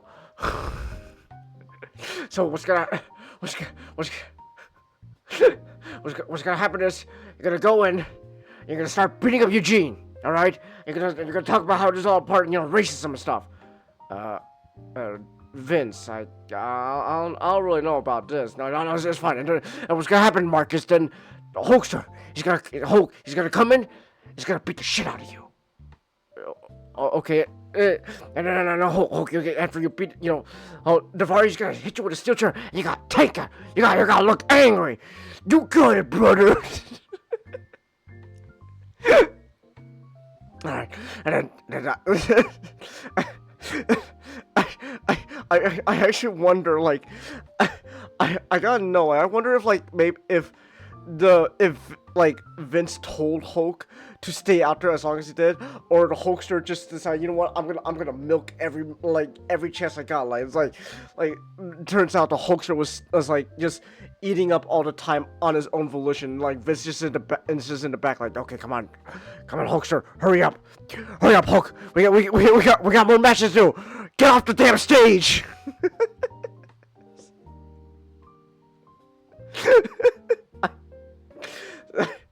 I gotta know what went on behind the scenes for that whole scenario to happen.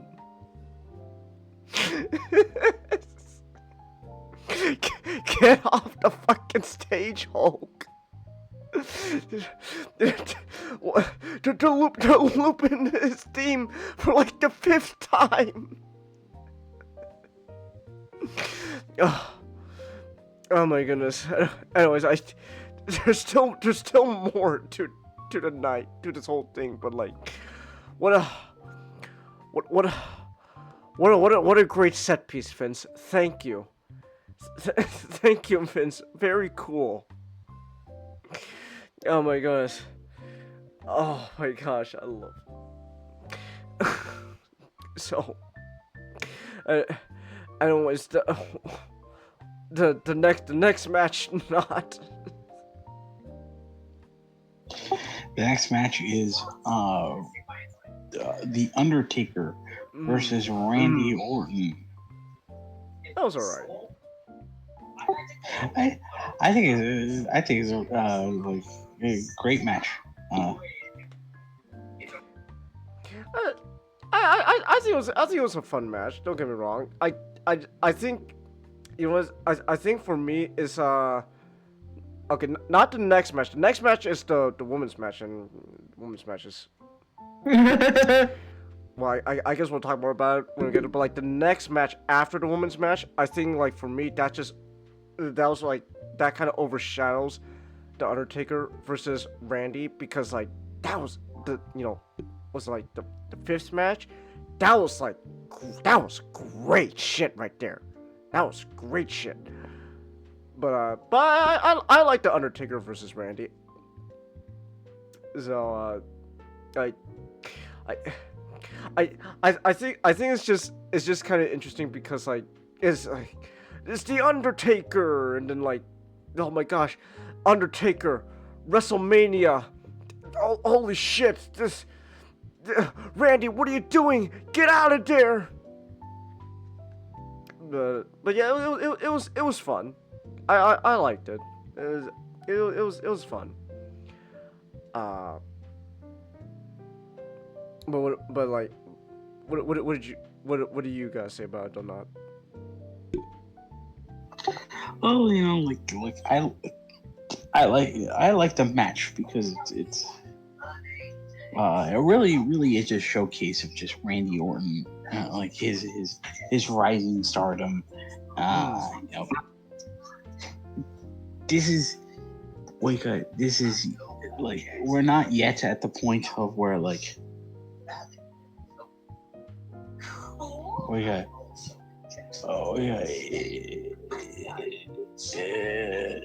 I'm sorry.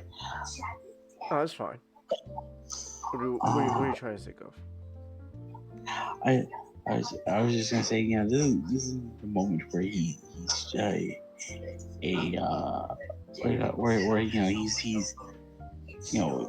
workhorse. Like all of his WrestleMania matches are gonna be really physically demanding. Like with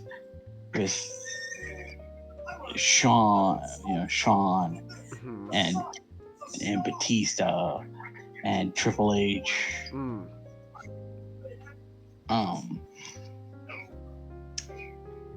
Okay, this is him ramping up to that, but it's still good to see. So the background of this match is that Randy, going off the advice of Sean to take his moment to be on WrestleMania, he challenged the Undertaker to a match to challenge for his streak Mm. his 12-0 streak. He he a lot of these challenges kind of just started to be threats.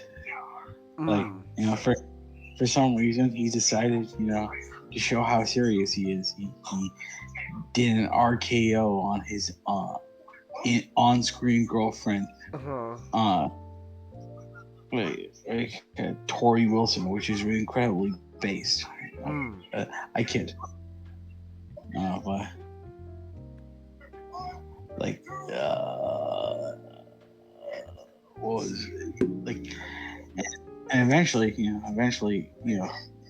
in his quest to challenge the Undertaker, his father, Cowboy, 2005 Hall of Famer Cowboy Bob Orton, also comes in to harangue the Undertaker. So this match was just born out of like Randy turning heel and just being a little shit. Being a little shit. Like,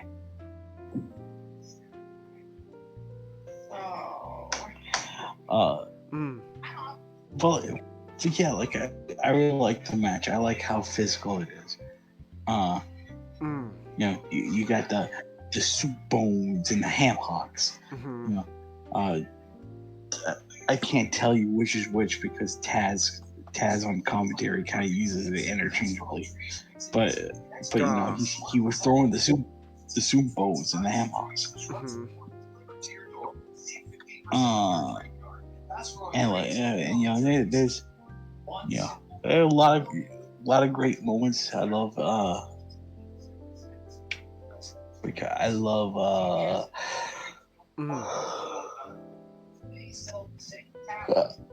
I'm sorry. No, it's fine.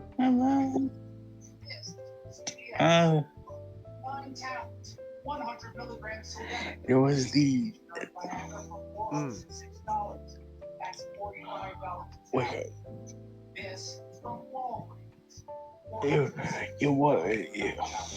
it was that moment where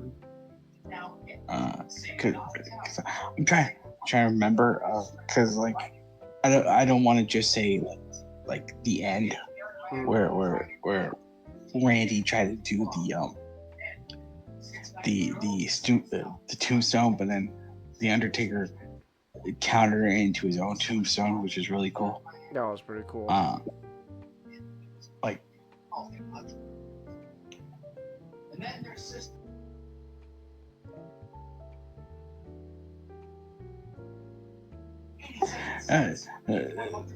no other moments are coming to mind, but just in general, I liked rewatching this match. I can understand like because that is also partly my fault because I showed you guys Sean versus Taker, and that like those two matches, right? It's like they're just so filled with athleticism and just emotion. Yeah. Something like this match kind of just feels a little less powerful. But so allegedly, the rumor was that the winner of this match was originally going to be Randy. Oh, okay. Yeah, Randy was going to beat the streak. He was going to, apropos of his name, he was going to kill another legend. But apparently, allegedly, his supposed attitude backstage trampled onto his trampled on these plans. and like I will bring up Mm-hmm. like I will bring up like Randy's attitude when we get to the last match on the show. All right. But like, you know, so like and at the time I heard it, like at the time I heard a lot of the rumblings from the internet wrestling community, the IWC, that like there was a real big there was like a really big kind of controversy because people felt like, oh, Randy didn't earn it, you know, anything like that. But like looking back at it in hindsight, like I feel like there, you know, if there was any wrestler outside of like Brock Lesnar who could have feasibly just, you know, broke the streak, I think Randy would have been that guy also. Okay. But you know, win or lose, it's much better than the perceived match we were originally supposed to get, and that was like that was gonna be Undertaker and Kane versus Snitsky and Heidenreich. Snitsky? I talked about in the Royal Rumble 2005. Snitsky was feuding with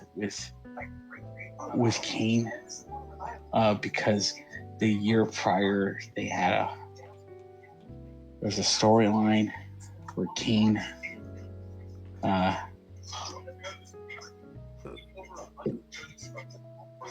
allegedly,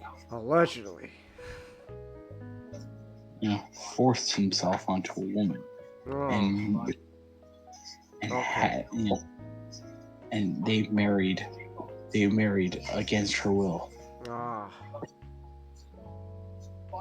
Thank you, Vince. And Very then, cool. I know. Alright. And then, you know, like supposedly she was impregnated. But then, you know, Snitsky fell on her. And that caused a supposed miscarriage. And after that point, Kane became a face. I don't know why. Thank you, Vince. You were... Vince truly knows what he's doing. He truly does. Ooh, boy.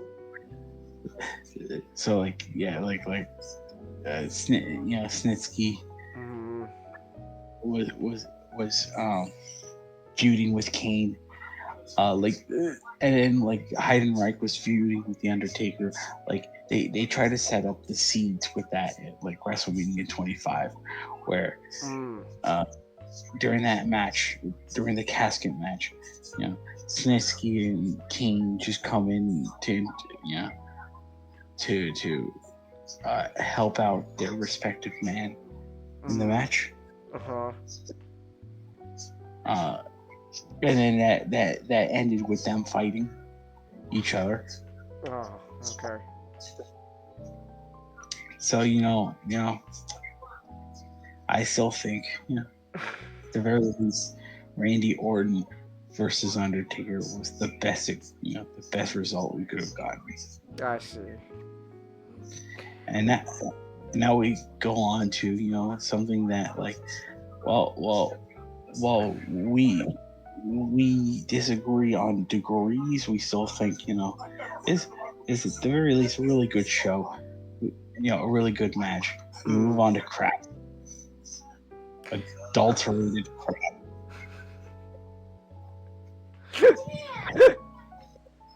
Well, yeah. All you're talking about, not don't you? I thought that next match was truly something else. I'm sure Vince had our best interest in mind when he came up with this.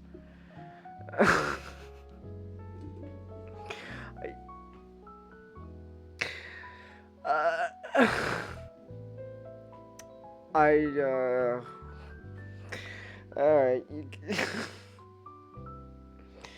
So, that...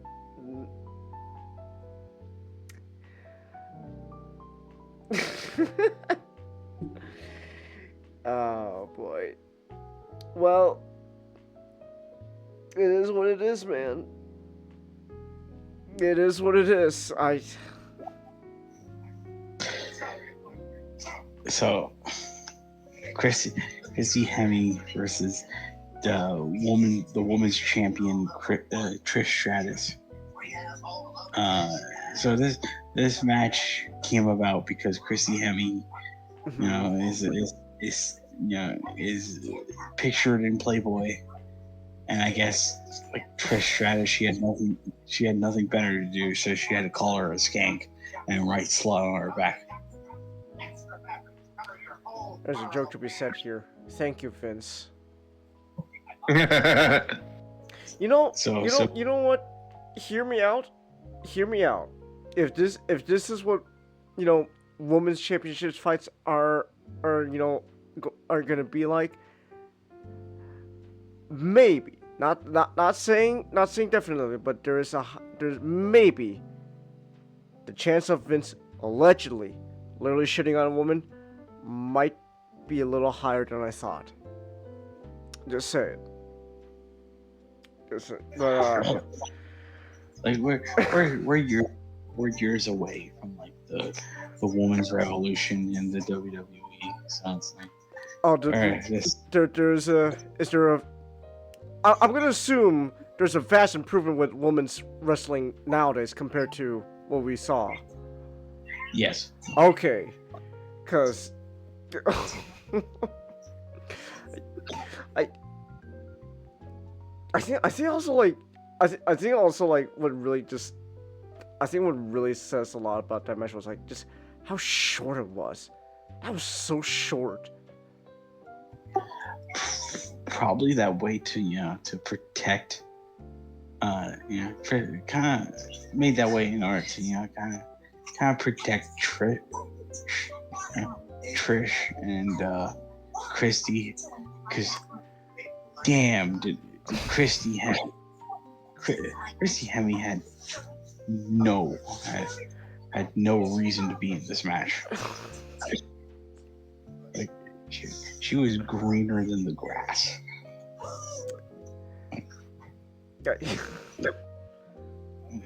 I kind of feel bad for both of them because Trish Stratus,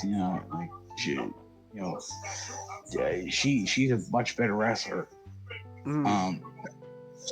So like she kind of has to carry this greenhorn into I don't know if I can call it passive match, but a match. It was a match. And like Christy Hemme, she's only ever been in the company for like a year, and like really? She was part of 2004. Oh my gosh. Diva Search. So just 1 year into her like career, and Vince just says, "All right, Trish, beat the shit out of Christy. Call her a slut." Yes. Okay, Vince. Okay.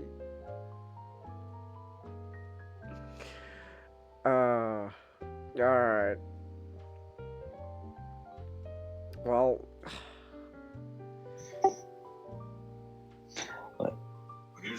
Because I just like I said, I just feel bad for her because like she's not, they tried as best as she could. You can't just work magic off of like a month of practice. Like especially since Trish has been wrestling for like years at this point. So like I felt like this would have just been better if Lita, the woman who came out with Christy, was wrestling instead, because she's a much experienced wrestler, and she and Trish had better matches. Before and after this. But it happened, and oddly enough, like objectively speaking, like I feel like, and we will get to the other thing on the show that I wasn't a big fan of. But like objectively speaking, this is kind of this is ahead of being the worst because of just like how needlessly long it is. It was still pretty short for what it was, though. It's pretty short, but like like it needed to be shorter. Oh, but not. That's what the panty shots are for, to make up for it. Didn't you like it? When the camera was like pointing up towards the ladies, booties? No, because that cameraman failed his job. That cameraman failed his job. It's like if he was supposed to titillate me, like I'm sorry. I do not feel stiff watching this. Like, actually, I genuinely think that's what they were really trying to do. These people probably knew, okay, this isn't really that great. It's like, well, but however, though, two hot women, wrestling cat fight, their bodies, touching each other and all that. Oh my gosh! Oh, the men though, they're surely gonna love this. Am I right, fellas? High five. Vince, thank you, Vince. Very, truly a visionary. Vince truly was a visionary. Again, allegedly. Shot on a woman. Allegedly. Squirrely Dan, man. I know. Anyways, the women's match was just, that was not good. But the next match, I think to me that was the highlight. Like we move on. Like it's funny because it's like well you weren't very hot on the Undertaker Randy Orton match.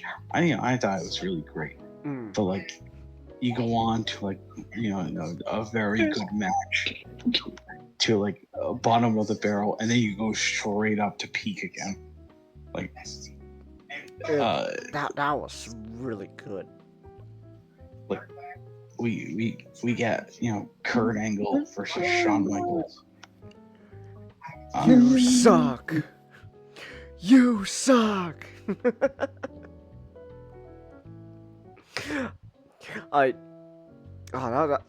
was great. More watches Shawn Michaels. To Roar really like him. He's really dedicated to this stuff, man. He's great. I really like Shawn Michaels. Okay. I love Shawn Michaels too. Like, to be perfectly honest with you guys, like, these were two of my goats, right? They're right there on the ring. Just showing everybody what they do best.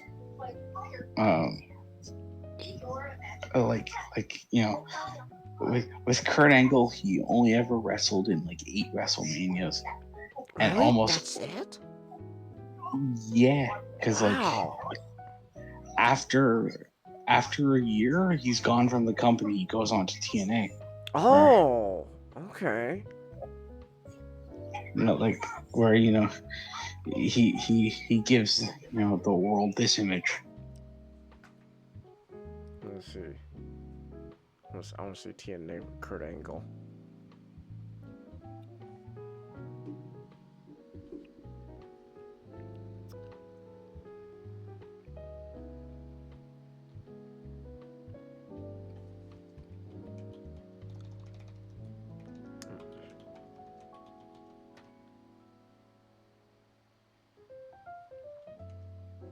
Is it still loading? Yeah. Okay. Yeah. Wait.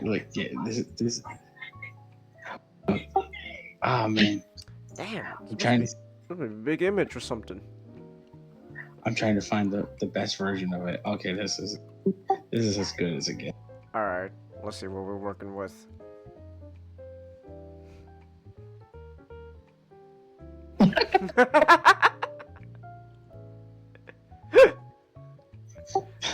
A man high off his tits on painkillers, screaming "yeah" in front of a camera. I gotta ask. When he was part of TNA, did he still mention to everyone that he won a gold medal in the Olympics? Of course. Okay, good. That's what matters. It wouldn't be Kurt Angle without that. We were talking about it last night, but I just really find it funny how like with Kurt Angle, they just decide, okay, Kurt Angle, your whole shtick is. By the way, it's like Ben Shapiro mentioning his wife as doctor. Like, by the way, did I mention that I won a gold medal at the Olympics? And I think what makes it work is just how just Kurt Angle just rolls with it. Like it's like, yeah, fuck it, yeah, I'm just gonna make that like my thing now. I'm gonna make it everyone's business every time to remind them. I want a gold medal in the Olympics, with a broken neck. It's like, thank you, Kurt Angle, for reminding me again. I love you. I think this was the first time I seen Angle fully fight in a match. I don't think I've seen an Angle fight before. Which, great fight. I gotta say, first time seeing Kurt Angle fight. This is great, dude's him and Shawn Michaels. They are dedicated to this shit, man. They're working it. I love it. Yeah, let me get into like the story, the storyline going up to this. So at the Royal Rumble 2005, when Shawn and Angle were both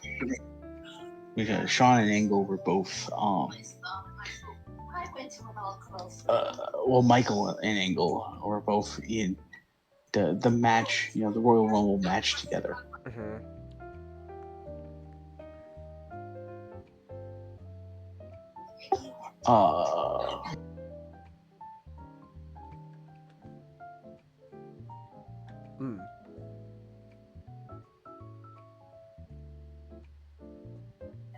I think it was.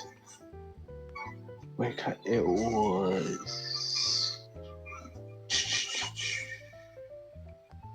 Oh yeah, Shawn eliminated Kurt Angle from the Royal Rumble, and so as retaliation, Kurt came back into the ring and just started to choke out Shawn. All right. Using the steps. Mm-hmm. But then next month in No Way Out, Angle, of course, he lost this match to John Cena. Mhm. You know, he lost the number one contenders match to John Cena. So you know, he loses the chance he could to compete for the WWE Championship Mm. at WrestleMania. And Mhm. so after No Way Out, he started, you know, like he started getting, you know, like lost and angry, you know. Mhm.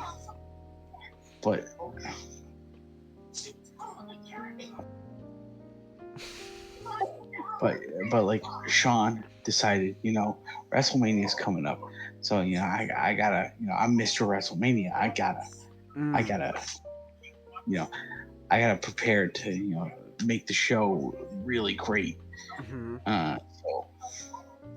So like he told, you know, Teddy Long, Mm. the general manager of SmackDown, hey, send a message to Kurt Angle. I want to have a match with him at WrestleMania.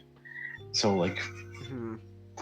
like Kurt Angle just pissed off of beyond all of things, just you know, is going on this warpath to prove that like he not only is, you know, he's a better, you know, Mhm. like not only is he a better wrestler Mhm. than Shawn Michaels, he is better than anything Shawn Michaels has ever done. So like he proves, like he proves it by like winning a ladder match, you know, Mhm. like how Michael, you know, like how Sean did from WrestleMania 10. Mm. He brought out Marty Jannetty to a match, you know, Marty Jannetty, who's Sean's old partner, you know, part of the Midnight Rockers. Midnight Rockers. That's a great name. It is. And then you know, he challenged Marty Jannetty to a match, and Mm. then, you know, he had him tap out to the ankle lock, Ah. showing that he can beat Marty Jannetty faster than what Shawn Michaels could ever do. And then he does, you know, he gives the world another gift, Mm. and that is sexy Kurt. Sex. Oh, you've shown us sexy Kurt. That was great.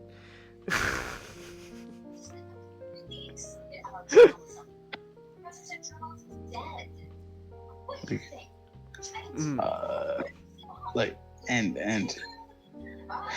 like the best thing about that was just, you know, getting sensational Sherry back, Mm. just to help him mock Sean.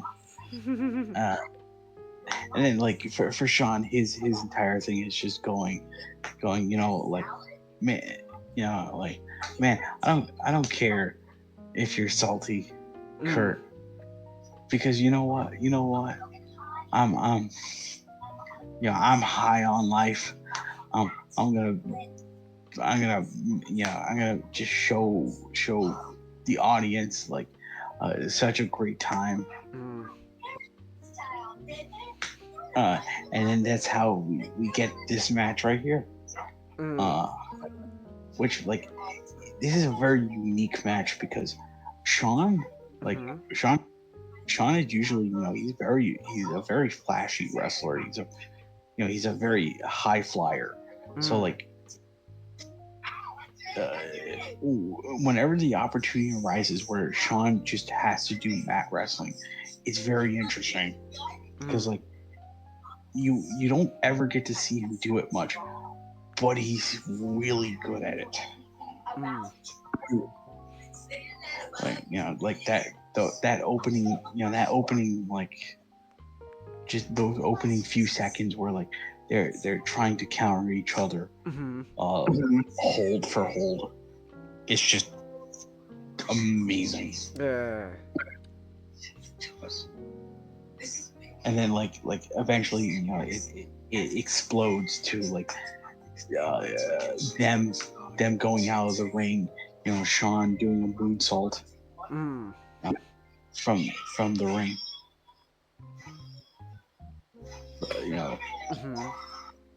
Mm-hmm. From the ring, from the ring to the apron. That's what I was trying to say. Mm.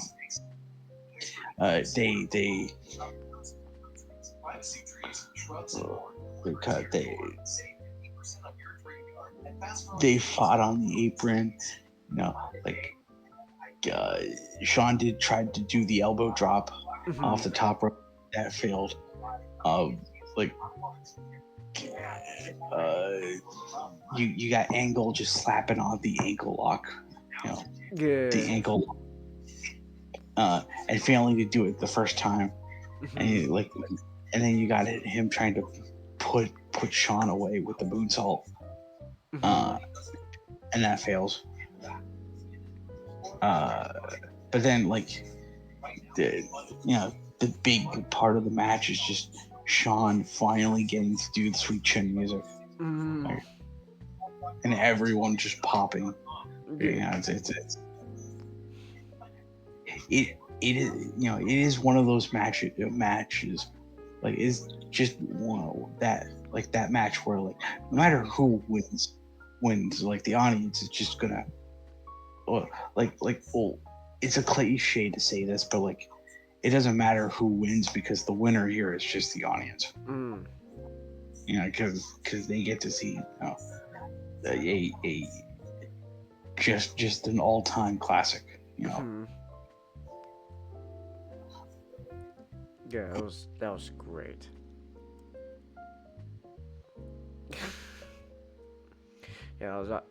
I loved it. Yeah. I think I ended up rooting for Michaels at the end there, like, but yeah, then Angle. Oh, but I also really like those, even though Kurt won, afterwards everyone still cheering on Michaels afterwards. That was really nice. That was really fun. I like that. Yes. Shawn Michaels and Kurt Angle, they're great shit right there. Great stuff.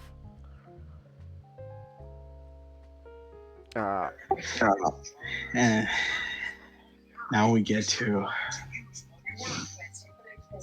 Oh no, actually, we're not that shitto yet, but we're we got was it? It was. It was Stone Cold. Oh my gosh. Oh yeah, like the special edition of Piper's Pit, where Roddy Piper comes out and he calls out Stone Cold, and this whole, obviously Roddy Piper is doing this because he was inducted, Mm-hmm. and this is it's this once in a lifetime moment where these two rebels of different generations are just talking to each other. Mm-hmm. And it's oh, great for coming out, and then a slap. Roddy gives him gives Stone Cold a slap. It's thank you for having me, you son of a bitch. Slaps him back. And then the fucking nerd comes in. Carlito. What nerd? Carlito comes into the ring. He's like, you both are. I'm trying to do a Caribbean accent, but it's like you both. You both are lame. I am cool. Yeah. They just beat him up. It's like, you fucking nerd, get out of here. Get out of here. Before they beat him up, then Piper takes the apple and it bites into it. Apple. Is that really all Carlito does? He just goes to a person, says, "I don't like you," eats an apple, and then just spits on them. Yes. Okay. Get that nerd out of the ring. Get him out of there. There's some great moments in this, and all of them really come from like, as much as I love Roddy, all of them really just come from Stone Cold. Where he starts insulting, Roddy's drip. Like, oh, your little black coat, your little white shirt, your little red dress. Oh, but I do want to mention, this is when the what chants get really, intense. Because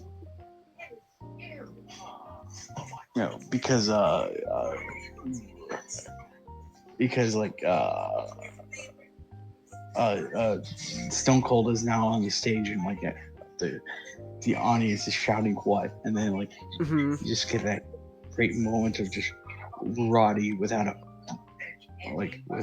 without a beat, just interact with the audience. What? Is everyone here deaf? What?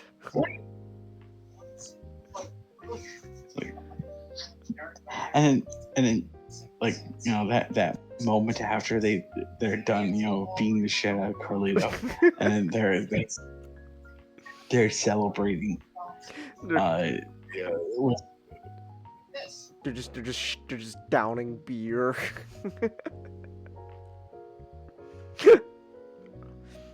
I still like what you said. Not how it's like you're like, oh, this must be a really Stone Cold must be in a really good mood because he's chugging on like 6 cans now. Damn.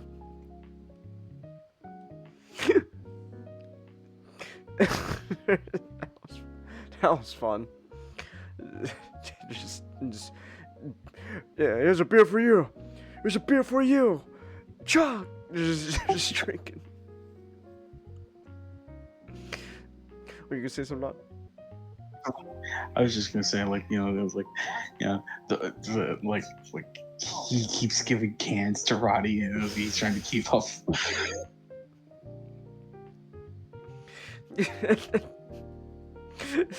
It's like, and then in the middle of them drinking beer, Stone Cold just starts beating him up. It's like,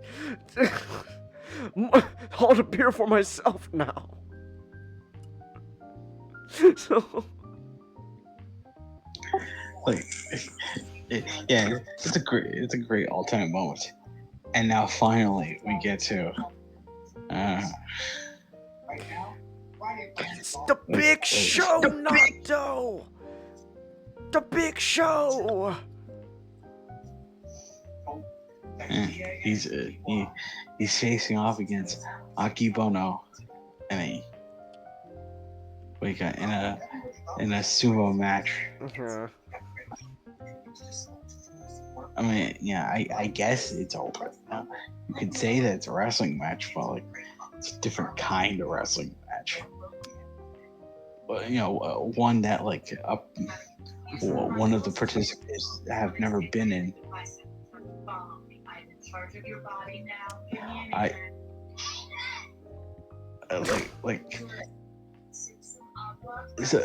Other people have said this, and I'm gonna say this now.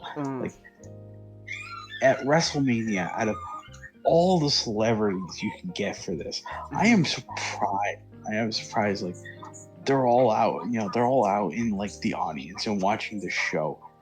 The only celebrity that you can get for this WrestleMania that's set in Los Angeles is a man from a sport that most people in that building probably haven't seen.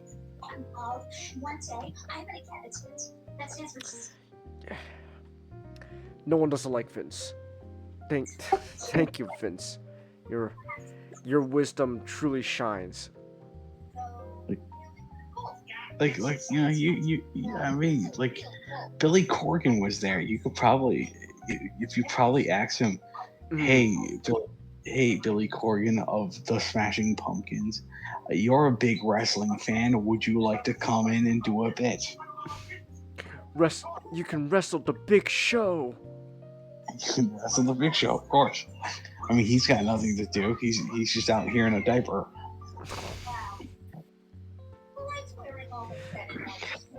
Is the Big Show still around? Not. Yes, he is. He is. He's still sticking with. Wow. No. I thought you meant like, is he still alive? He is, but like he's not with the WWE. Okay. He left.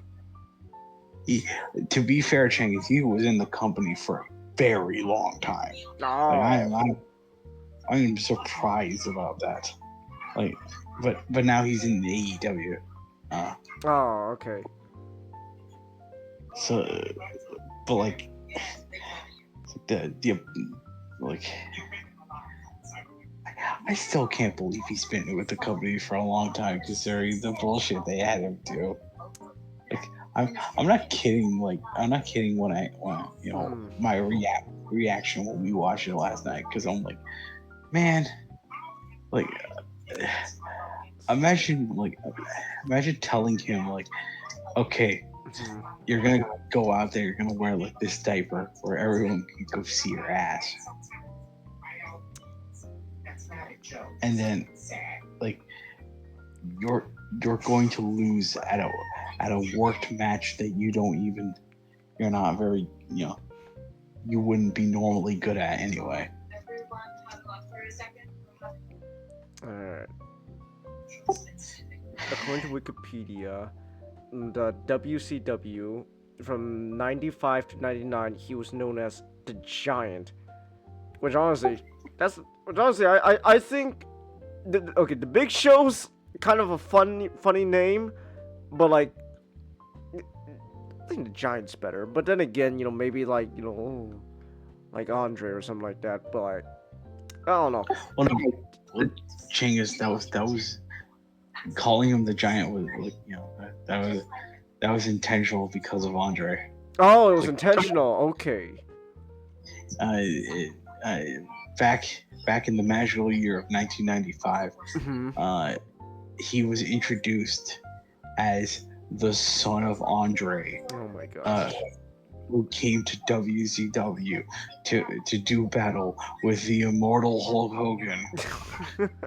Thank you, Hulkster. Thank you, Vince. Very cool. At Halloween Havoc, where they had the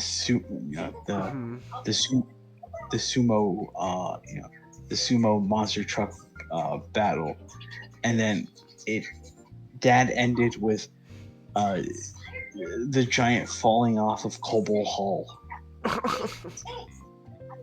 And then he came back to the arena like nothing bad has happened to him. And then here, he was the Big Show from 99 to 2021. So really, just recently, he left the WWE. Wow. It's like he stuck it in there for like more than 2 decades. That's commitment. Did like Vince have like dirt on him or something? Is that why he stuck around so much? For all I say, I think he was just very loyal. Yeah. It's the type of loyalty that money couldn't buy you. I see. But so like the best thing I can give this compared to like the Divas match is this was even shorter. Like even with all the shtick with like the stomping and the assault, which I'll give the WWE, it's the dedication they have to making this seem like an actual sumo match is commendable. But like, in this pro wrestling show, I don't want to see anything other than pro wrestling.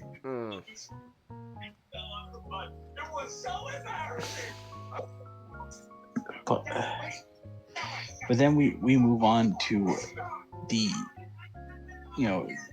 the two matches that make up our world title. Our world title bout. We got the coronation, as it were, of two men who it's funny. Like, it's funny because like I didn't cover this specifically. Because of because of what is like. I covered this originally because of the anniversary, but like just thinking like what's happening now while we are talking, just like the with John Cena and his farewell tour, and like this is before Mania, and there's a discussion that potentially we may be getting a record-setting 17th world title picture, which will beat out Ric Flair's record of 16. So like, from like, like today where John Cena is having, is going through his last matches, to here where he's at his prime. He's about to win one of the highest titles of the company. As a coronation of him becoming a main eventer.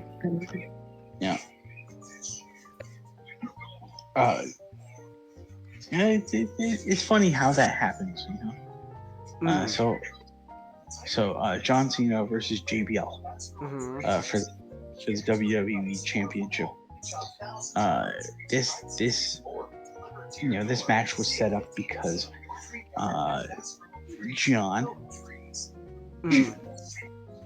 Johnny, he won the number one contender shot from Mr.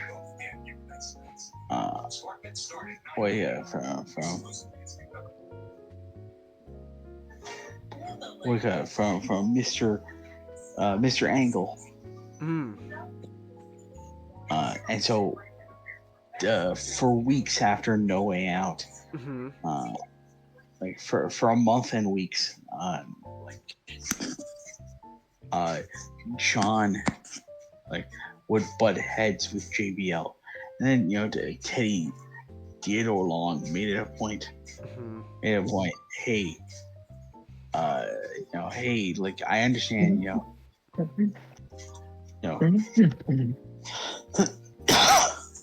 because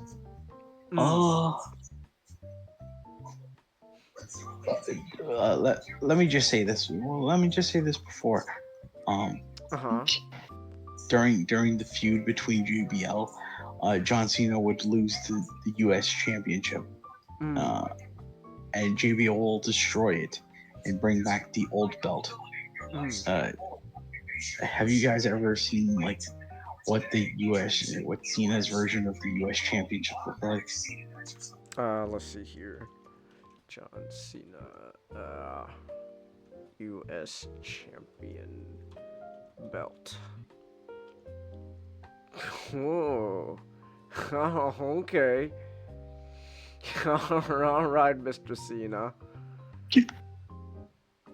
Very, very patriotic of you. Very, quite patriotic, Mr. Cena.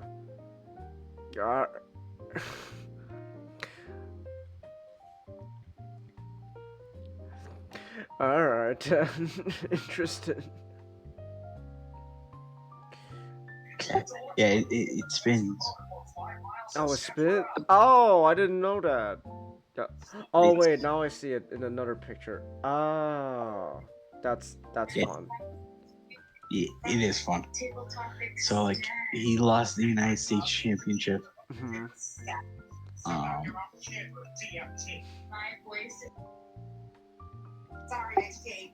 oh, what he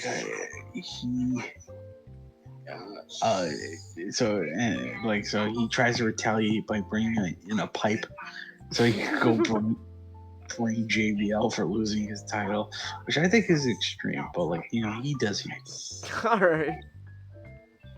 So You do you, John.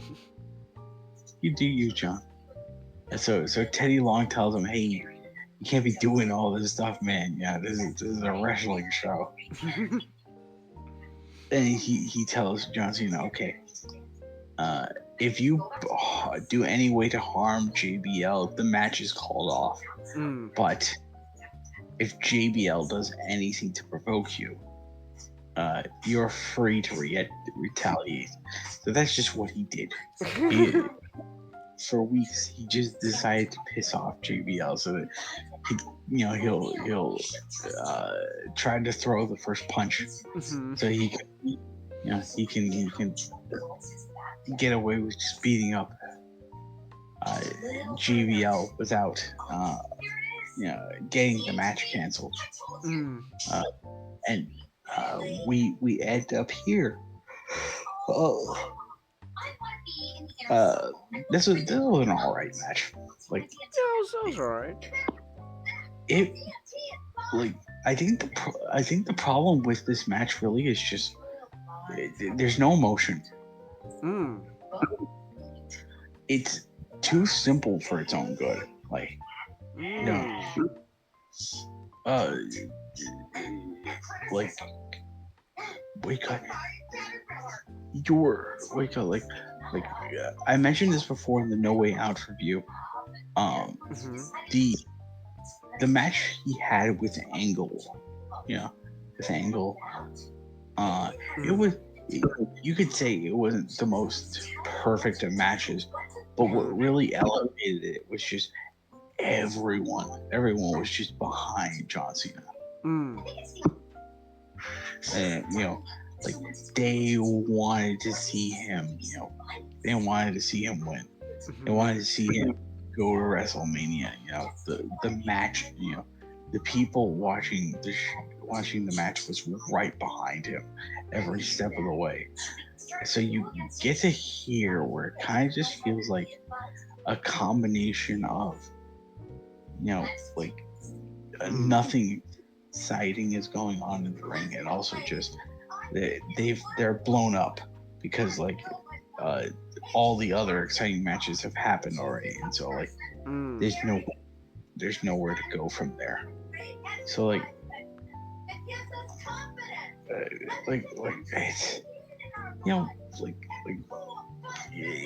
it kind of becomes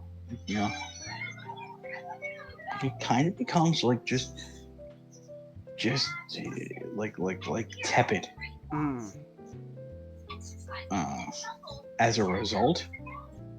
And I feel like a title match of this caliber, trying to make us a bigger star out of John, should have been the most electrifying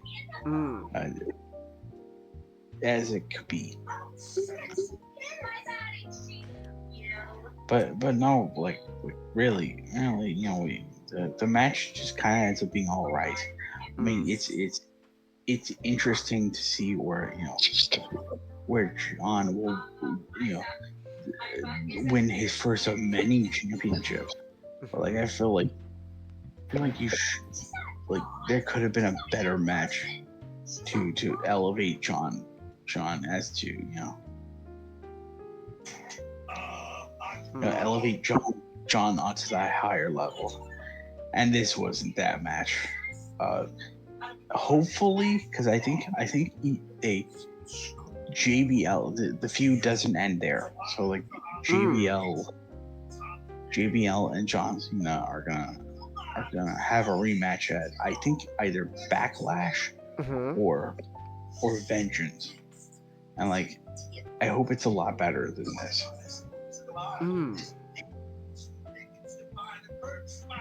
Alright. This was a kind of a short match. Yeah. Yeah, like maybe it should have been longer. Maybe that would have. Maybe that's one thing we can blame on the Hulkster, pal. That Hulkster. He couldn't get off the stage, and now we couldn't do like more for the John versus JBL match.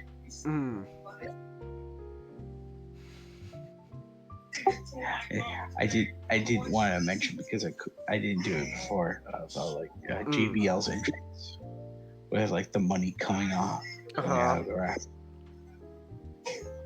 Yeah, like and the money with his face on it, like so it's no different than like Microsoft Play Money. But you can have a JBL doll or not.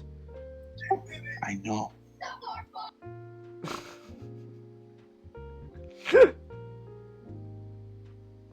Oh my goodness. And lastly, we get to the final match on the card. This was all been leading up to. The crowning, of one man, one man alone.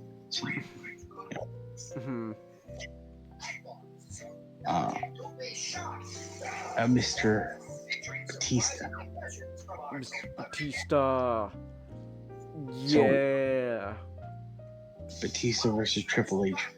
So this match came about because Batista Baps. He won the 2005 Royal Rumble,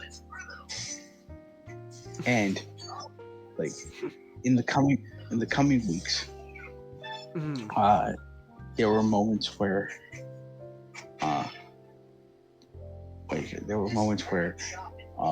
it seems like JBL was trying to goad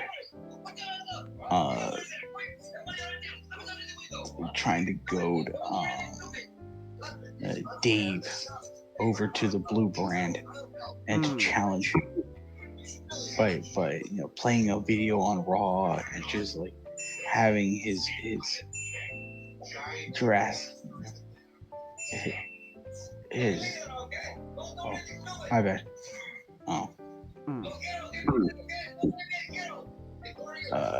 like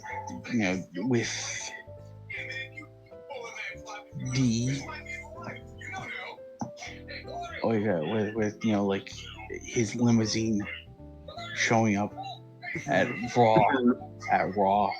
So it looks like at the very least JBL's trying to threaten Dave.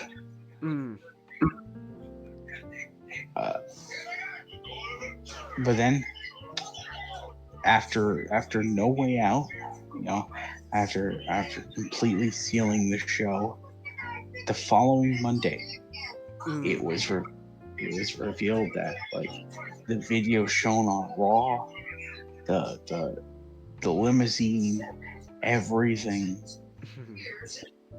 was all a ruse made up by Triple H. Oh.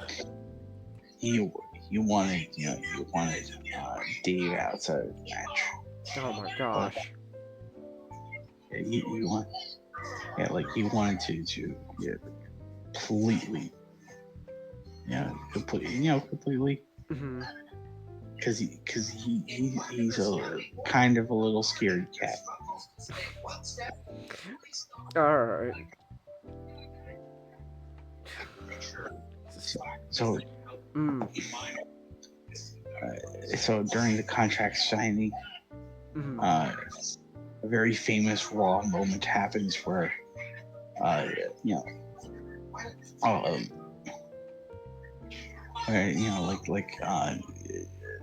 Batista's got the two contracts right in front of him, Raw and SmackDown. He holds up the SmackDown a board, and he gives a thumbs up and then he gives it a thumbs down like what Triple H did to Randy.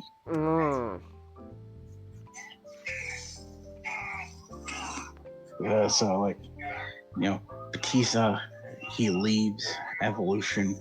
He becomes a face, and like everyone is behind him tonight.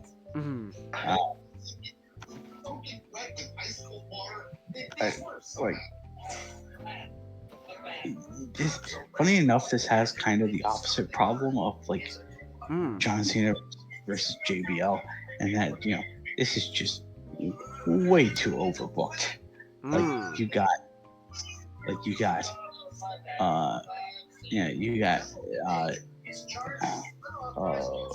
Rick doing shenanigans outside. You got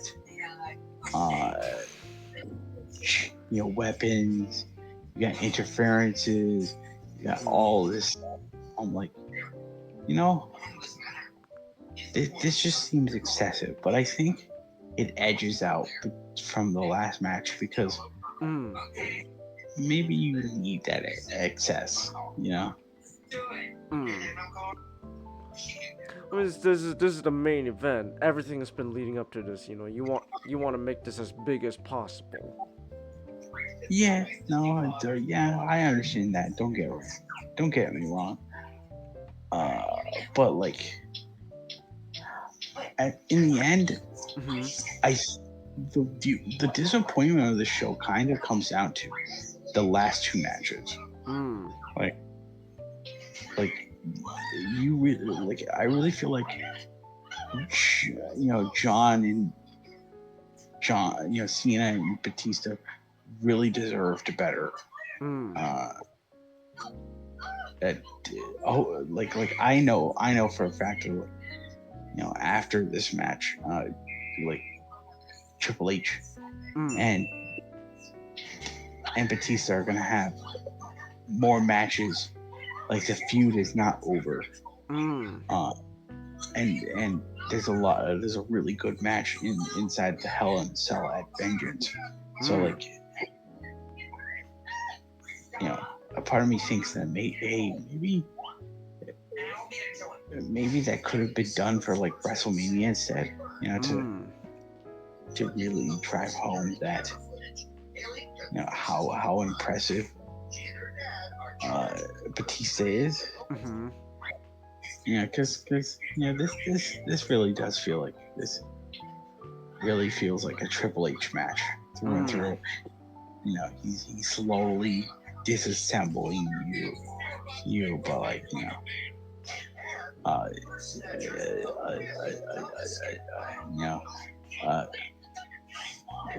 putting you into submission holds to break you and all that stuff.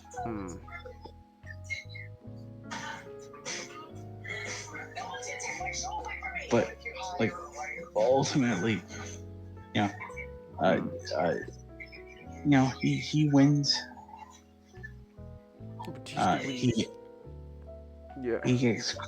He gets crowned with his first world championship. And he becomes a main eventer. John Cena, not John Cena. Triple H doesn't try to. Triple H doesn't win the belt back. But that was his sixth and last time with it, which is interesting. Cool. And that's WrestleMania 21. It's a WrestleMania that's not the best, but it's held up by like some really good early matches, and I think to be honest with you, it kind of peters at the end with like. Okay. I still like the Triple H Batista fight. I get that. Like it's not a bad. That's not a bad match at all. I just wish like Batista got better. Had a better match. Okay.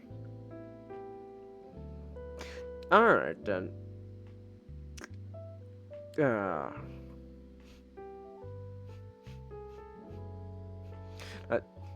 That said, Triple H better have like washed his face in the bathroom afterwards, cause like that's not just blood running out of his face. Like it's like smeared all over there. Goodness, like they cut his face like half like maybe like halfway through the fight, and then they just keep going, but he just keeps beating his ass, and like just blood's just smearing everywhere. It's like I better go check up on a doctor or something about that, Triple H. But hey, at least maybe, I guess maybe Triple H won in the long run at the end. He's now in charge of all this stuff, so good for him. It is still, I'm not gonna lie though, it's still kind of weird seeing Triple H with hair. I'm so used to him bald. When did he start going bald? Not. I'd say around like 2014, 2015. 2014, 15. Okay. All right then. Yeah, I overall I like WrestleMania. This was first WrestleMania that I watched. Yeah, it was quite fun. It good. I liked it. It was really nice. Yeah. What? I guess I do want to ask now, though, not like since you said that like, well, this isn't your, it's good, but it's in your favorite. What is your favorite WrestleMania? That'd be WrestleMania 17. 17? Yeah. It is a near perfect show. That one. Really? Yes. You have like, there's a lot of things in that show where it's like,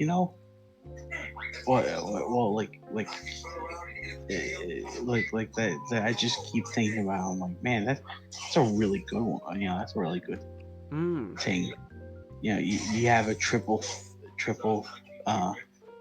threat, like hardcore match between like Raven, Kane, and the Big Show. Yeah. You got like a really great Taker match between him and Triple H. Ooh, okay. Undertaker, like him and Triple H. Mm-hmm. You got the gimmick battle royal, which is just all the funny gimmicks that they've had throughout the years, all fighting each other. But then I think that's where they have TLC 1. TLC? Tables, ladders, and chairs. And like you have 3 tag teams. Edge and Christian, the Hardy Boys, and the Dudley. The Dudley Boys. They're just, they're doing like, just completely wild stuff. And then like, I almost forgot, even though it's a really great match. You got Chris Benoit versus Kurt Angle. Like like I said, Kurt Angle never had a bad WrestleMania match. Even 19 with Brock Lesnar, where it has that infamous botch. Like it's still really that match is still really great. And then of course you got the main event of Stone Cold versus Rock. The Rock. Okay. Hold on, stretch it. Ooh. Alright. Okay then. that sounds like a lot of fun. I would love to watch that as well. I just want to see more wrestling with you. This is fun. I like you showing all this wrestling matches. This is great.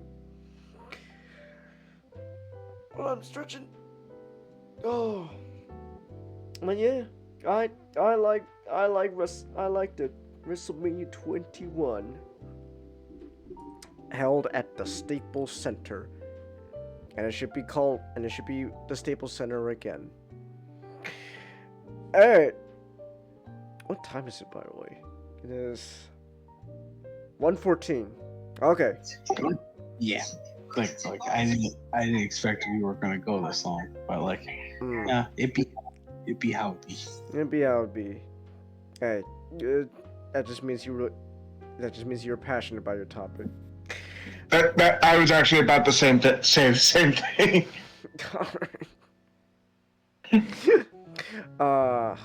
Yeah. Alright. Anyways. Oh my gosh, it's like 5 hours 45 minutes now. Okay. Alright. We're gonna end things here now. But it's about time we end things here. Alright. But yeah. Still don't love to see more wrestling with you, not. Alright. Well, most people have pretty much went to sleep by now.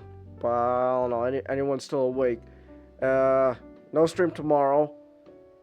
In fact, starting from tomorrow, going for like the rest of the week, streams are just up in the air. We'll see. We'll see what happens stream-wise. I don't know. It's maybe the hotel internet will be good. Who knows? Yeah. Alright. Anyways, I'm gonna end things here.